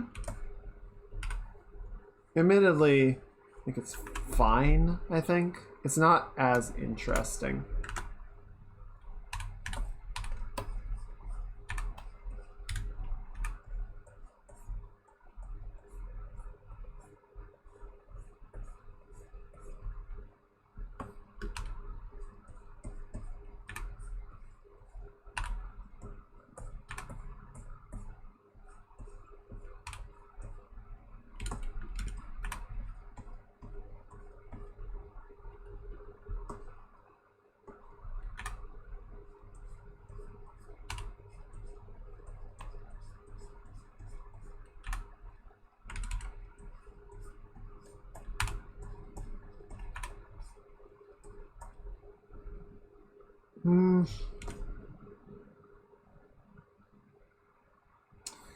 I like the other one more just because it reads more clearly to me.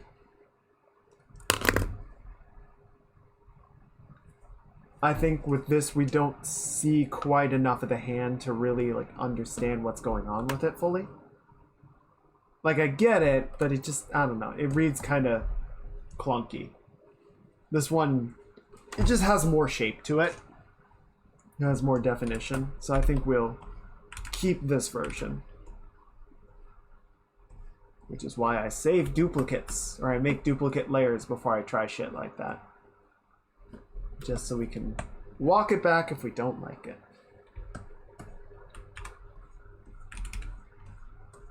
I mean, the other option is to have 500 undo levels, but that also takes up a lot of memory.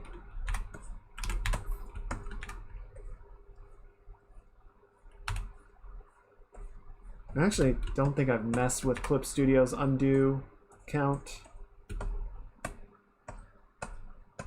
It's pretty generous by default compared to Photoshop. I think it's like 50.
Okay.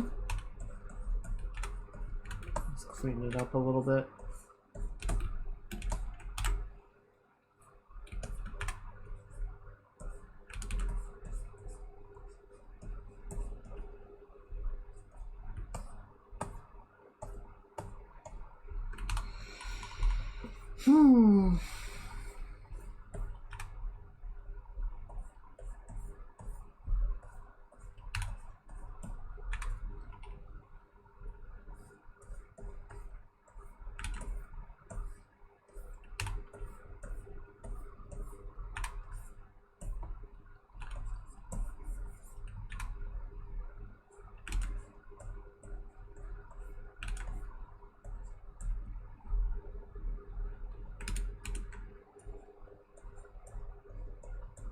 Okay, there we go. So yeah, then we just keep that. Actually, let's push that back a little bit so that's more even. We can go like that. And then kind of pull those up like so. Good. Good. And then let's clear the draw through right there.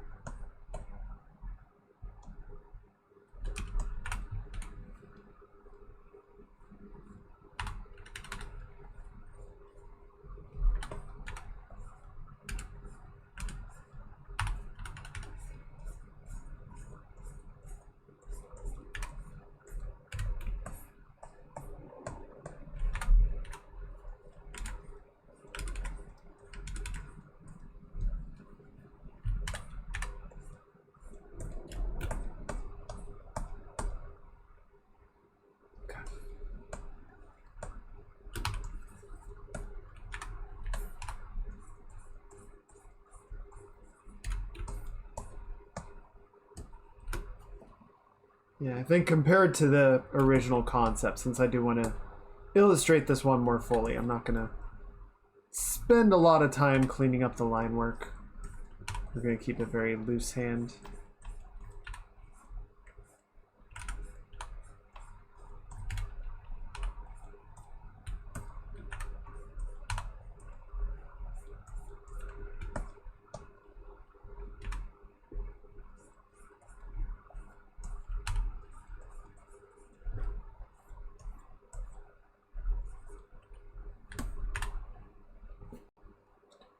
Oh, interesting thing that I saw.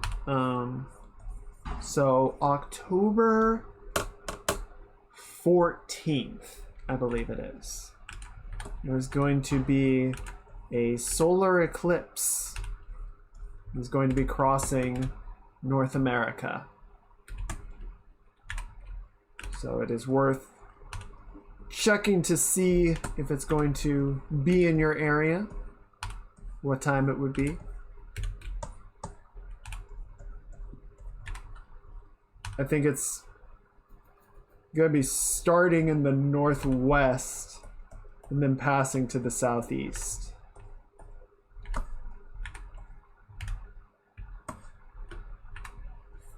I don't know enough about the lunar orbital mechanics to say why, but that seems to be the regular path that it follows.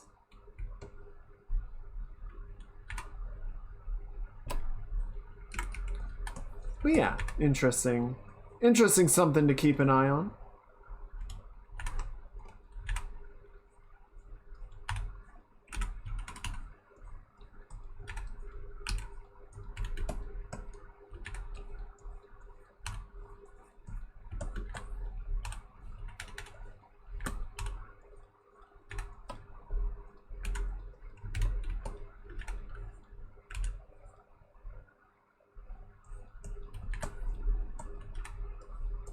Okay, this will do for sketch purposes, I think. We just kind of wrap this around like that.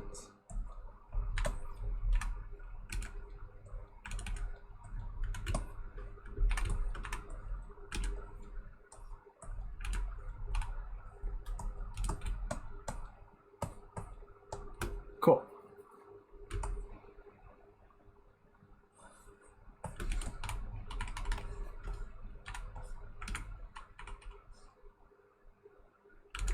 There we go. Just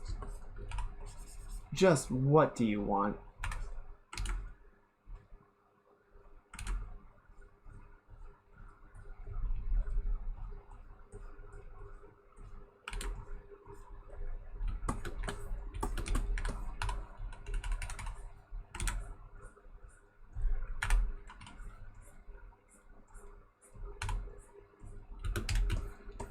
Either you got business with me or a death wish, so what the fuck you want?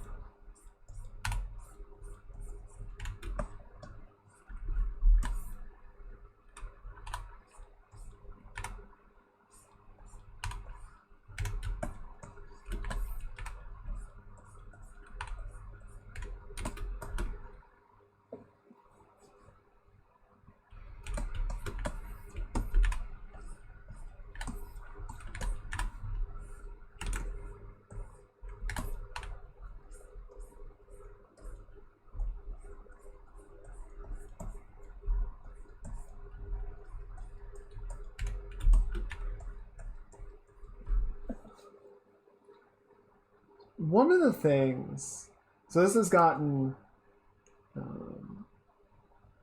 circulated, repeatedly pointed out over this week with all of the Unity shenanigans going on. The current CEO of Unity was formerly the CEO of EA. Back during the, I believe it was 2010s.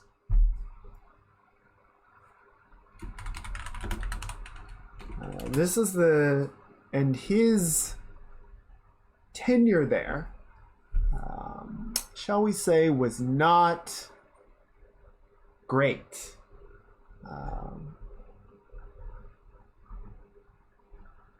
Yes, Electronic Arts, 2007 to 2014. So yes, that would have been the period where we lost Maxis, the developers of SimCity, where EA just went all in on microtransactions. Like, looking at what Unity is doing now and looking at EA's behavior in that period, there's a lot of similarities, and I think it is very telling sort of how management has been sort of shaped.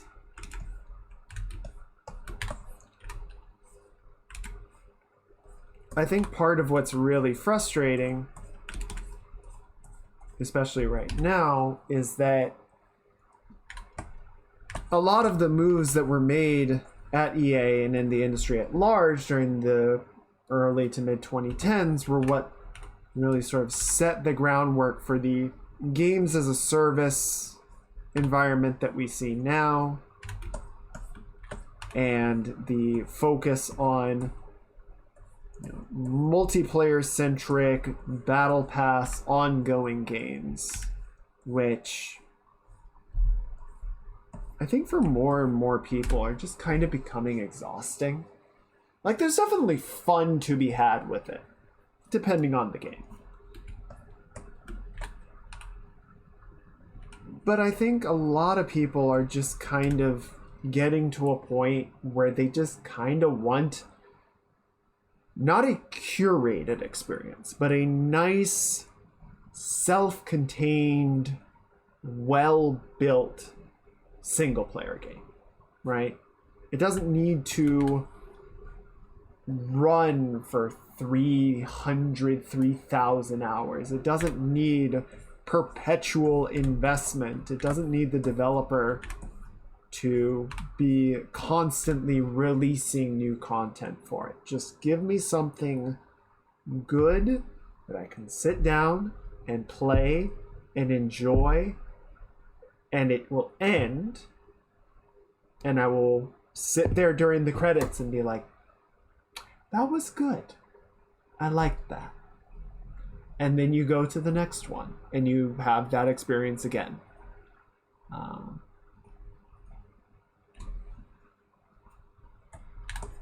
One of the things that I honestly kind of lament with most MMOs that I play, with WoW, with Guild Wars, hello, we are Larian Studios. I mean, yes.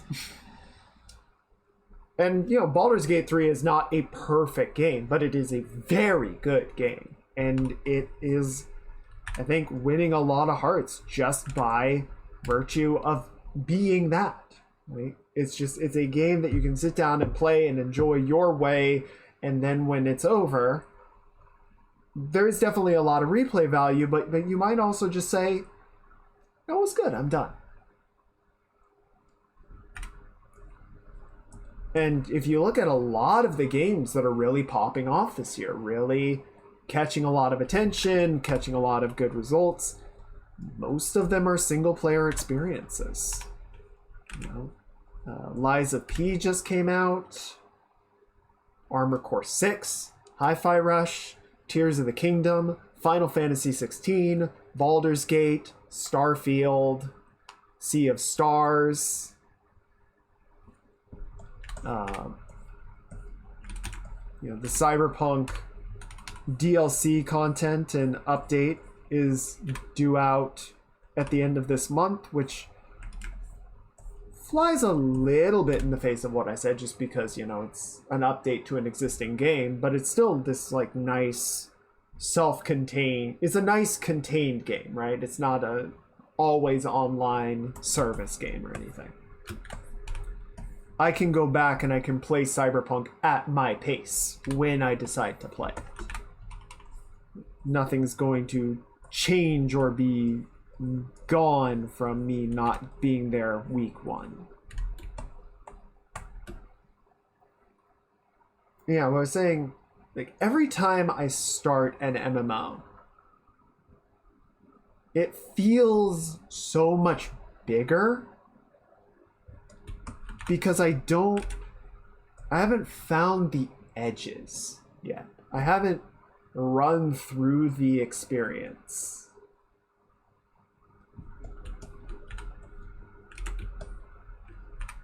In Final Fantasy, I started as a Lancer, so my starting city and starting area was Gridania. And every so often, I will enter Gridania through the front gate as opposed to teleporting into the city, and just have this brief pang of nostalgia of just remembering this was the first view of the game, the first controlled shot of the world that I got to see.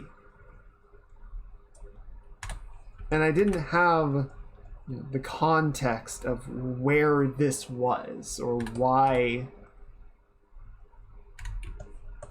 this meant anything. It was the start of a new adventure. After you play a game for hundreds of hours, you intentionally or unintentionally, you kind of just start to metagame. You start to optimize travel routes and figure out what's going to have the best return on investment, best rewards for the time that you spend playing. And that sort of initial magic of that first hour or first 5 hours of like, what else is out there? Even when they release new content, it's hard to, I think, capture that feeling again. Because you've already become sort of this veteran player that knows the rules and knows how everything works, and you can kind of hit the ground running on new content in a way that you just couldn't when you're just starting out.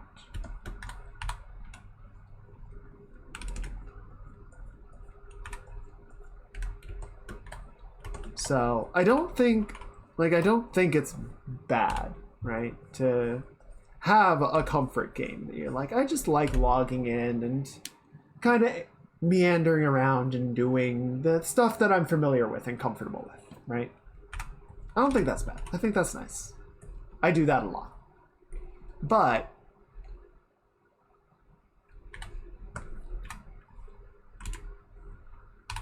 I think with so much, particularly of the AAA industry, really trying to keep people onto their existing games, retain them with the perpetual service games.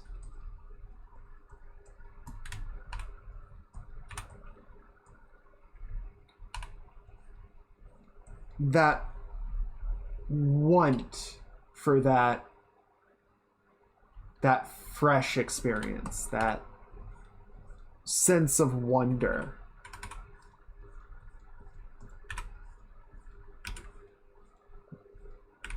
becomes harder to appease without just sort of recognizing, I just need to play something new. I need to play something that I don't know so that I can have that experience of just being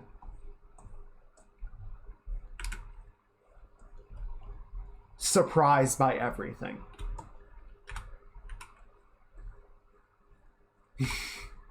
Did you escape, Tech? Are you free of social obligations?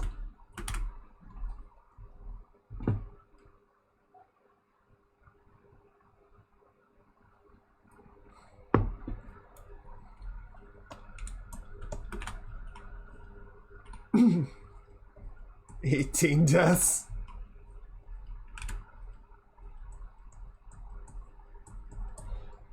Okay, hang on. I want to find a video because that reminded me of a Mighty Keith skit.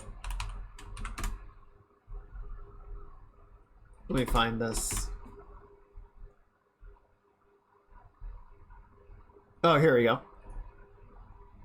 I'm just gonna skip the ad real quick.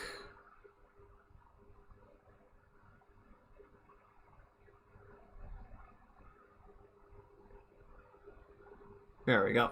All right. Let me pause the music, and then we're gonna pop up the video.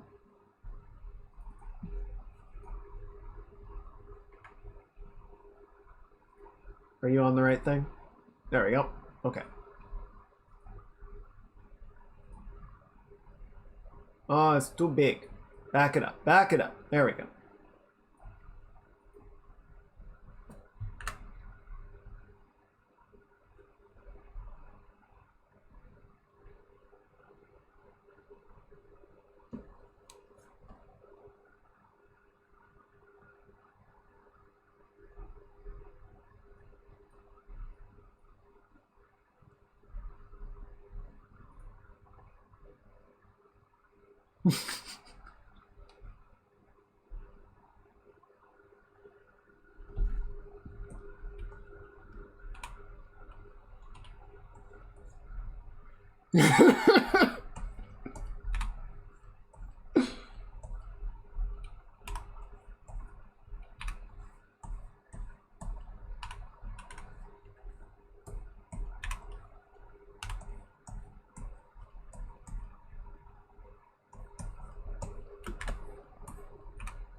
Such devastation. Alright, turn that back down. There we go.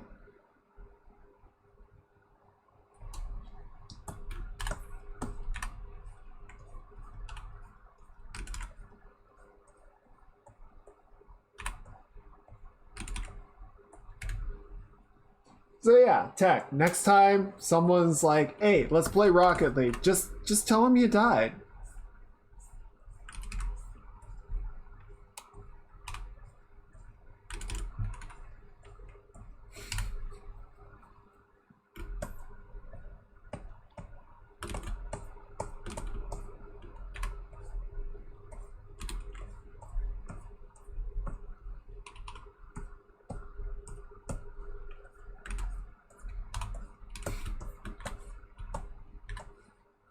We use that a lot.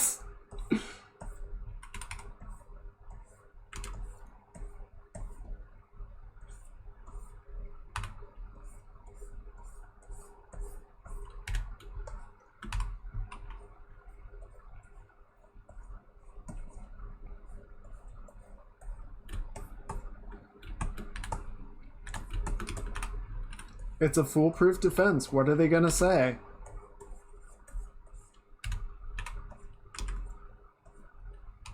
It's almost as strong as the Uno reverse card.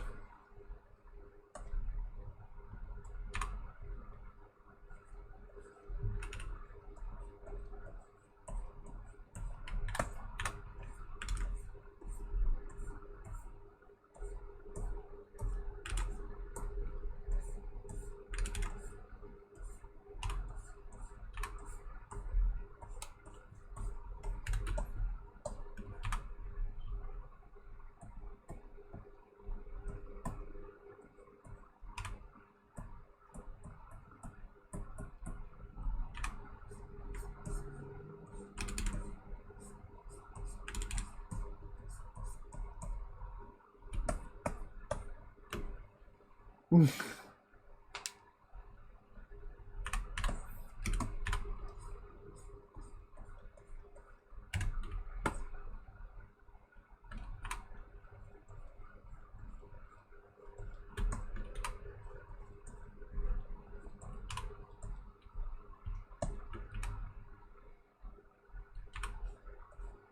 we go. Okay, I'm just gonna nudge this back. Actually, no, let's leave that there. I just want to be careful about this tangenting. I'm gonna leave it a little bit smaller than I think the end result is gonna be, just because I can paint over it.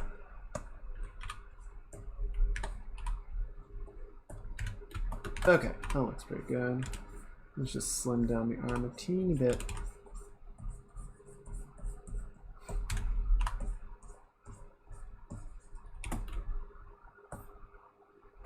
Okay, I think that was pretty good. Let's flip it over.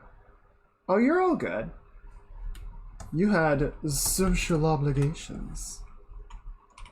And nobody, as I've said, nobody has to be chatting or even has to be here. I appreciate it when you guys make it. I appreciate it when you hang out. But there are no requirements.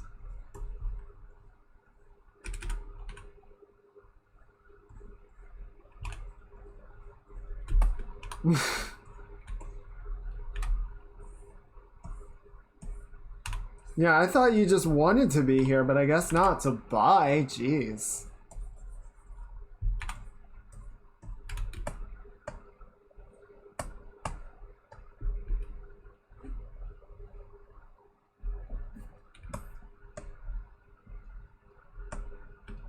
Actually, so what I think we're gonna need to do, because I've been kind of doing this a bit stylized, but I think we're gonna have to sort of, since this is more like a side-on view, we're gonna get a little bit more of the wing kind of wrapping over the corset like that. I was almost sure I dreamed about you. Oh my. I hope it was a nice dream.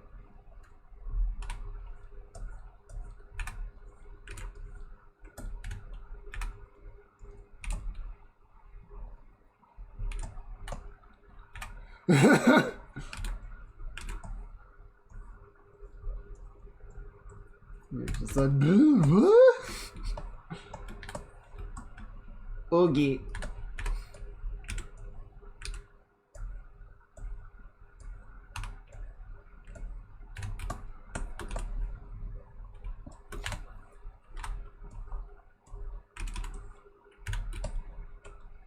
There we go. That feels good. Alright, I think we can get into some of the coloring phase now. I just want to clean up a little bit in here so that we can do the selection more effectively. There we go.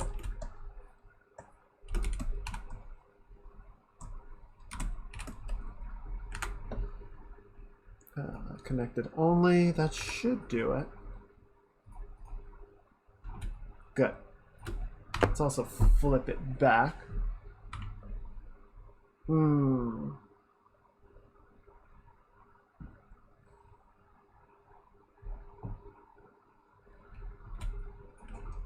That was... Oh my. Well, I do like giving hugs, it is true.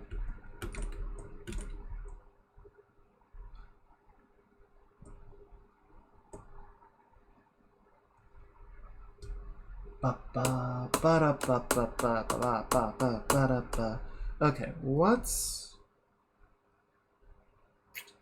I don't quite like where this is at. So we're gonna nudge that in. Or are we? I want one for my birthday.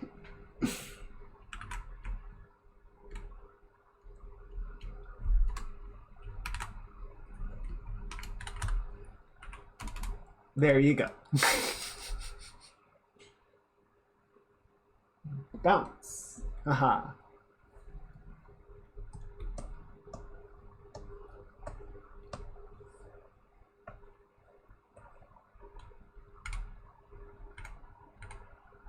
No.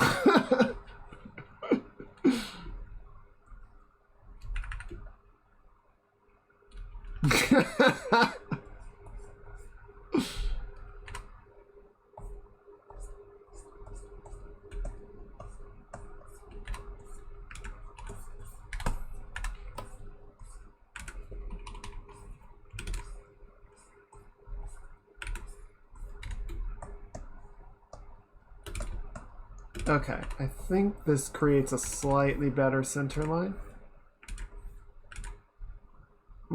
This eyebrow's out of position. And then we're gonna bring the nose down. Okay, so that goes like that, right? There's the bridge.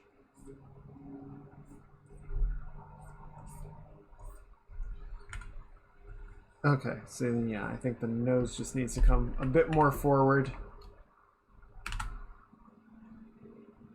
That looks about right. Yeah, that should work. That should do it. And then we're just gonna nudge the hair back a little bit as well. Good. Okay, I think that's better.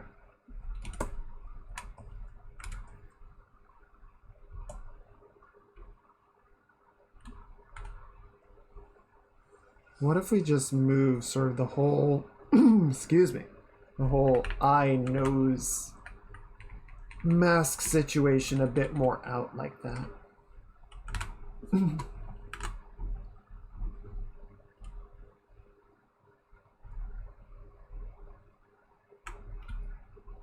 Okay, good. And then we're just gonna nudge this eyebrow in a little bit. And scale this one down a bit. So that they're about equidistant from the center line. That works, I think. I'm probably going to end up redrawing them for the most part anyway. I just want to have them in the right spot. Okay, I think that works. Good. Yes, good. Yes, yes, good. Okay. Let's flip it back, save. And I think, yeah, we can go ahead and get coloring.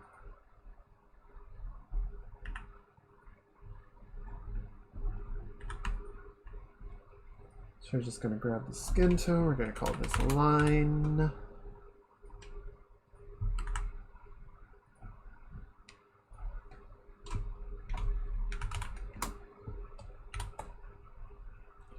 Go like that. Base. There we go. And then, what do we want to do for shadow tone?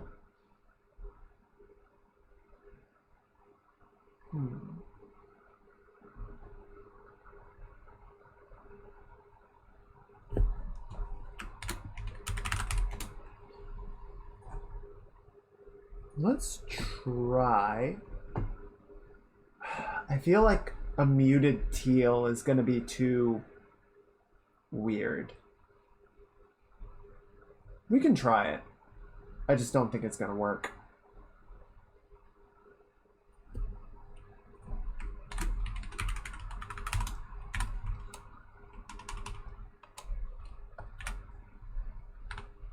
But we can always just change the color if it's ugly.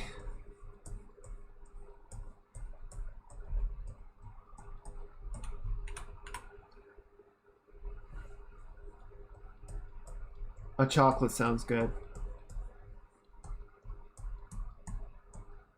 I don't actually buy that much sweets.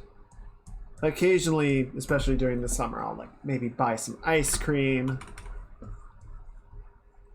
I might buy some candy after Halloween, but for the most part, I don't know.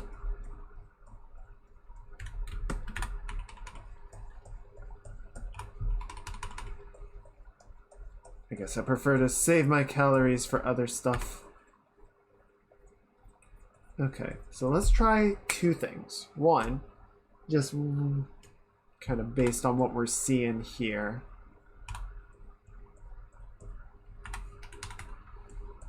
I just want to fill in a little bit more so we have something to sample off of. So 1, we're going to set that to 50%, and then we're going to duplicate it and set it to overlay at 100%. That's not bad.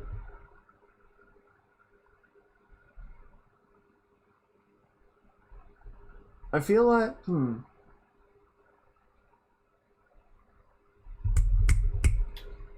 what if we set the saturation?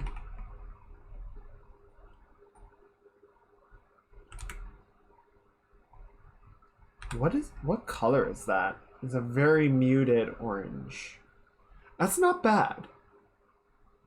Because I'm feeling like we don't necessarily want it to be just darker. And the problem that I always have with cool shadows is that they really sort of like drain the life out of stuff. They don't have any sort of inherent warmth to them. But this isn't bad, because this is just kind of like a more subdued tone. Okay. We're going to set it back to 100% just to sort of... I just want to keep working on the same layer, right? Or we'll do the shadows on 1 and then we'll sort of copy out or duplicate the layer and do the blending. But I think this might actually work really cool for us. And it would be nice to sort of find an approach that lets me do those cool shadows in a way that isn't quite so, again, life draining. Even if it is somewhat appropriate for the character.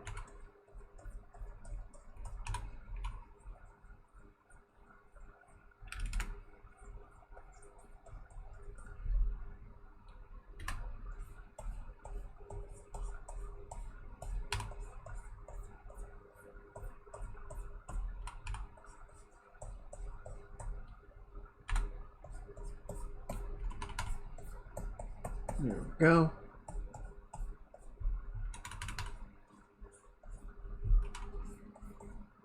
So a little bit of shadow there. Tuck behind the ear.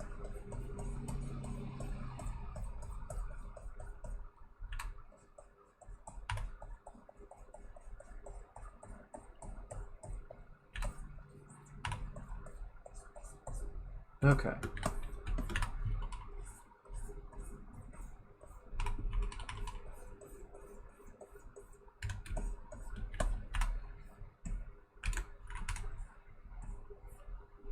No chocolate. Guess I'll die.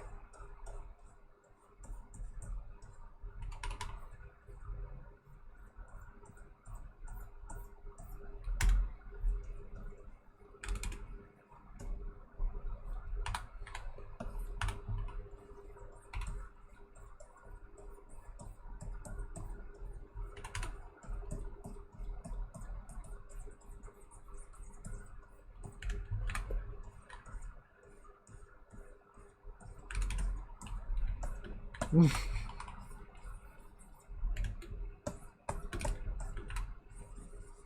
just go ahead and kind of fill the wings in. I think we'll do, just for the sake of having like a nice palette of colors to work with, we're going to kind of give a little bit of a fade off towards the end. Also gives it a little bit of translucency. But for the most part, we'll be in shadow. And then, good.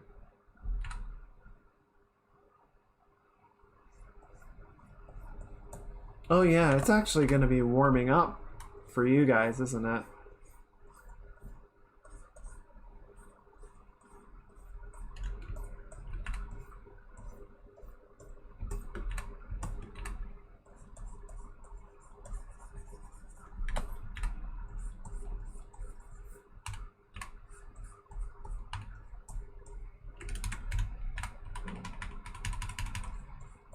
Yeah, we're in that really fun tween period where it's like some days are still kind of summer warm and some days are getting into that autumn chill, and then some days are like half and half, It'll be chilly in the morning, and then it gets too warm in the afternoon, and then it cools off again. You're like, pick one.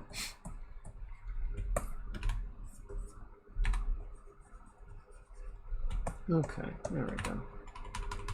Yeah, big shapes first.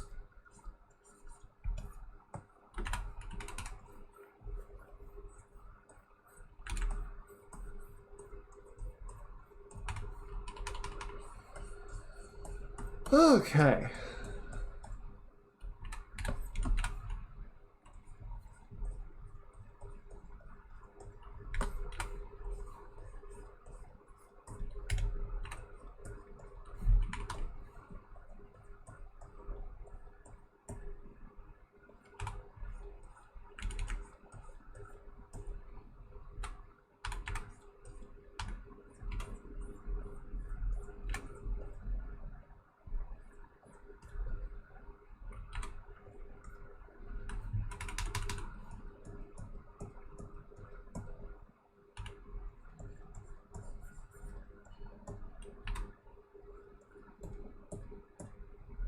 There we go. All right.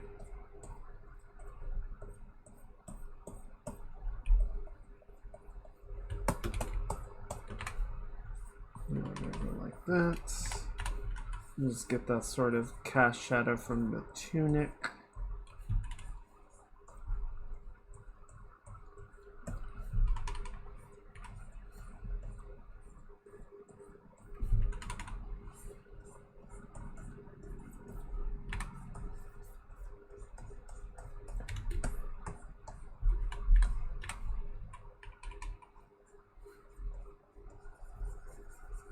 Partial shadow along this form like that.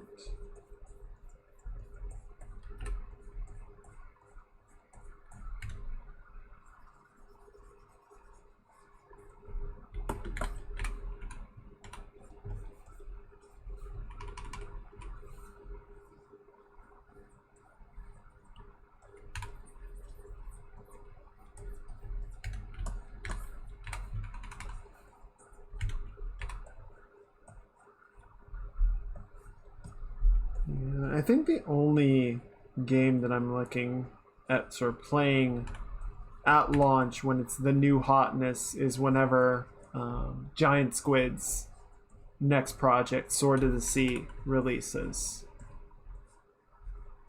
Probably play that right at the start or very close to it, just depending on how the schedule looks. Because I love Giant Squid, and I'm really looking forward to their next work. Rogues don't make good loot players. It's true. They're not proficient. They haven't practiced. They did not keep up with their school orchestra. I mean, how could you expect them to? All they got was a freaking plastic recorder, and they're like, learn Titanic.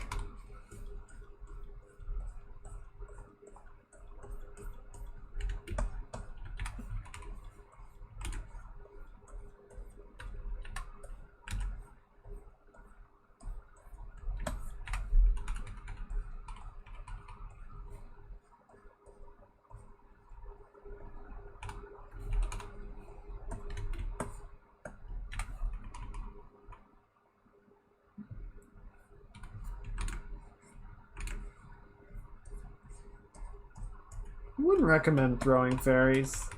They don't have a lot of impact damage. They're not very big.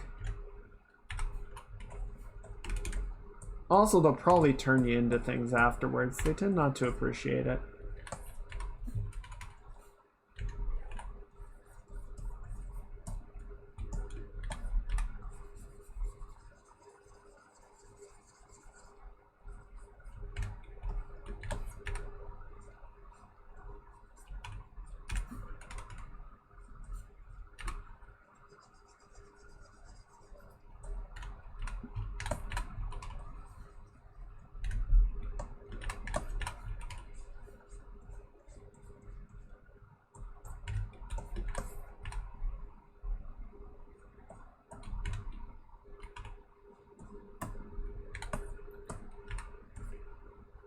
You're welcome. Just take care of them, I guess.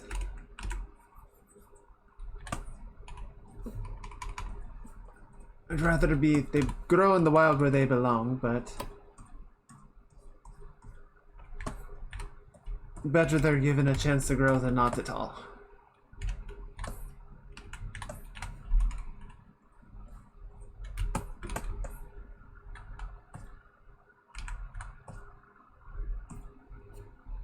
Imagine a small fairy zooming at full speed, just like a bottle rocket.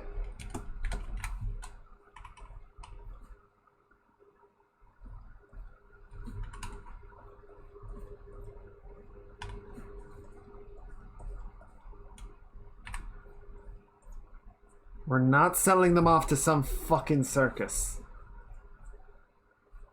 Or a kitchen. Just polymorphs into a rock.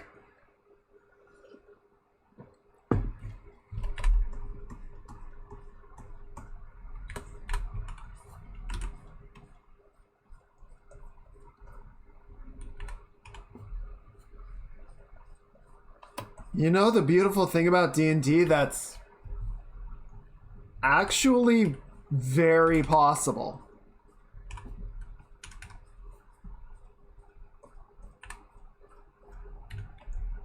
I don't know how effective it would be, but it is definitely possible. So each dungeon master obviously is going to be different in what they do and don't allow, but it is definitely within the feasibility of the game mechanically.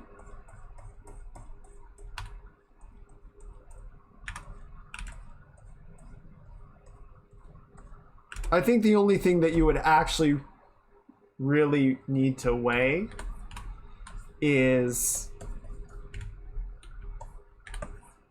how much damage it would do. Character would totally use yours as a projectile attack. I'll fucking cut you. I will actually attack you.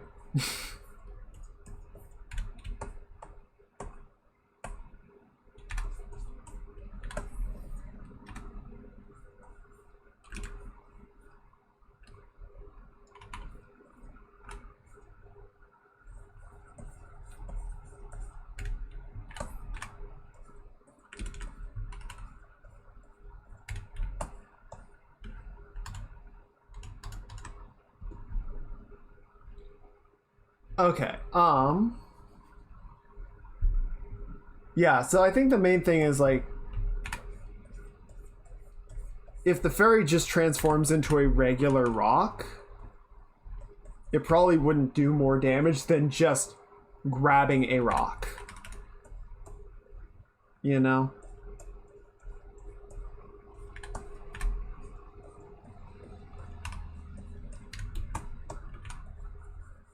The other question is if the fairy is in agreement with the plan,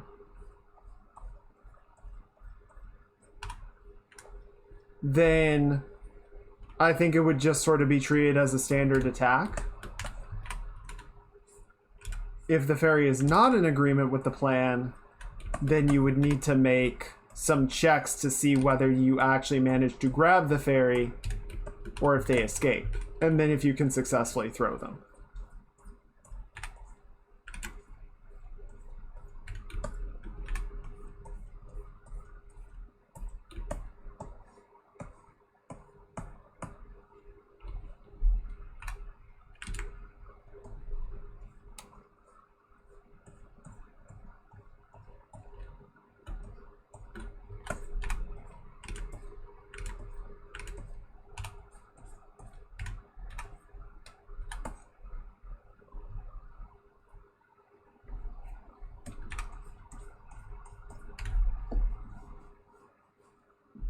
I mean, Eldritch Blast already has a range of 120 feet. I don't know why you would need to throw them. And that's without any upgrades.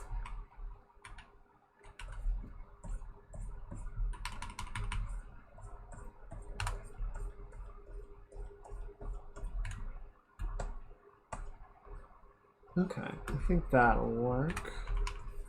Just gonna put a little more shadow through here. Yeah, that feels pretty good.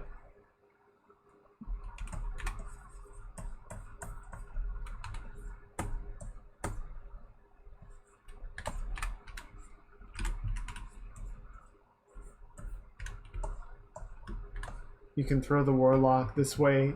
It has even more range.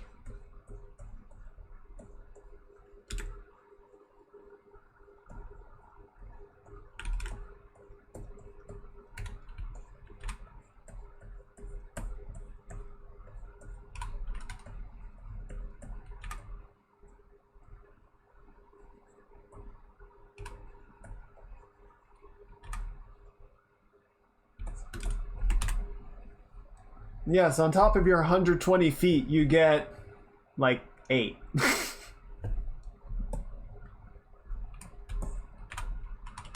don't know, maybe that is the deciding factor. Or maybe they're just so stupefied by you actually trying to pull this stunt that they forget to dodge.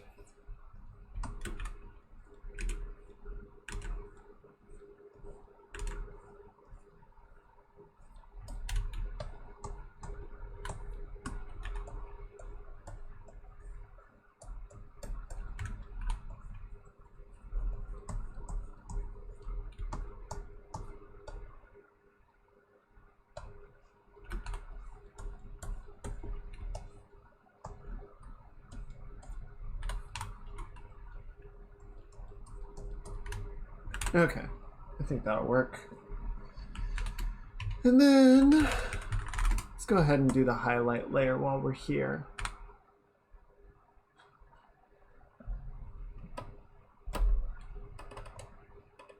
Bro, is that warlock fucking flying? I thought only wizards could do that. Oh no!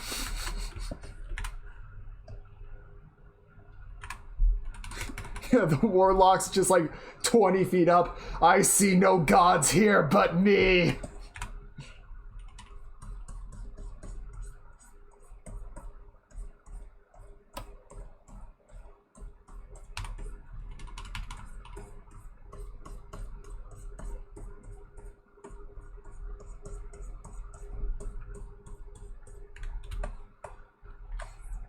I do like Baldur's Gate 3 kind of addresses the absurdity of the Pantheon a little bit. That, you know, these characters start talking about this new god, the Absolute, that's going to, you know, guide them to glory and power. And you're just kind of like, oh good, a new god. If only I didn't hear about that last week. So many gods in this realm, it can basically get them on discount.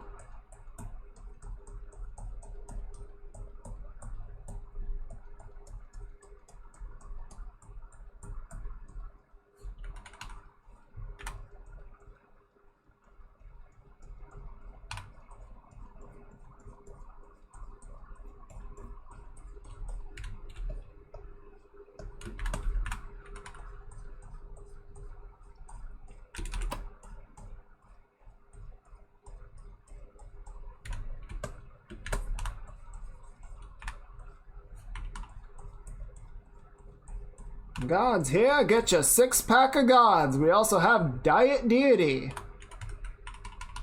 for when you need just a little divine boost with no extra sugar.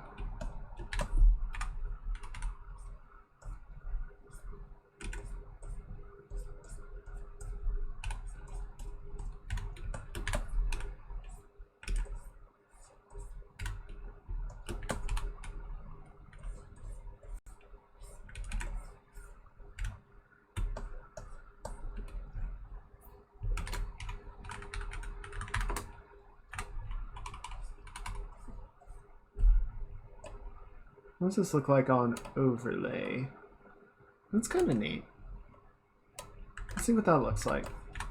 We might need to change the blending, but I like it at a basic level at least.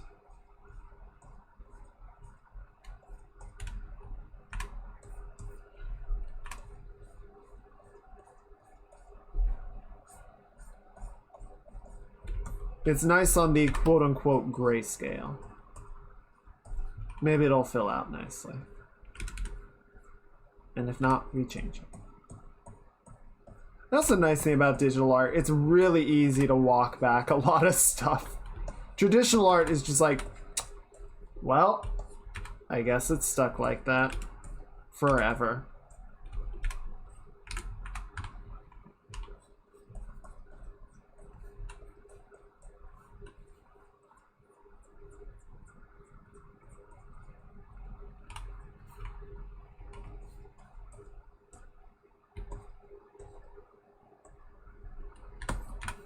Yep, just throw this paper in the trash and get a new one. I don't know. Like I said, I learned a lot from oil paints. Definitely worth the experience.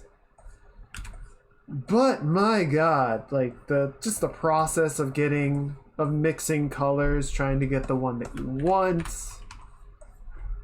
trying to apply it correctly. And then, yeah, like you run out of paint halfway through a section you're trying to do, and now you can't get the mixture just right, and it just doesn't feel right. You're like, fuck! Please, I just want to paint. I just want to make the pretties.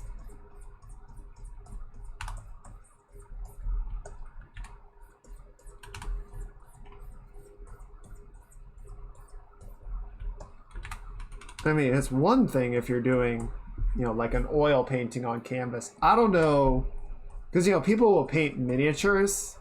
They try and paint entire like, Warhammer armies or whatever in matching colors. I don't know how you keep that shit consistent without just saying, like, this is the color, this is the bottle we're going to use. We're not going to do any mixing. CSP doesn't have one brush that makes a real mixing. Does it? So there are a couple of blend brushes that I don't use very often. Let's test. Let's see what happens if we do this. So we got this color and this color right here, right? So if we do blend, what is that going to make?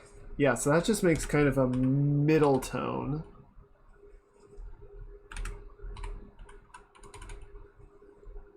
Okay. I know I saw a tweet a little while back. And maybe it was a tool someone, like a plugin someone made for Clip Studio. Because, yeah, there was sort of a complaint of, like, we have these blend tools, but they're, like, very calculation-based, so they just kind of end up doing, like, this weird middle ground of two colors. They don't actually blend the way that like paint does. So you should be getting a nice green out of this, and we really don't. It is green-ish, but it's like super muted, so I have to push it up manually and sort of get closer to where it would actually be. Maybe it is in CSP2. I bought CSP2 while it was on sale. I have not set it up yet. I'll try and get that set up for Tuesday, because I keep meaning to, and I just keep forgetting. They added a couple of neat new things in CSP2. For one thing, they finally fucking made a halfway decent text tool that does proper, like, text wrapping inside the box. So, getting there. Might actually get to a point where I don't need to use Photoshop. Maybe.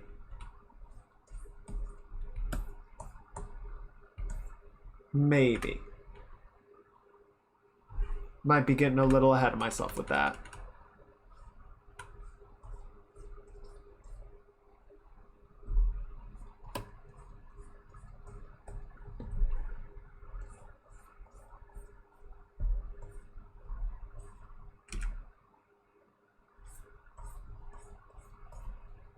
Yeah, so the blend is fine, or the blur is fine. Blend's not bad. The fingertip tool is a little, I don't know, it's not as easy to work with for me as Photoshop's is because like it's a separate tool. So you can change the brush on the fingertip to get different effects. And can you do that in... You can't do that the same way in CSP. Like, I can't use all of my brush heads on the fingertip.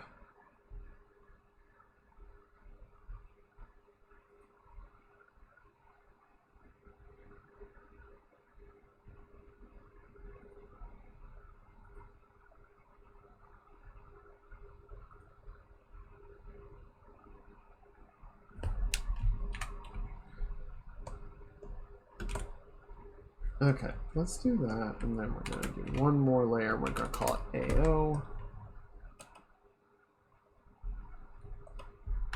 Actually, here, let's just keep it consistent. Set it to multiply. We're gonna have a few darker areas.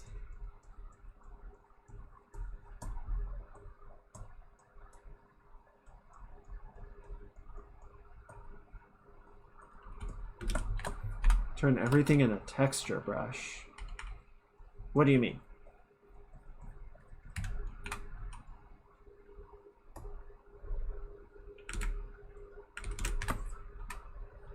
Okay, let's just leave it a little bit like that.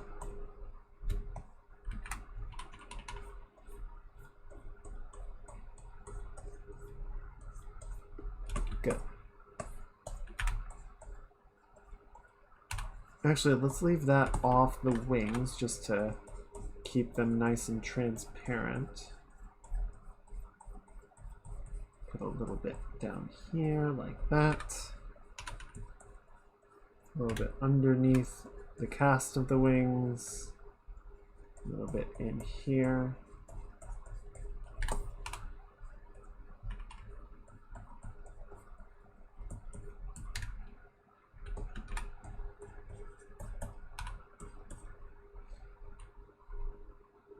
Okay, and then a little bit right in there.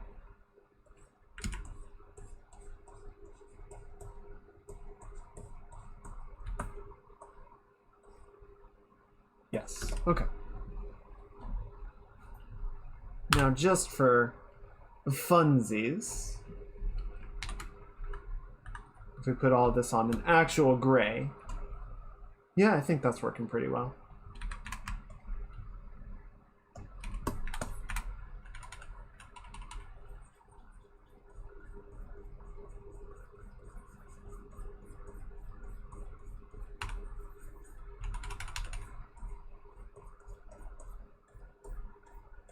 There we go.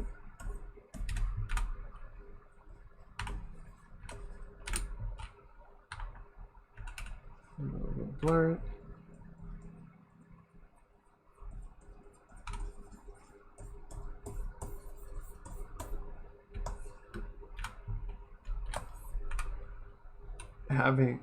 So you can turn pressure sensitive off and off for every type of brush without having to copy and edit the brush settings.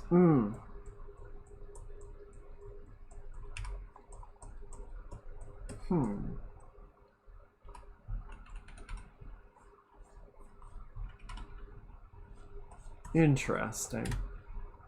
Yeah, I admit, basically I just copied all of my setup over from Photoshop, and once I had that, I was like, we're good. I haven't played around that much with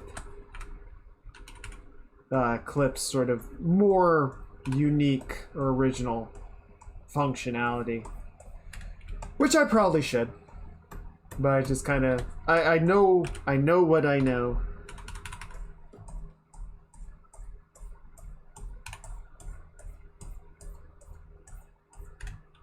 It's the same problem with Blender, just like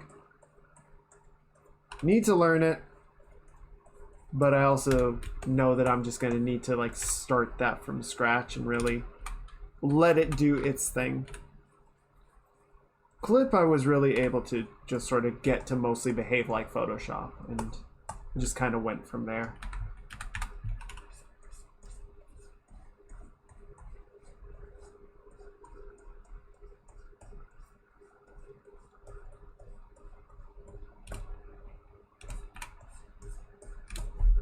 Okay. Nice. Alright, so now that we've got all of that done,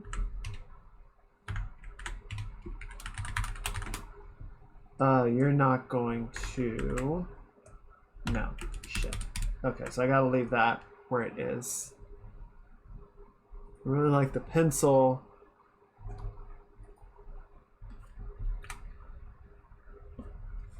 Yeah, I don't... What even does the pencil look like?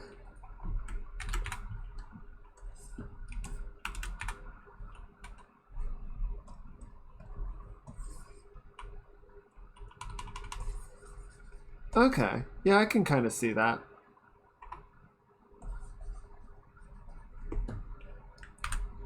Gives a nice, nice sort of line texture to it.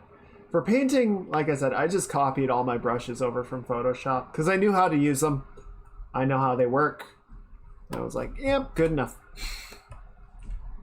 I was not looking to really change things up. I just needed a not Photoshop.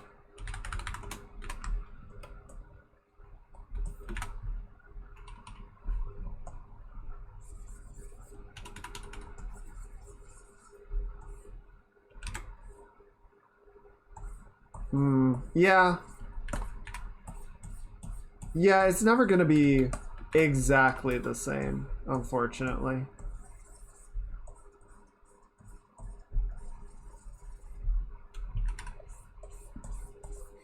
Yeah, I don't know. Like,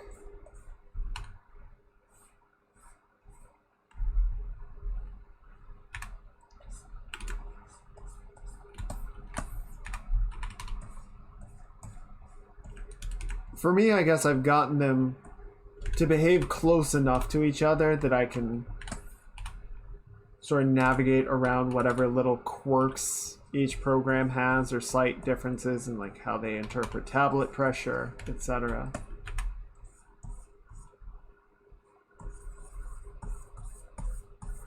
And for the most part, I just use Clip at this point. I only use Photoshop for a handful of things.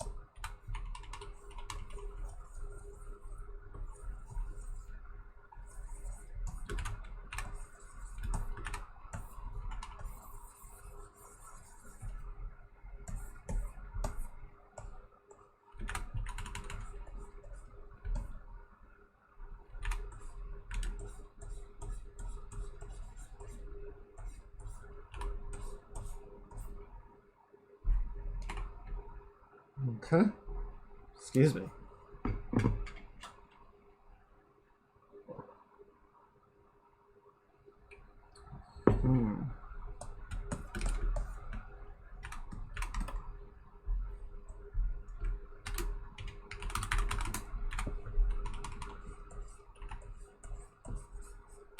Go.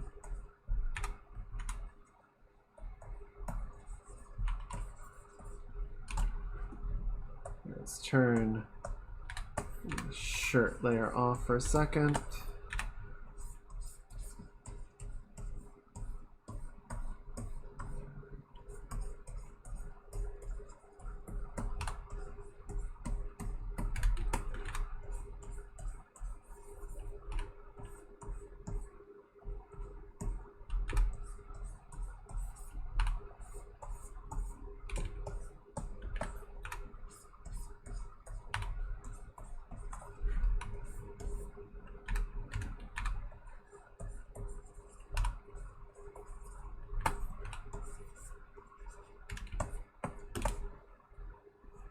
Okay, there we go.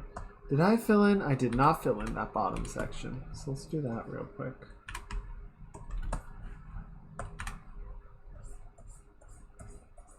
There we go.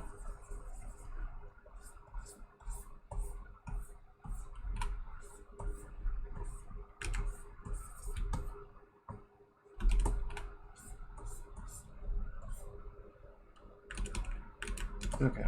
I think we're just gonna have to do the hair on the legs and the hair on the head on separate layers.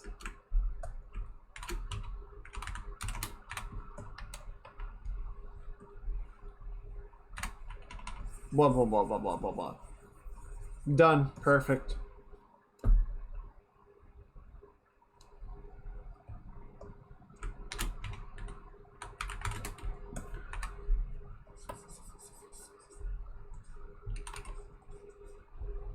Coloring inside the lines is for chumps. Try-hard elementary schoolers.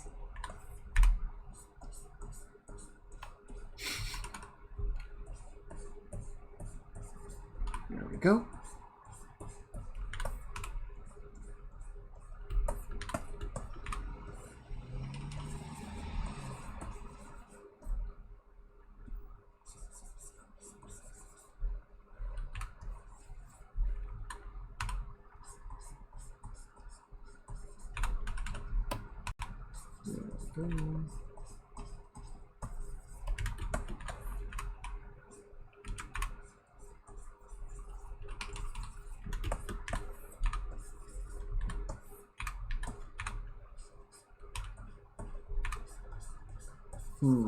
Okay.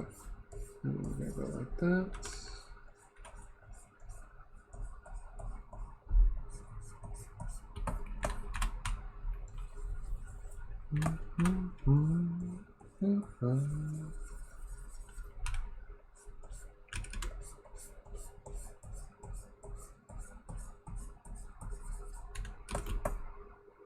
There we go.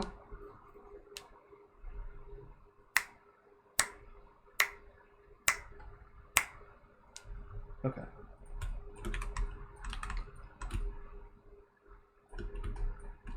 Let's grab the correct color out of here. Make sure we're doing this right. There we go.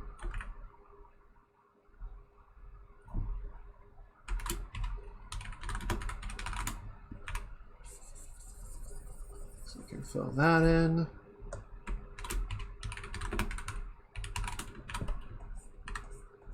And then this is going to go like that.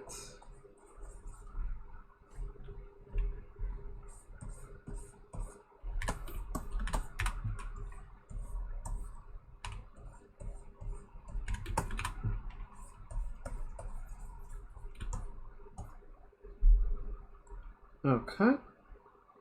What are we missing? What are we missing? Oh, a couple of things.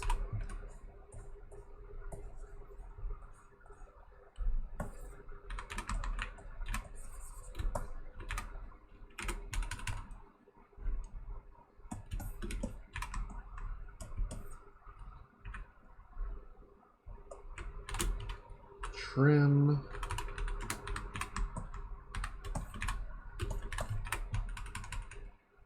Okay, so this goes underneath the hair, which is good.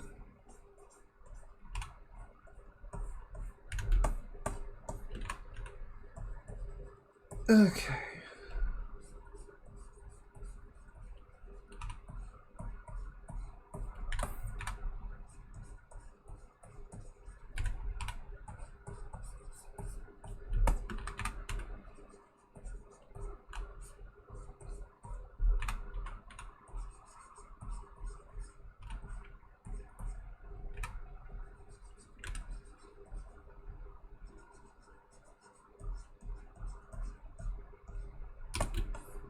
There we go.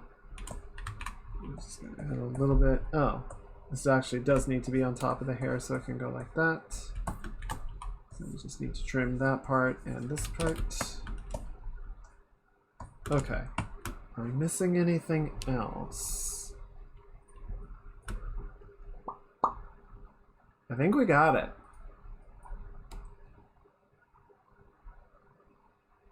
Yeah. Yep. Okay, I think we're good. I don't know. I tend to keep my character design fairly minimalistic.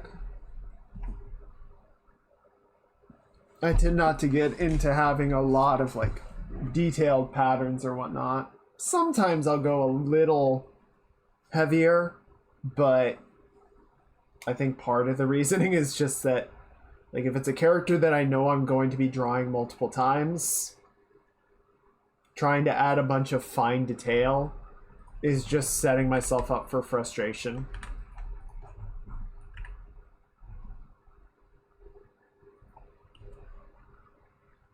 Okay. Yes. So we just need to do eyes. Here we go.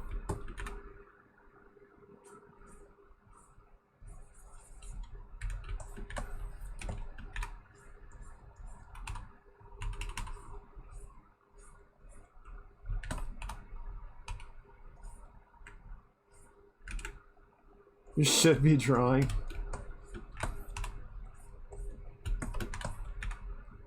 Is this that drawing you were working on the other day? Or would be?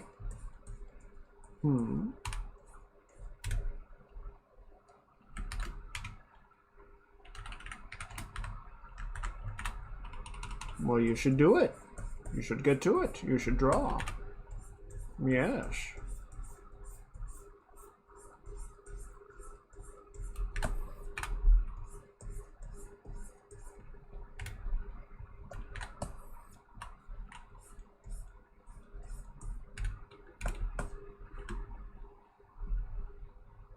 Alright, that's not bad. And then I am actually going to grab this color. Wait, what? There we go. The intrusive thoughts. Oh no.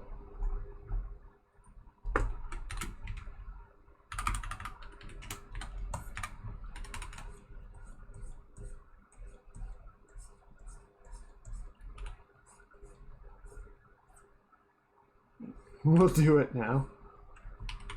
The drawing or the intrusive thoughts?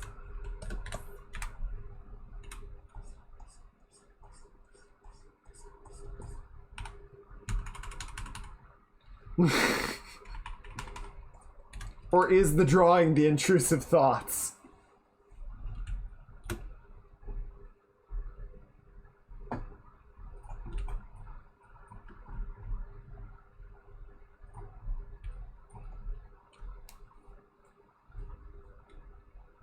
Okay, I think this is gonna work.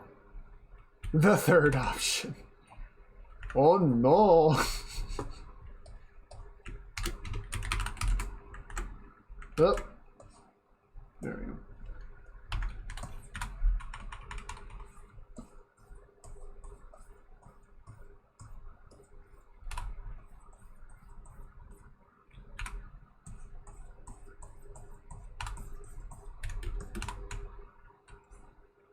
There we go.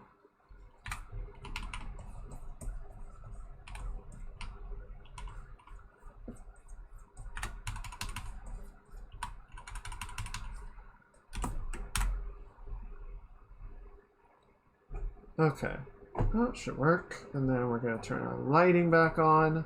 So we're going to set this one to overlay. And then duplicate it at 50%.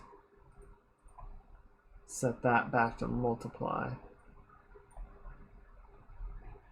That's not bad. Not bad. This is not working.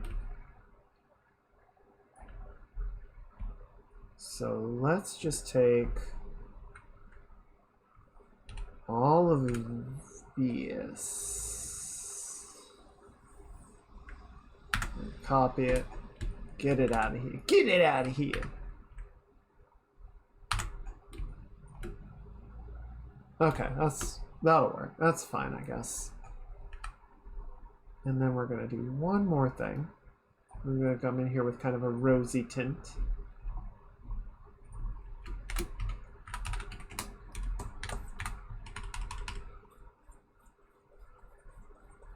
I'm gonna give it a little bit of temperature to this here face.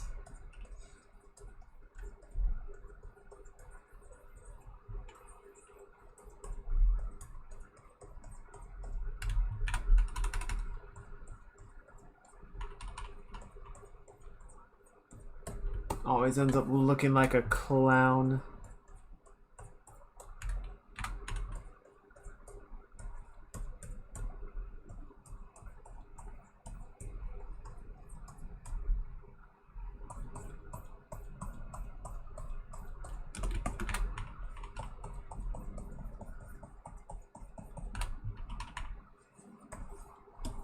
There we go, there we go, there we go, there we go, there we go. Soften that up.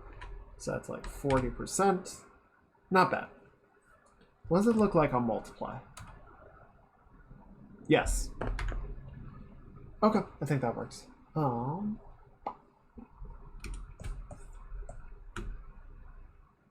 Okay.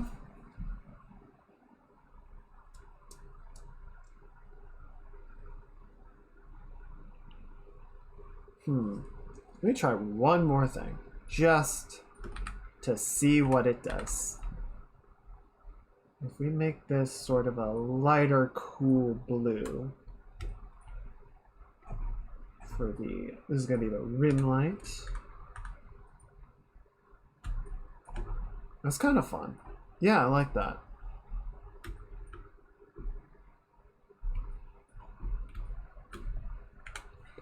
But then I want to take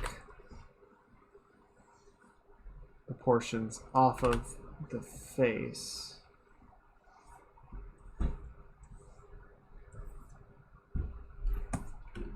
I think there was maybe some on the arm. No.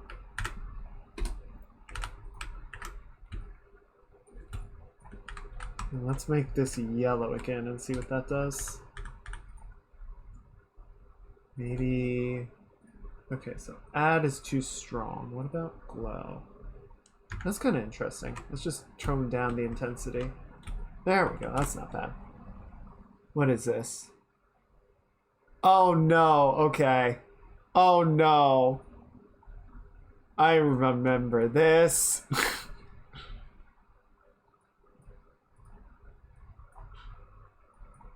All right, hang on. I'm just gonna play the whole thing because why not? It's only like 2 minutes. Wait, I forgot to turn it on. There we go.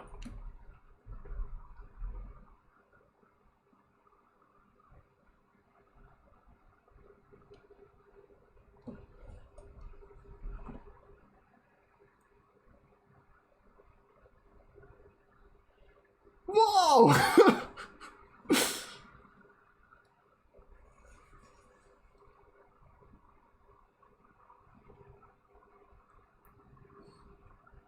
Shut up!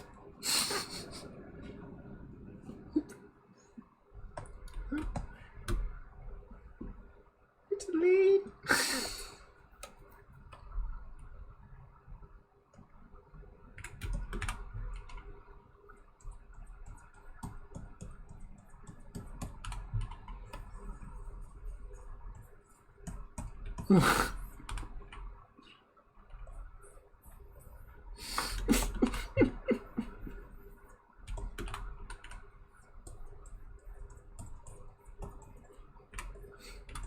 All right. Like, bam.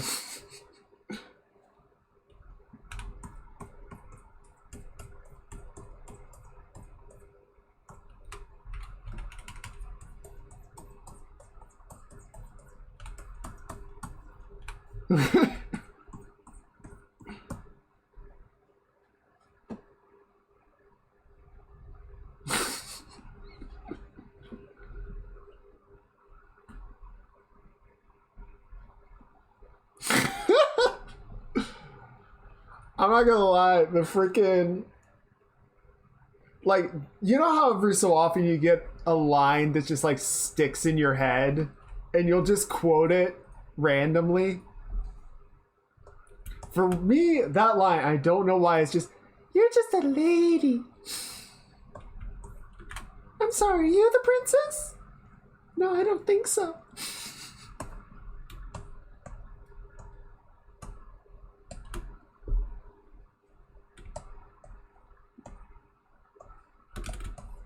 Okay, there we go.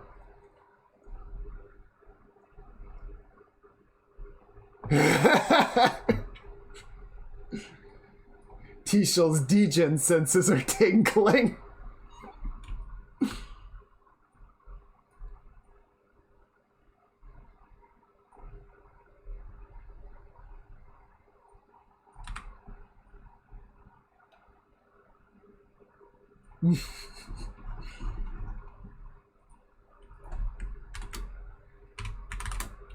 Okay, let's try. I want to do...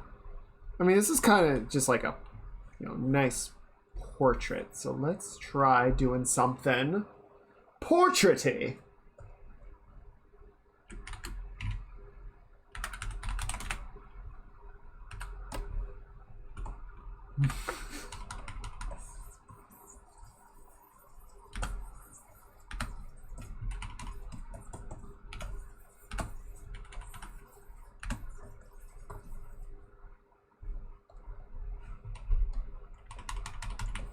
He's got that crazy degen sense. He knows when people be up to no good. He comes in with the spray balls like, wow.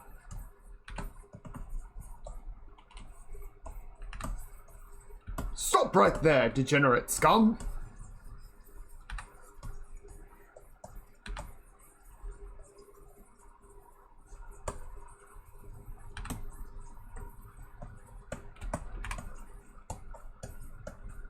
I don't think Clip Studio has a cloud render tool like Photoshop does. I wish it did. I don't use it for a lot, but it's nice occasionally. How did Outer Wilds finish up? It went well, honestly. I don't know how much you saw of what we were doing, but we found, the dreamscape. We were wandering around. We got caught by the owl folks a couple of times, and that was scary as shit. And we figured out, so basically what happened is they took the sort of large plaques with the 5 code combinations into the dream realm. So we need to go in basically and find those in the dream space, get the codes, and try not to get caught in the process. So that's what we're going to be doing next time. It's going to be a lot. It's going to be super creepy. I'm probably going to scream a little bit. But it should be good. But yeah, I'm much happier with how it went, just because I was super worried we were getting into another spot where I was just going to get really stuck and wander around for hours and bore you guys to death. So I'm glad we didn't get there.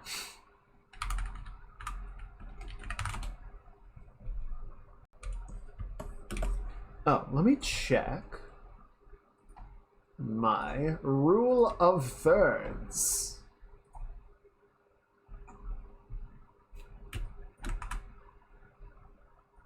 Okay.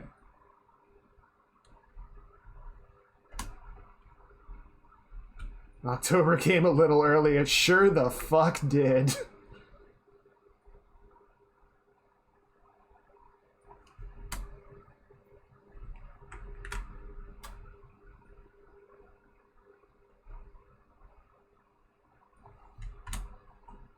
There we go. No Spooderman, and more akin to some generic Mary Jane character who has too many spray bottles.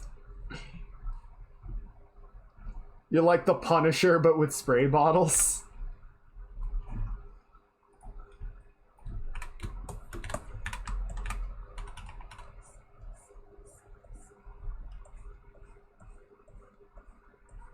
Didn't they try and make a TV show out of the Punisher? Like, he was in season 2 of Daredevil, and then I think they tried to spin it into its own show, and it didn't work super well, as I recall.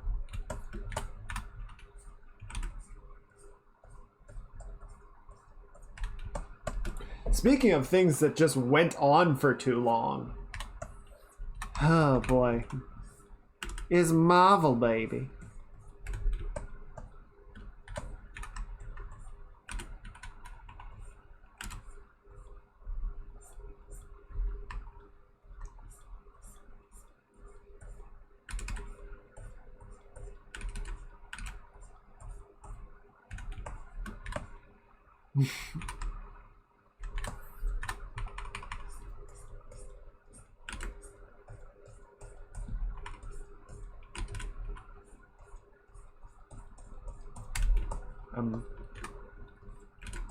I'm waiting to see how this plays out.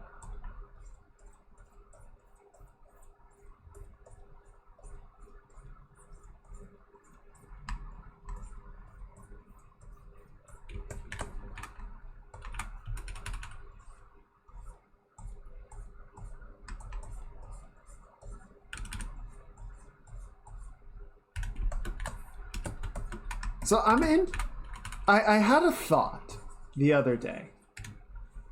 So people talk about superhero fatigue, right?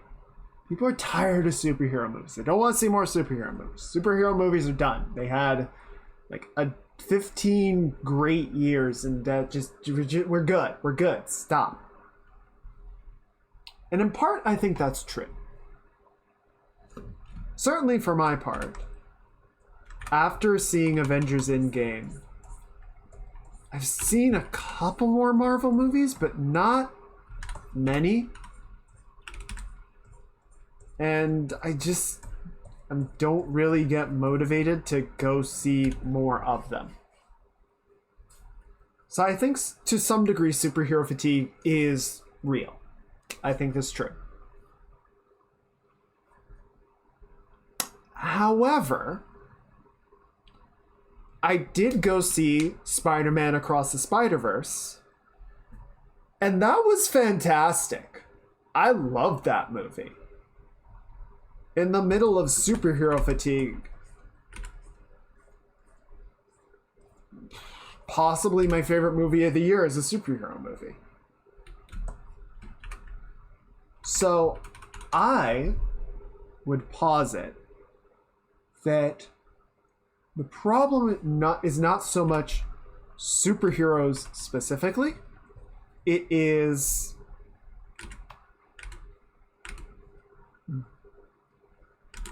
big continuity superhero movies. I think people are getting really fatigued from the aspect of having to go watch like 3 or 4 movies a year to keep up. People don't like the idea of having homework for this movie they want to go see. Right. And I don't know. I think it worked for a while. Again, I think it worked up till Endgame, because there was an end goal in sight. Right? There was a point where you knew all of this was building towards. There was going to be a third act and a finale. And you wanted to be on that ride, follow that story for its entirety. And I think for a lot of people, we got to Endgame, and it was really satisfying. It had a really good end, and everyone said, okay, yeah, that was good. And then Disney said, no, but we got more. We want more money, and we've got more movies. So come watch these movies too. Watch all of these movies, and we're going to have another, pinnacle movie that you need to watch all of these other ones for them to make sense.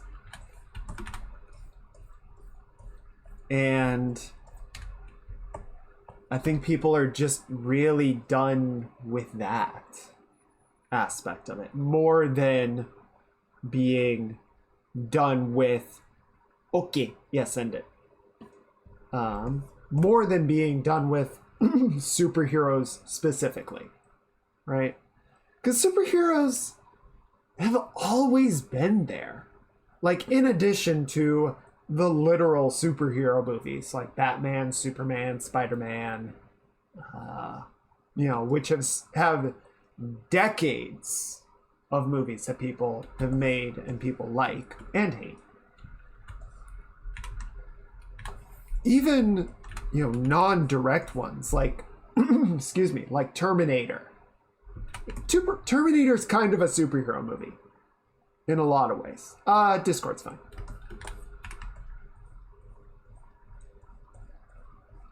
Twitter's messaging system seems kind of borked. But like, I don't know. In terms of like the power fantasy, I would say movies like Terminator count as a superhero movie. I think there's definitely some connective tissue between what makes both of those successful, right? Pretty much all the Schwarzenegger movies are kind of superhero movies in a way. The argument could be made, I would say. And people love Schwarzenegger movies, still do. So, yeah, I don't think it's a problem of superheroes being boring. I don't think people are done with that. I think they're just tired of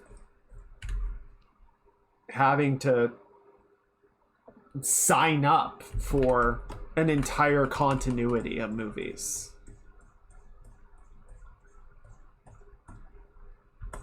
You know? Would you say there's a general apathy for giant world building movies and want something more simple or one-off films?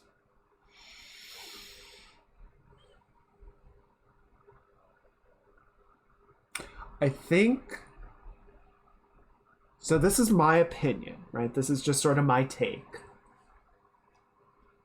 I think people like bigger, more in-depth world building series, right? So like Foundation has about 10 hours per season to really explore ideas and follow characters and do exposition and world building and really flesh everything out. I think if people are gonna sit down for a movie, yeah, something more self-contained. I think like sequels are still pretty okay. Like, you know, John Wick has 4 movies now.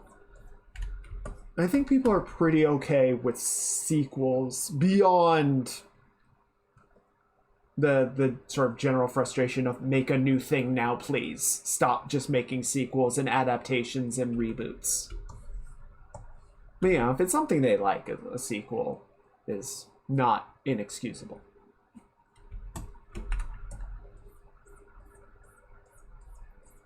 But yeah, I think just the sense of, oh, well, I haven't seen these other 2 or 3 or 5 movies. So if I go see this one, it's not gonna make sense. I'm not gonna get it. I'm not gonna appreciate it. I think that is where the frustration is setting in. And if you need that many movies to set up your movie, it probably should have been a 10-episode season. Probably should have been on a streaming platform.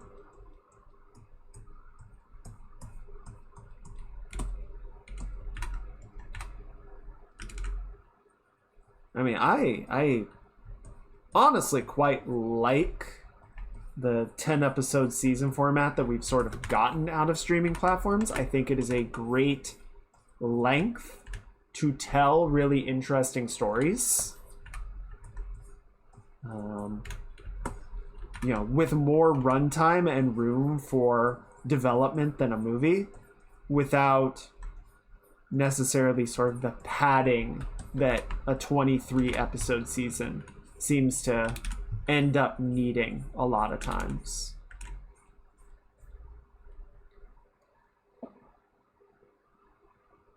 Mr. Wick, I'm putting together a team of Wicks. I must warn you, the session may wax out unpredictably, and you may just get burnt.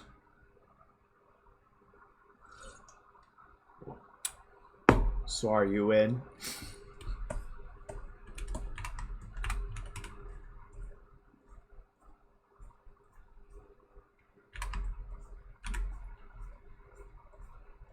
I should mention, we do include doggy daycare. Sold.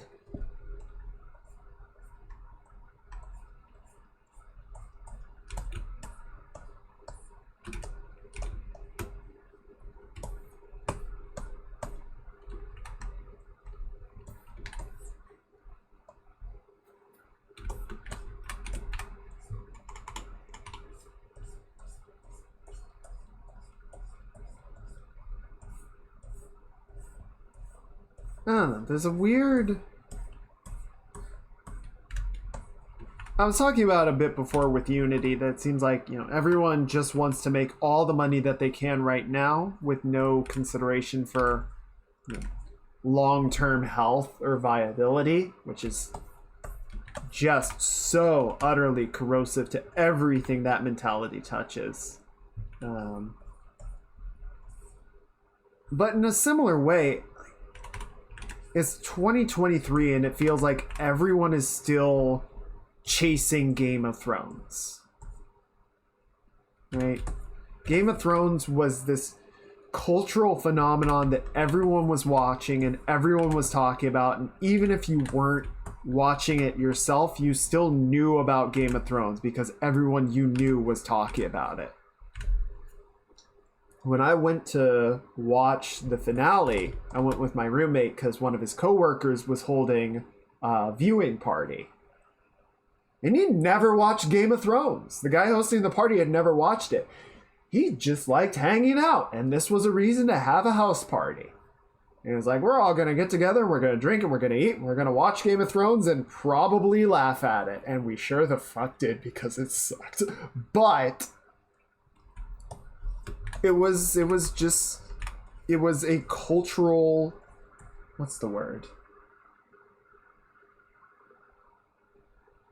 Touchstone? It was just a common force, right? And every studio, every streaming platform has been trying to capture that thunder again. Yeah, like Amazon even tried just by saying, we're gonna make more Lord of the Rings. We're gonna make a Lord of the Rings show. And it's gonna be so cool. And it was fine.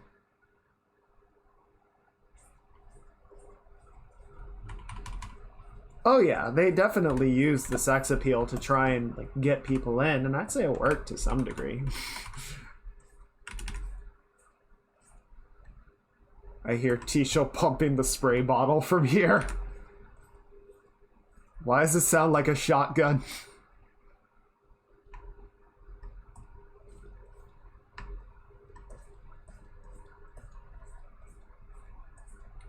So yeah, I don't know.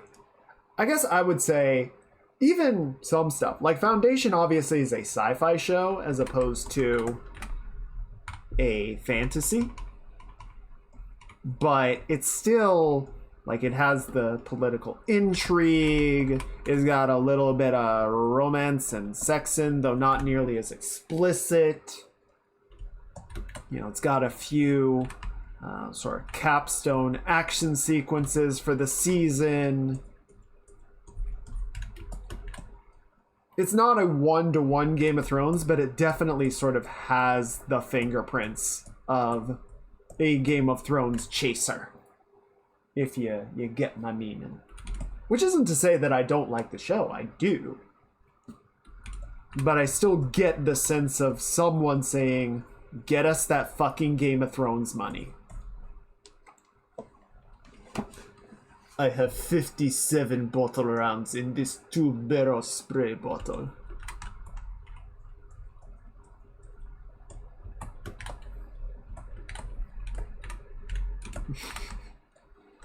Maybe they can outsmart me.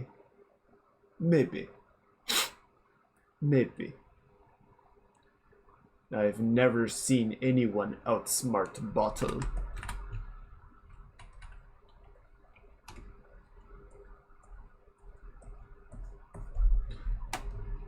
Oh, let me see if... That reminds me of something. Let me see if I can find it.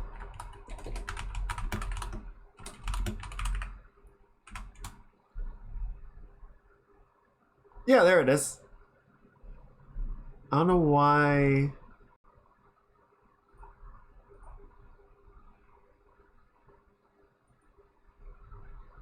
So TF2 turned 20, I think? When did TF2 come out? TF2 came out in 2007, so it's 14.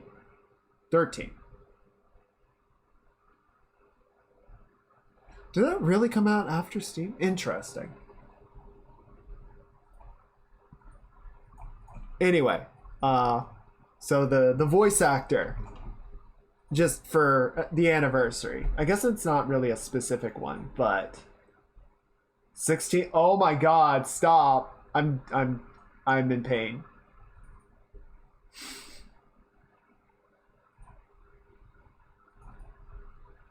I'm not okay. Anyway.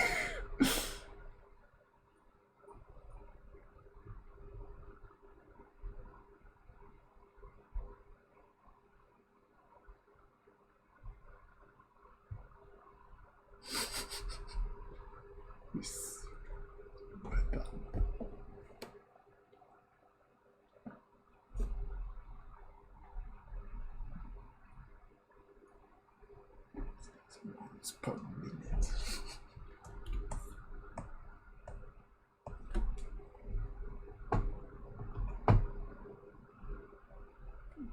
Seconds.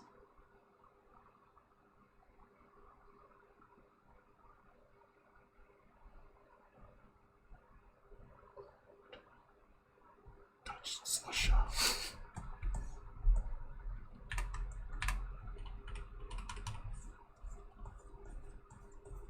I think you can outsmart.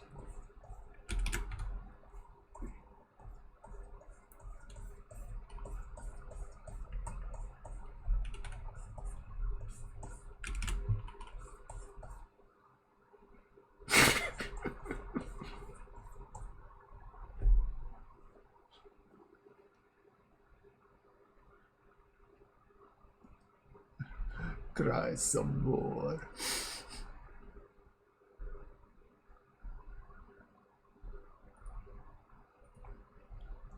I love that guy. And if I believe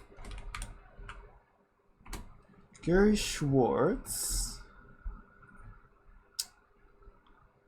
I want to make sure I'm getting this right.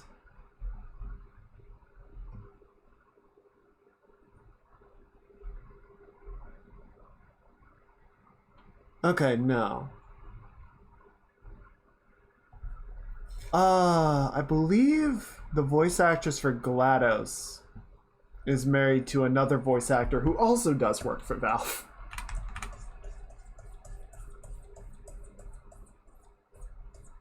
If memory serves correctly.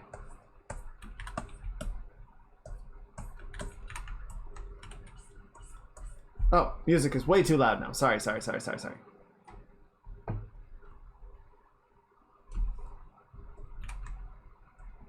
My bad. Yeah, I always love when the voice actors really, love their work and get involved with the community and everything.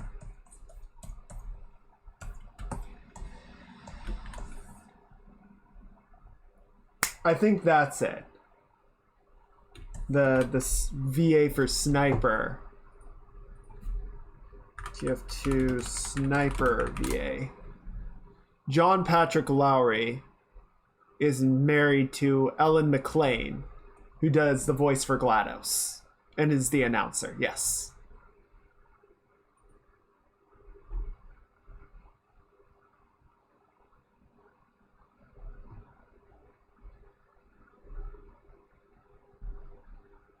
She's also the Combine Dispatch in Half-Life 2.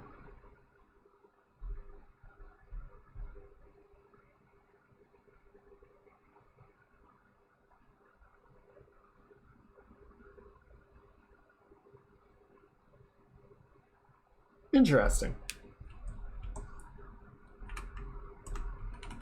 Yes, good memory. I knew there was a married pair that did voice lines for Valve. I couldn't remember who it was. I think both. Well, no. Oh no. Yeah. So she's done voice lines for Dota as Death Prophet, Broodmother, and GLaDOS. I didn't realize Broodmother even has voice lines. And then Lowry does voice lines for Ancient Apparition, Darkseer, Doom, Earthshaker, Pudge, Shadow Fiend, Storm Spirit, and the International. He's the voice announcer for the International.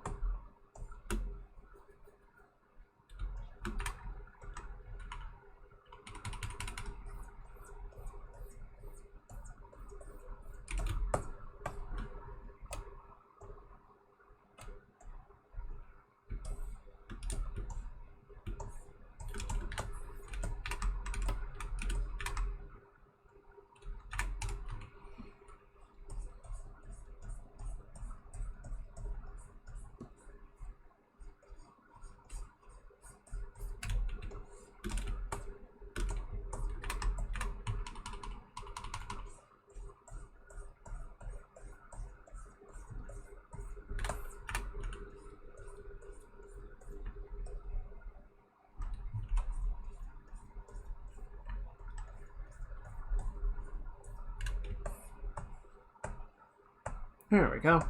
That's looking pretty good. Getting there, certainly.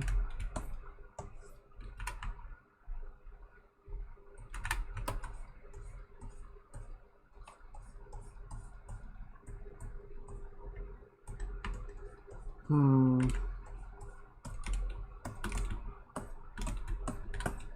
are we doing? Here we'll go a little bit longer.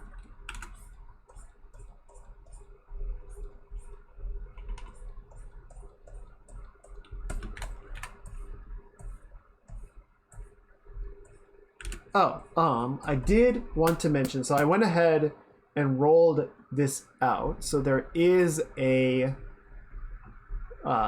redeem option. There's a point redeem now for if you have some art, some work that you would like to get feedback on. We can do some critique sessions during stream. Get some eyes on it, and I can provide my technically professional opinion.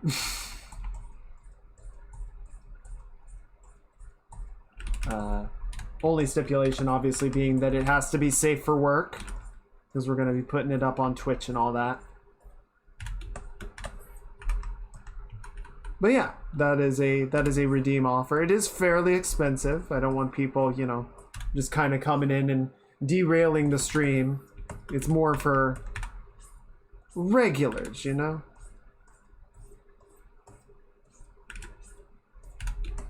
But yeah, I just want to... I've been meaning to offer that up, and if you guys are interested, feel free to hit that button. It's 3,000.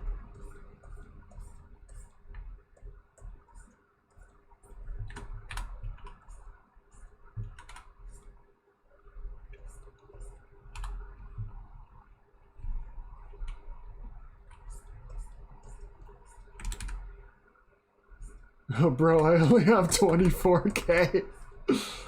Sorry, mate.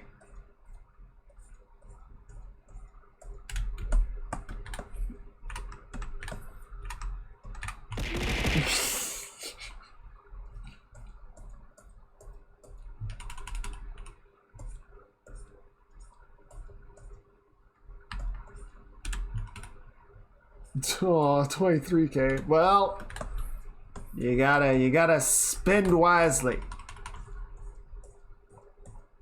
Yeah, I didn't want it to be prohibitively expensive, right?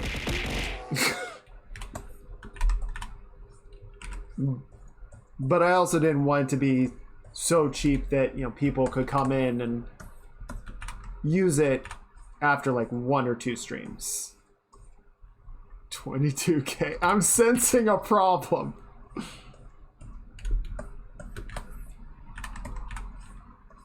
Admittedly, what is it? Every 10 minutes, I think, is 50. Is that right? I don't remember what the tick rate for channel points is.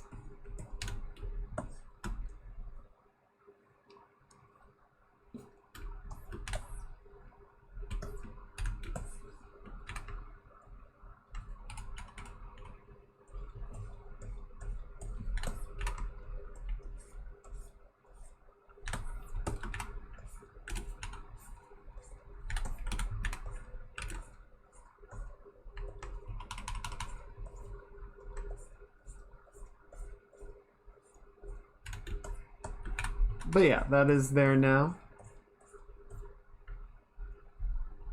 If you guys want it.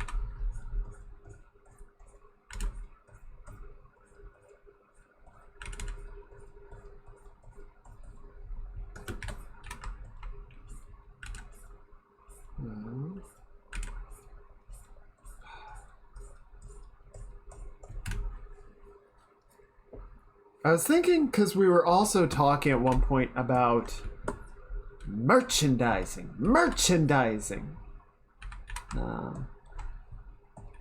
So obviously, we're not going to have anything ready for the debut because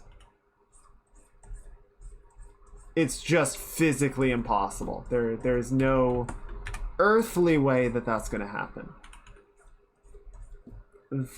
Frankly, I think even if I started, like, as soon as the debut was over, I think you just need more time to, like, get stuff produced for the holidays. Like, I just don't think there would be time for it to be ready by then. I mean, it does depend on exactly how you go about doing it, but, like, just thinking about, Maya had her new outfit reveal a couple weeks back and had some new merchandise to go with that. But, like, there was a limited quantity immediately available, and she said she would get more. But it's like that, there does mean there's a production time that you need to sort of get out ahead of.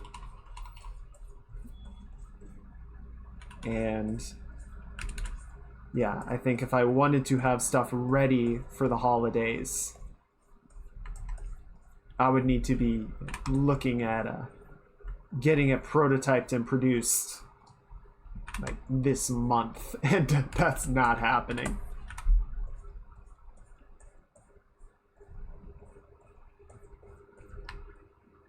So, I don't know. I think we can maybe look at merch stuff, stickers or hoodies or whatever. Maybe that'll be a 2024 target, right? That could be fun. That could be cool. But it's not happening soon, let's say.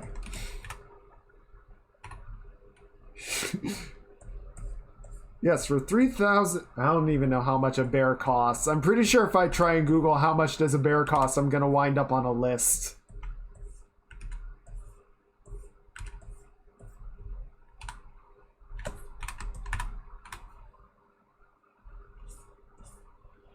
I was just gonna say $3,000. I'm like, that seems low for a bear. I think it would cost more than $3,000, but I don't want to find out.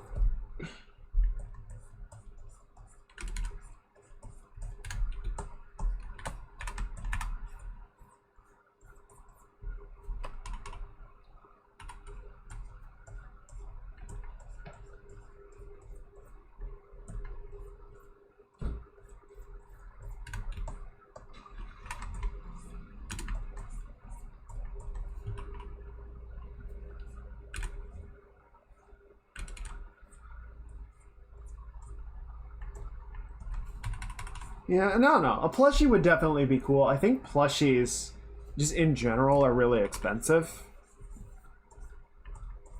Or at least pretty expensive. No, I don't know. Compared to clothes these days, it might be more reasonable.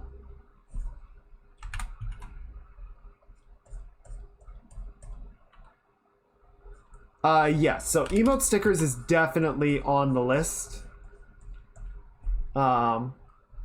Purchasing of wild animals is illegal in most countries. Exactly. So I'll show you why emote stickers are not already a thing.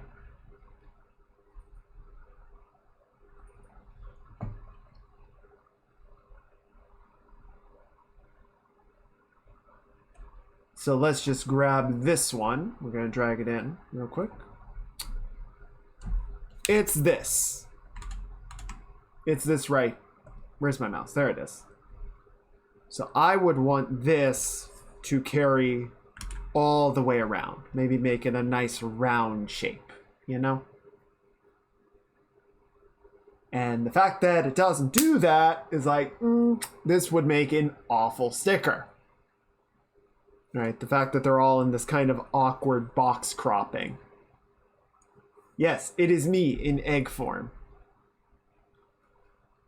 Akin to an Ursa Major. I'm pretty sure that would be even more expensive. Because then you need to, like, make a rocket to go out and hunt Ursa Major and catch them and bring them back. And that just sounds like it would be a lot. I don't think that's a viable merch strategy. So yes, I do want to do emote stickers. I think we could do like emote sticker packs. That would be cool. That would be very cool, and I think that is a viable plan. But I need to clean up.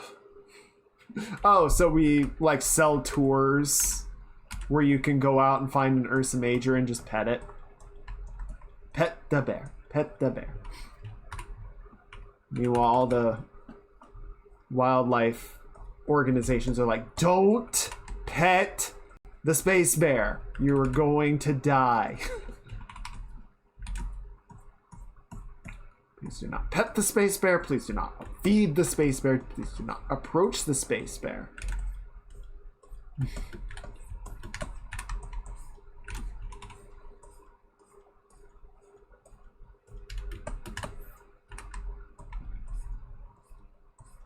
Just do not the space bear. So yeah, short version is I need to clean up, especially a lot of the first round emotes. I need to clean them up so that they will not be cropped by the square canvas for the emote itself. And then yeah, we can look at converting them into stickers. But that's going to take a little bit of effort, and I don't think that's really stream-worthy content, going back and be like, hey guys, we're going to spend 4 hours today cleaning up these drawings that we already did.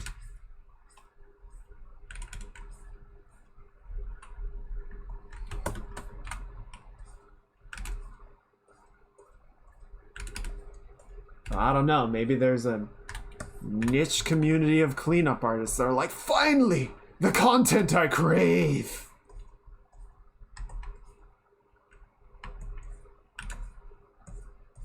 This streamer understands me, for real, for real.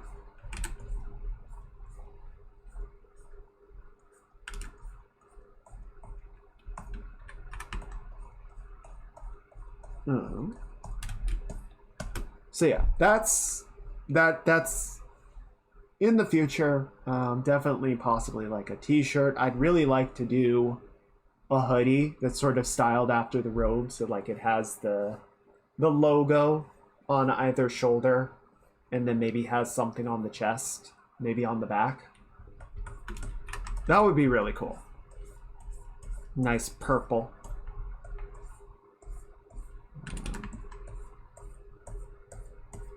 But I sort of need to like design that. I think Streamlabs or Stream Elements has a storefront option. Lakota was showing me that a while back. But, you know, especially ones like that where it's like, we do this for 20 billion people, and you know, there's not a ton of customization options without racking up some pretty substantial extra costs over the base.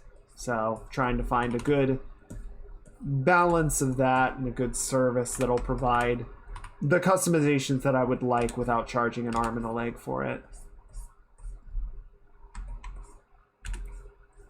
Because, you know, if I make merch, I make it because I want you guys to have it. I'm not trying to take all your money. And yeah, once we get the emotes cleaned up, we can also make them into like keychains, probably. You know, those nice acrylic keychains. Those are fun.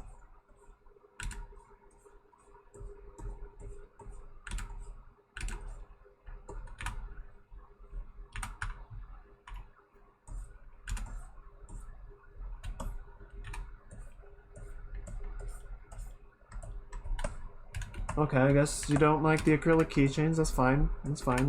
We can think of something else.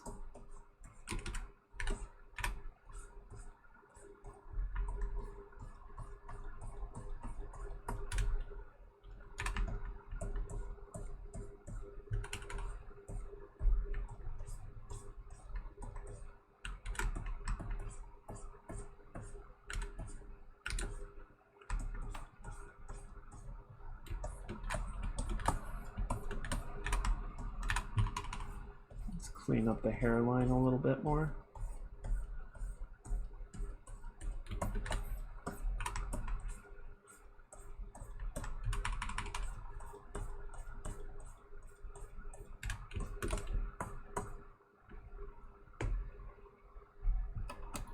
This is coming along pretty well, I think.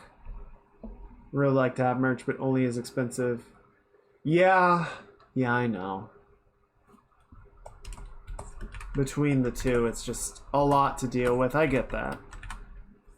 And honestly, like, I tend to be pretty, let's say, frugal. I tend not to buy a lot. So,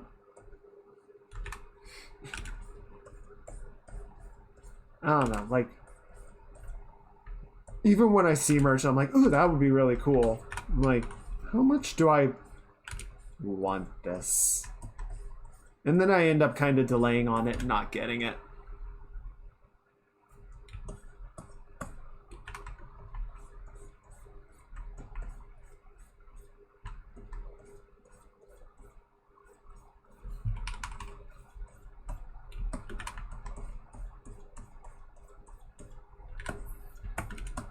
And yeah, international shipping just makes things stupid.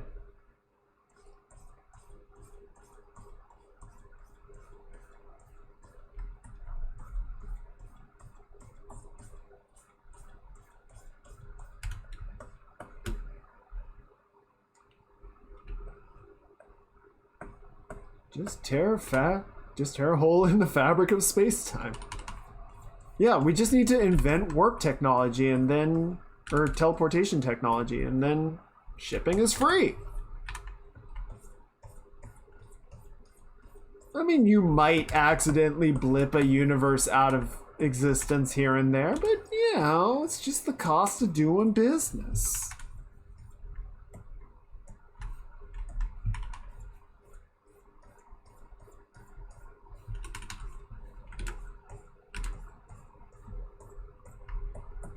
It's just business.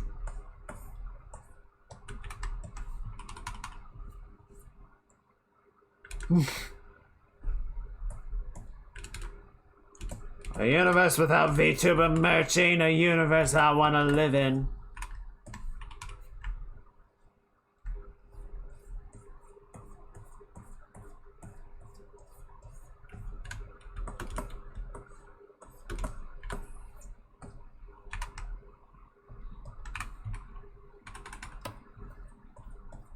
There we go.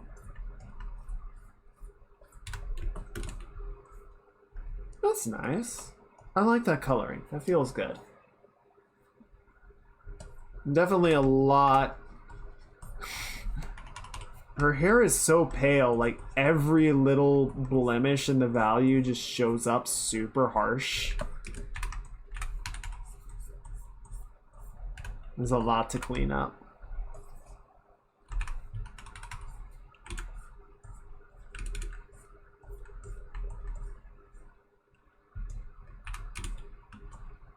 Thank you. Actually, that reminds me. Let's do a value check. How are we reading on this?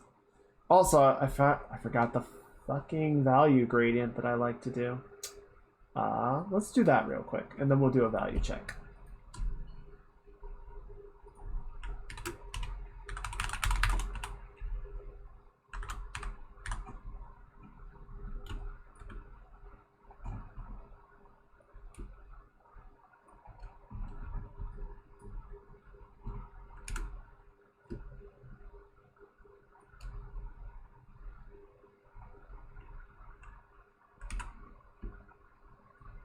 Actually, yeah, that is about right. Okay. We're going to set that to overlay at like 20%. And then we're just going to apply one to the paint over as well.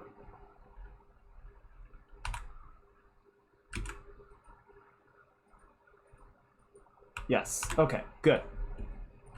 Okay, so let's do our value check. We're going to copy visible, paste it in place. Drop the saturation and artistic.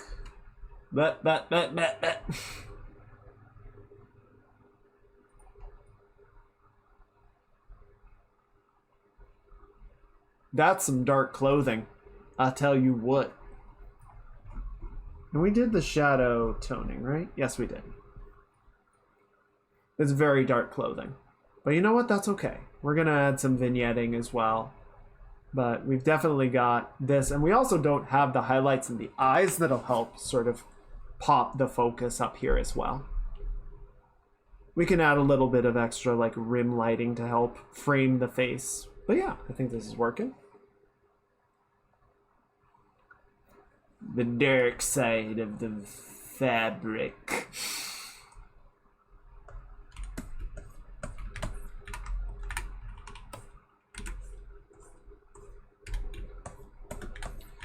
Speaking of the dark side of the Force, I ended up, so the Ahsoka TV series is not fully out yet. I was waiting for it to fully release before I started watching it, but I just got too curious. I like it. I think it's a lot of fun. I think it does suffer a little bit, well, a lot of it, from what we were talking about before with franchise fatigue, right?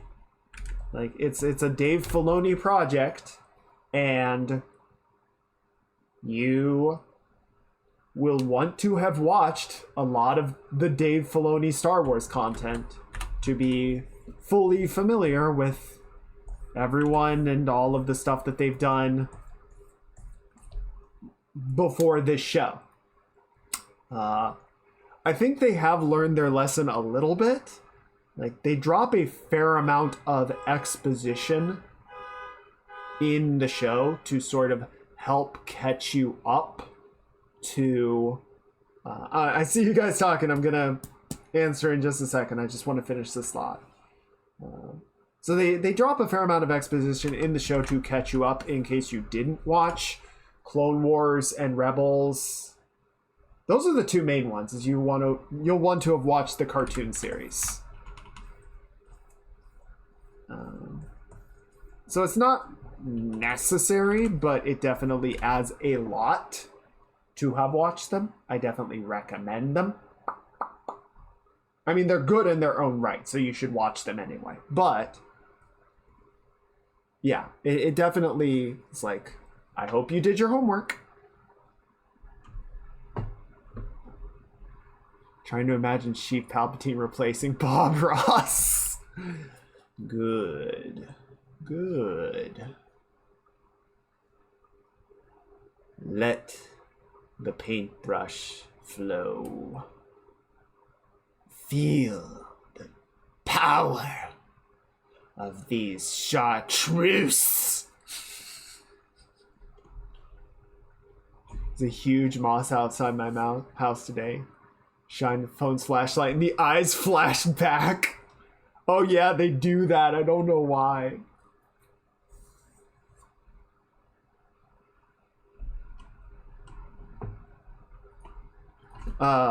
Let's see. Brown moth large. I mean, there's a lot of them coming back, but...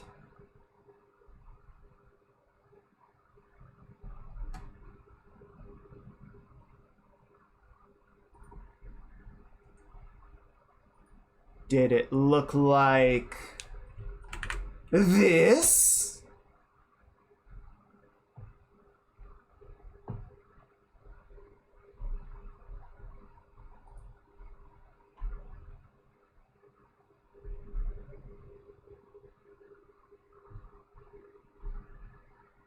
Was dark brown. I don't know.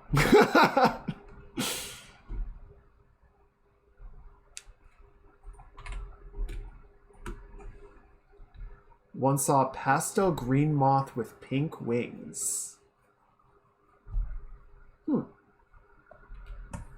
I don't know which one that would be. I don't think it's a lunar moth. Because the lunar moth is more sort of universally green and then just has like sort of a magenta accent.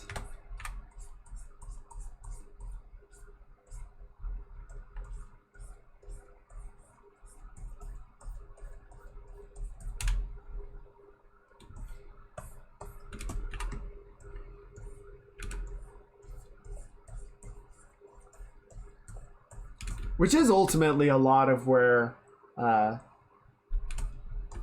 Leverin's color palette came from.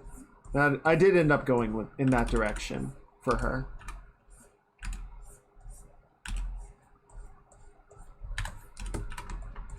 Which required a little bit of cheating, particularly in the wing department. You know, spreading the color palette a little broad. But it worked. It worked out.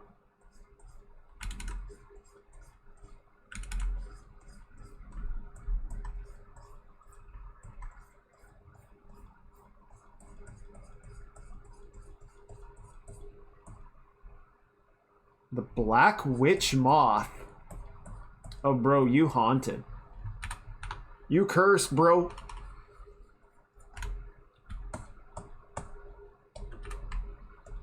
Damn, sucker, you cursed.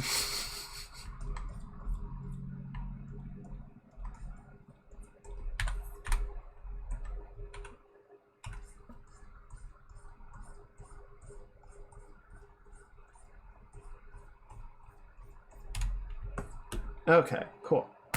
Yes. Go for a little bit longer, and then I think we're going to need to call it a night.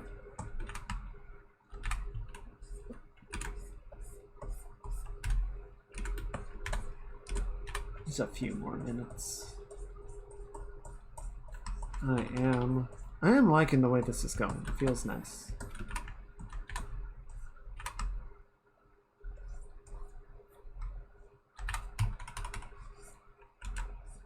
Also, it's nicer just to have a simple little project that doesn't take as long to execute, you know?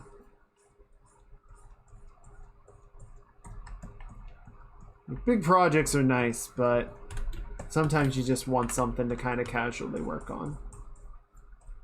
Not be swamped with it.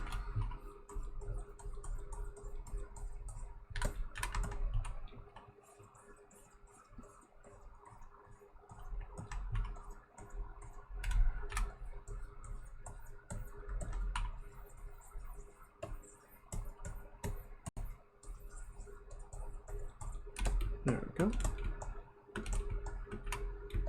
Just kind of working my way down the body, I guess.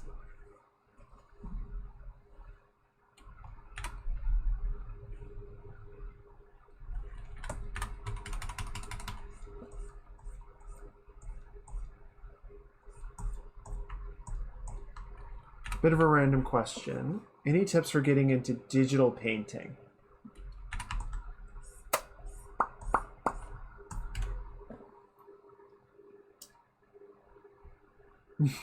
I make it look easy because I've been doing it for many years. So,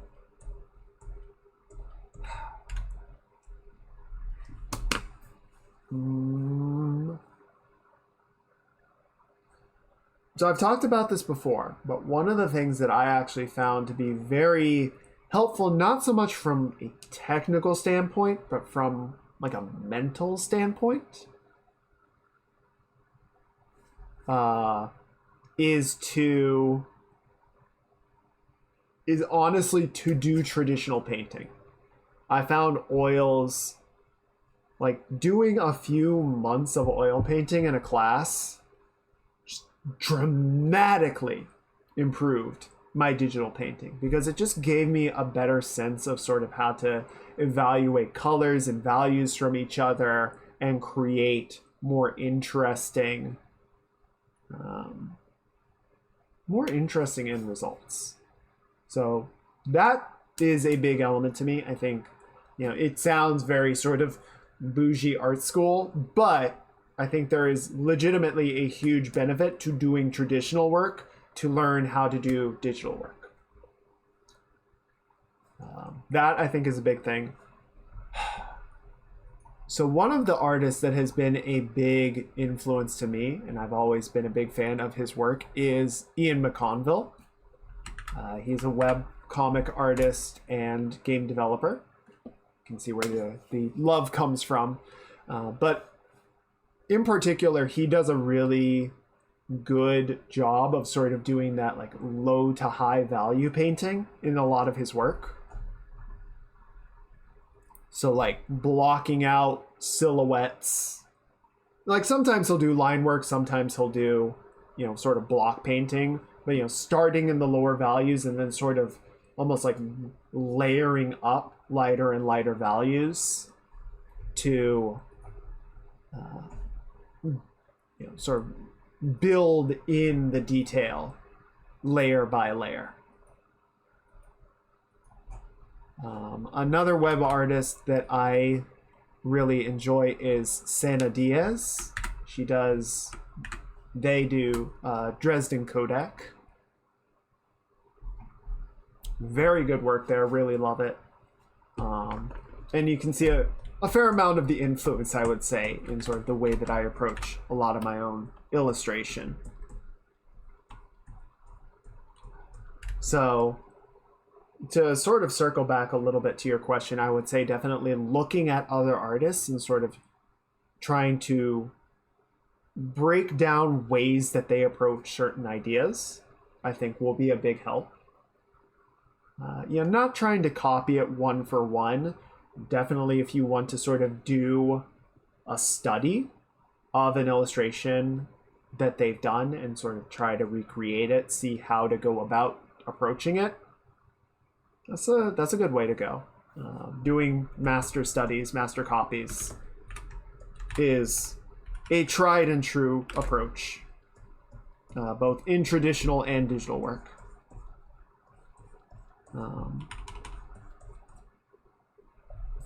At the where I went to grad school, a lot of the undergrads, part of the work that they would do as an introduction to digital work is they would get a master copy, like a traditional art piece, in graphite or charcoal or something, and then they would be given Photoshop, and the assignment was try to digitally recreate this drawing, this art piece, including figuring out how to sort of like recreate the pencil work or the charcoal texture and do that digitally.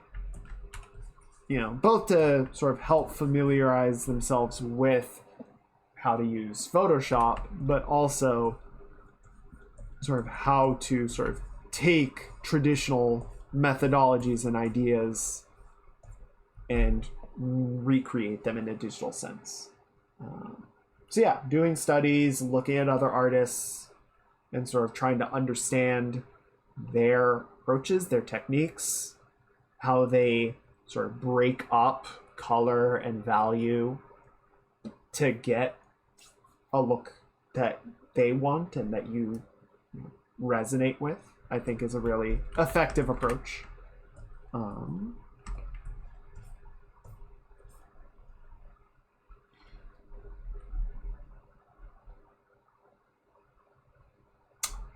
So because of the way that I sort of developed my work, you know, a lot of self-teaching initially, and then sort of bringing in stuff from classes, some of which I, you know, was more or less stubborn about. Some of it clicked better, some of it didn't. You know, I typically will sort of look at things, you know, like I tend to sketch out all of the line work and form and volume and all of that, and then add in the albedo, the local color. What is the skin tone? What are the colors of the outfit, of the metal, of this, that, or whatever? And then I'll try and work in the values and the lighting. Some people work in reverse, and you saw that I was trying to do that a little bit with this one. You know, I filled it in, I went ahead and I used the skin tone as a base, but then I started working in the shadows and lighting before I filled in any of the albedo. So I think both methods are fine. Value is going to be more important, especially if you're doing like an illustration sort of from scratch. You don't have a character that's already designed and you're trying to build into it, or trying to build an illustration with that character in mind. Doing value before doing color is going to give you a better sense of legibility in your drawing overall. So I'd say learning good value reading is really important.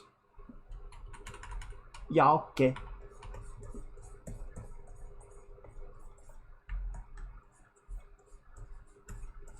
That's why I do, you know, these value checks periodically. Like if we break it down to basic levels, if we break it down to a handful of values, in this case 6 for the entire drawing, does it read well? Do things get confusing? Do we start losing details inside of each other? It's important to have that value read, because at a glance or at a distance, that's going to be more distinct and clear than your colors are going to be in most cases, because the human eye registers value more quickly than it registers color.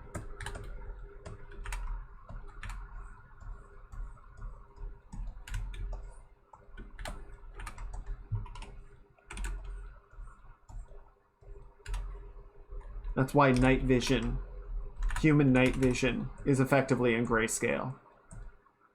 Because it sort of refocuses to just operate on, sort of focus everything down to a single channel and just read by value rather than reading by colors.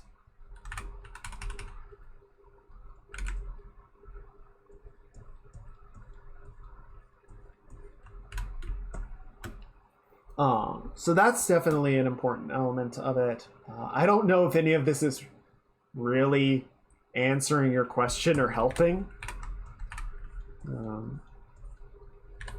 mean, obviously there isn't like sort of a silver bullet to just learning how to illustrate digitally. Practice. I know that's the stupid one, but it's true. Like, the more drawings you do, the more you sort of figure out what does and doesn't work.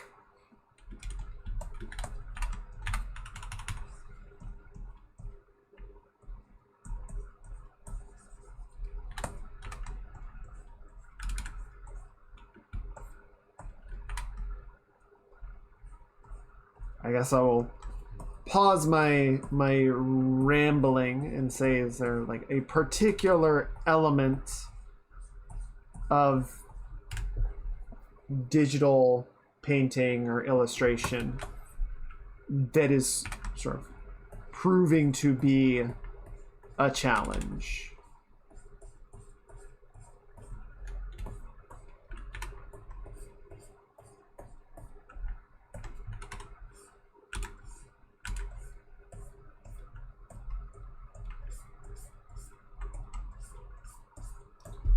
Let me see if I have something. Give me a moment. I'm gonna go digging through files for a second and see if I still have some of my old school work.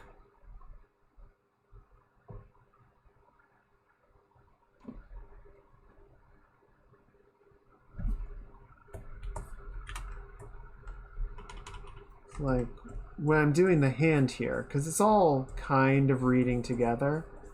So I'm actually undoing a little bit of work that we did in the sketch, but you know, we sort of got this block that's going to read together, right? So I don't really mind kind of making sure that that happens. We're going to knock this finger back a little bit just to give it like a sense of depth. So the index and the middle finger will read at a lighter value than the ring finger back there. And then the pinky just kind of fucks off. Because pinkies do that a lot. Let me see. Is it here? When would this have been? I think it would have been 15. Nope, not that one. 16?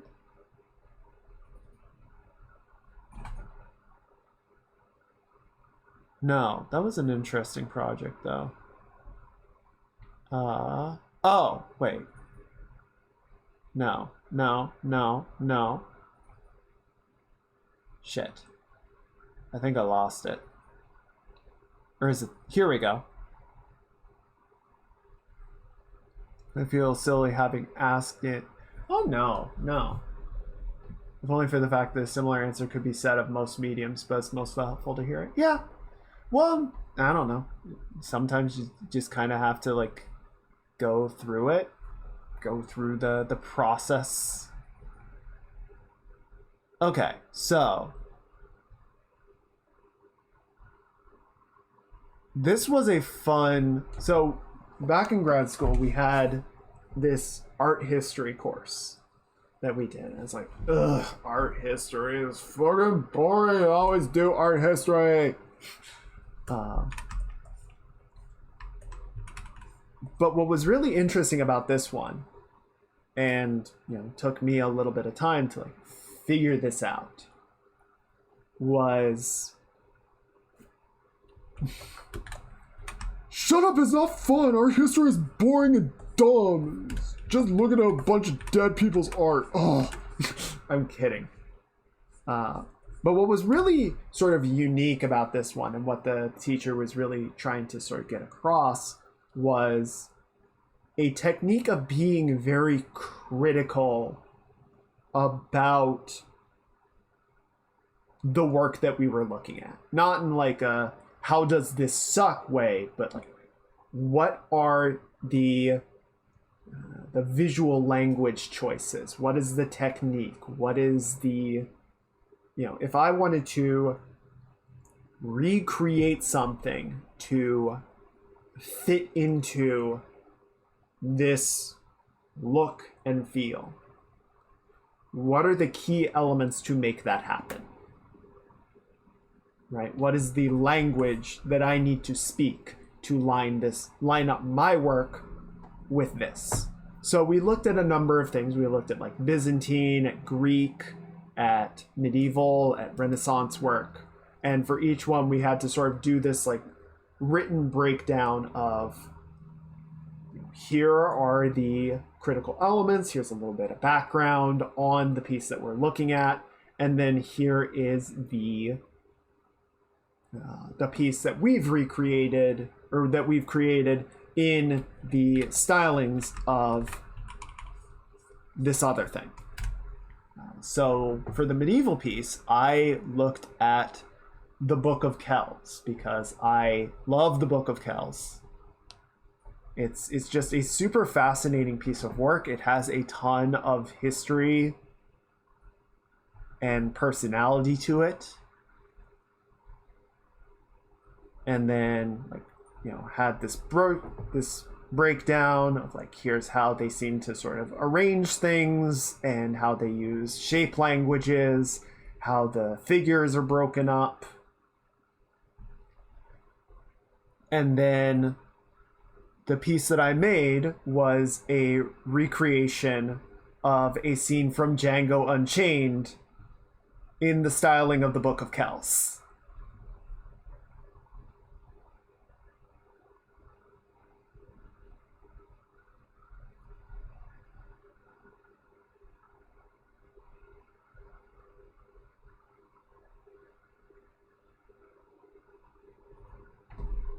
So that was a really fun class. Like I said, it took me a little while to kind of be like, oh, this is what we're trying to do. And I had to actually like talk with the professor because I was a bit stressed out with the first couple of projects, not getting, a very good response from him. But once I sort of understood, like, okay, this is what we're trying to do, and really sort of keyed into that, I'm like, okay, this is cool. This is cool. I like this. And it did help a lot with, with other work. So like, if we go back to, because I linked Dresden Kodak earlier, sort of, I look at her work and I'm like, how do they apply, how do they look at lighting? How do they render the lighting on metal as opposed to cloth? Where is that different? Where is that the same? If I wanted to imitate a Frank Miller comic with its super striking hard contrast and, very sort of graphic shape language to the characters and the environments, how would I go about doing that? What are the key elements of it?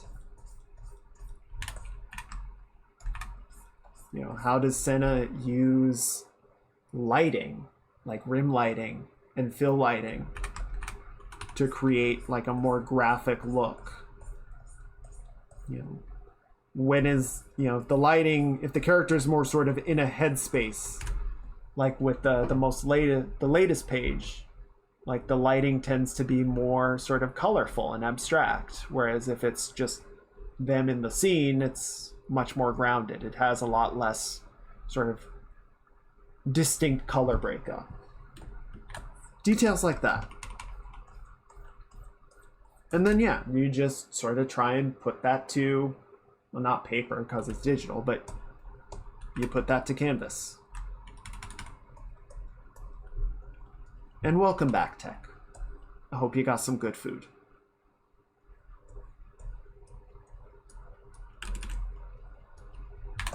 And, the first thing that you're gonna do is gonna be The first few things that you're gonna do are gonna be But, you keep at it, and as in the immortal words of Jake the dog, sucking at something is the first step to being kind of good at something.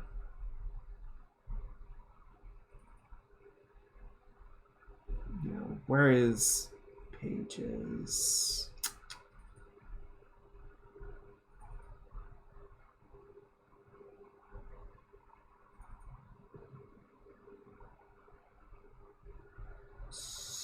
So, man, I have not done... Well, I did a couple illustrations last year, but that doesn't count as work on the game. Okay, so where was one of the first drawings that I did of these guys? Oh, here we go. Oh, no, that's a work in progress. That doesn't count. Oh, you know what? Actually, this is a good one because this is one of the first things that we did on stream. This is from 20... Well, actually, let me see if I can find one of the 2017 pieces because that's when I first started working on the game.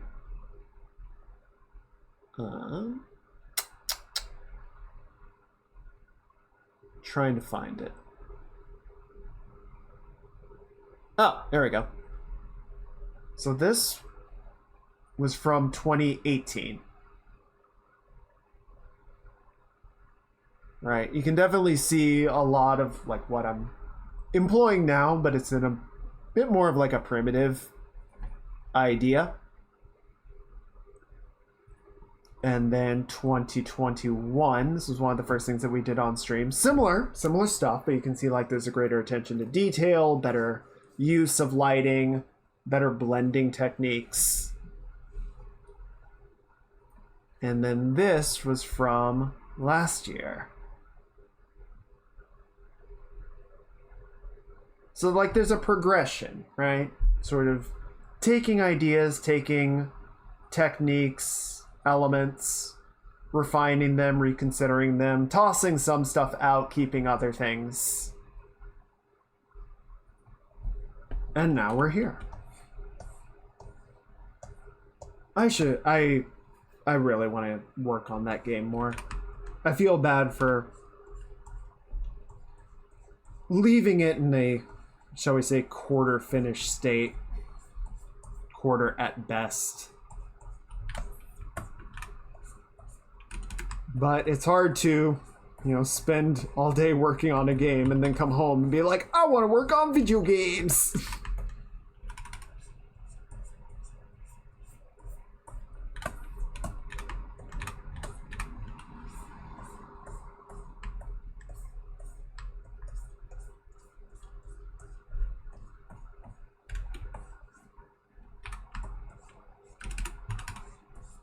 I don't know. One day. Oh shit, it's 11 o'clock. Oh, where does the time go? Shit. Okay. Unfortunately, I do think we're gonna need to call it there.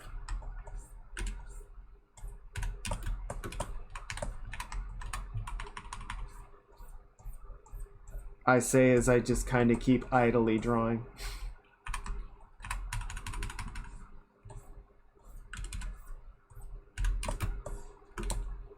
Okay. I'm just kind of wrapping up this thought, and then we're gonna wrap up the stream.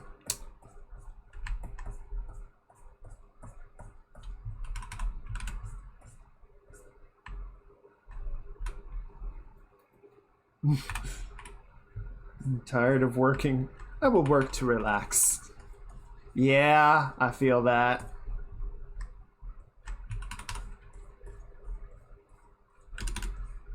And yeah, I mean, I get off work and then I will proceed to work on other things. I'll either do drawings or work on the comic or work on stuff for the stream. I don't know, the energy to do the game development side of stuff, which is where I'm kind of at right now, that's a little hard to muster, but I think part of it is just I don't have a lot of time to do it off stream,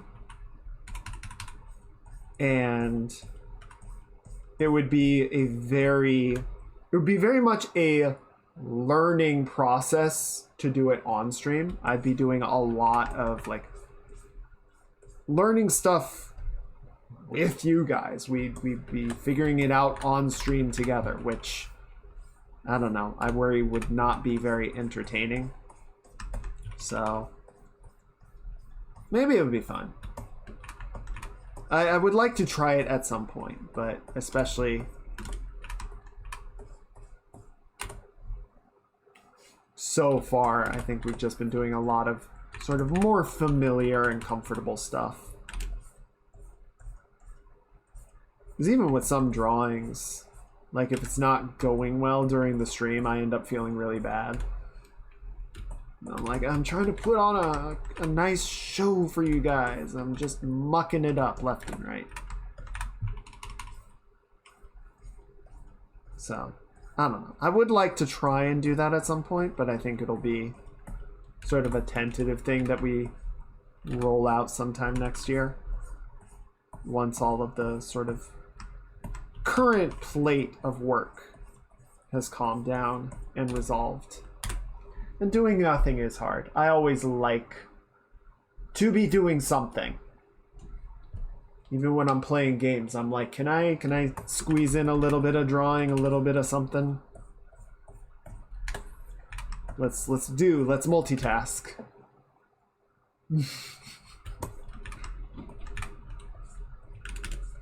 I disagree. I find doing nothing to be incredibly easy.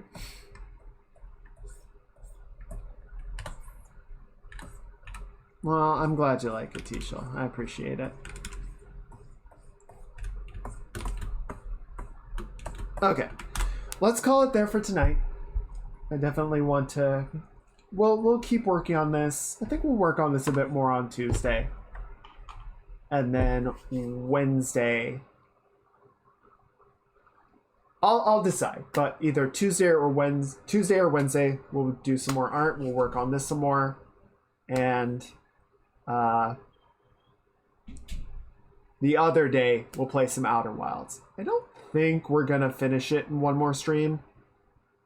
Maybe 2. I'm aiming for 2.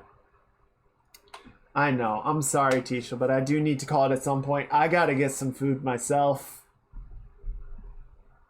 We had a good solid 7 hours, which is, I don't know, I feel like that's a dang healthy stream. Alright, let me see. Who's around?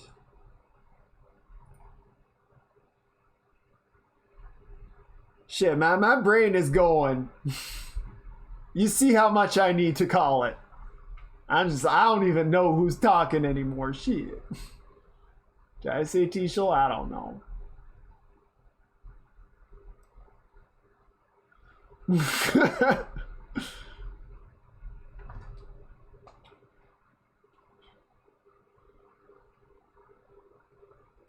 Te. Alright, you know what? We haven't raided Maya in a long time.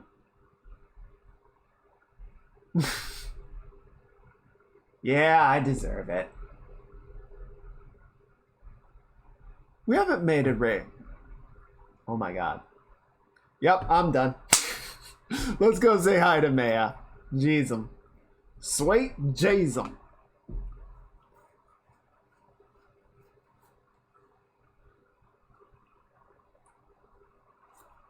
What should our raid message be tonight?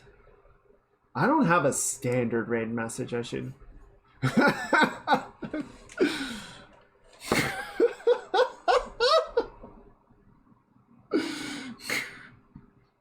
Have a good night, I guess. Oh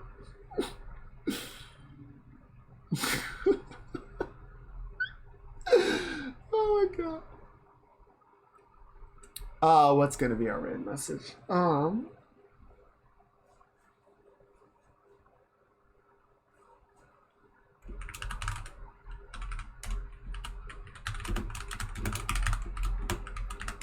There we go. We're gonna do Dumb Rock Raid.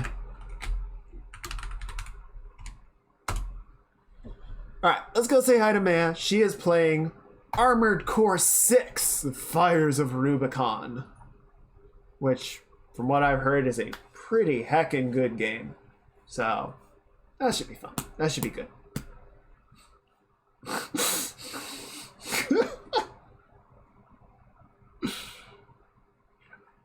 I'm sorry, okay?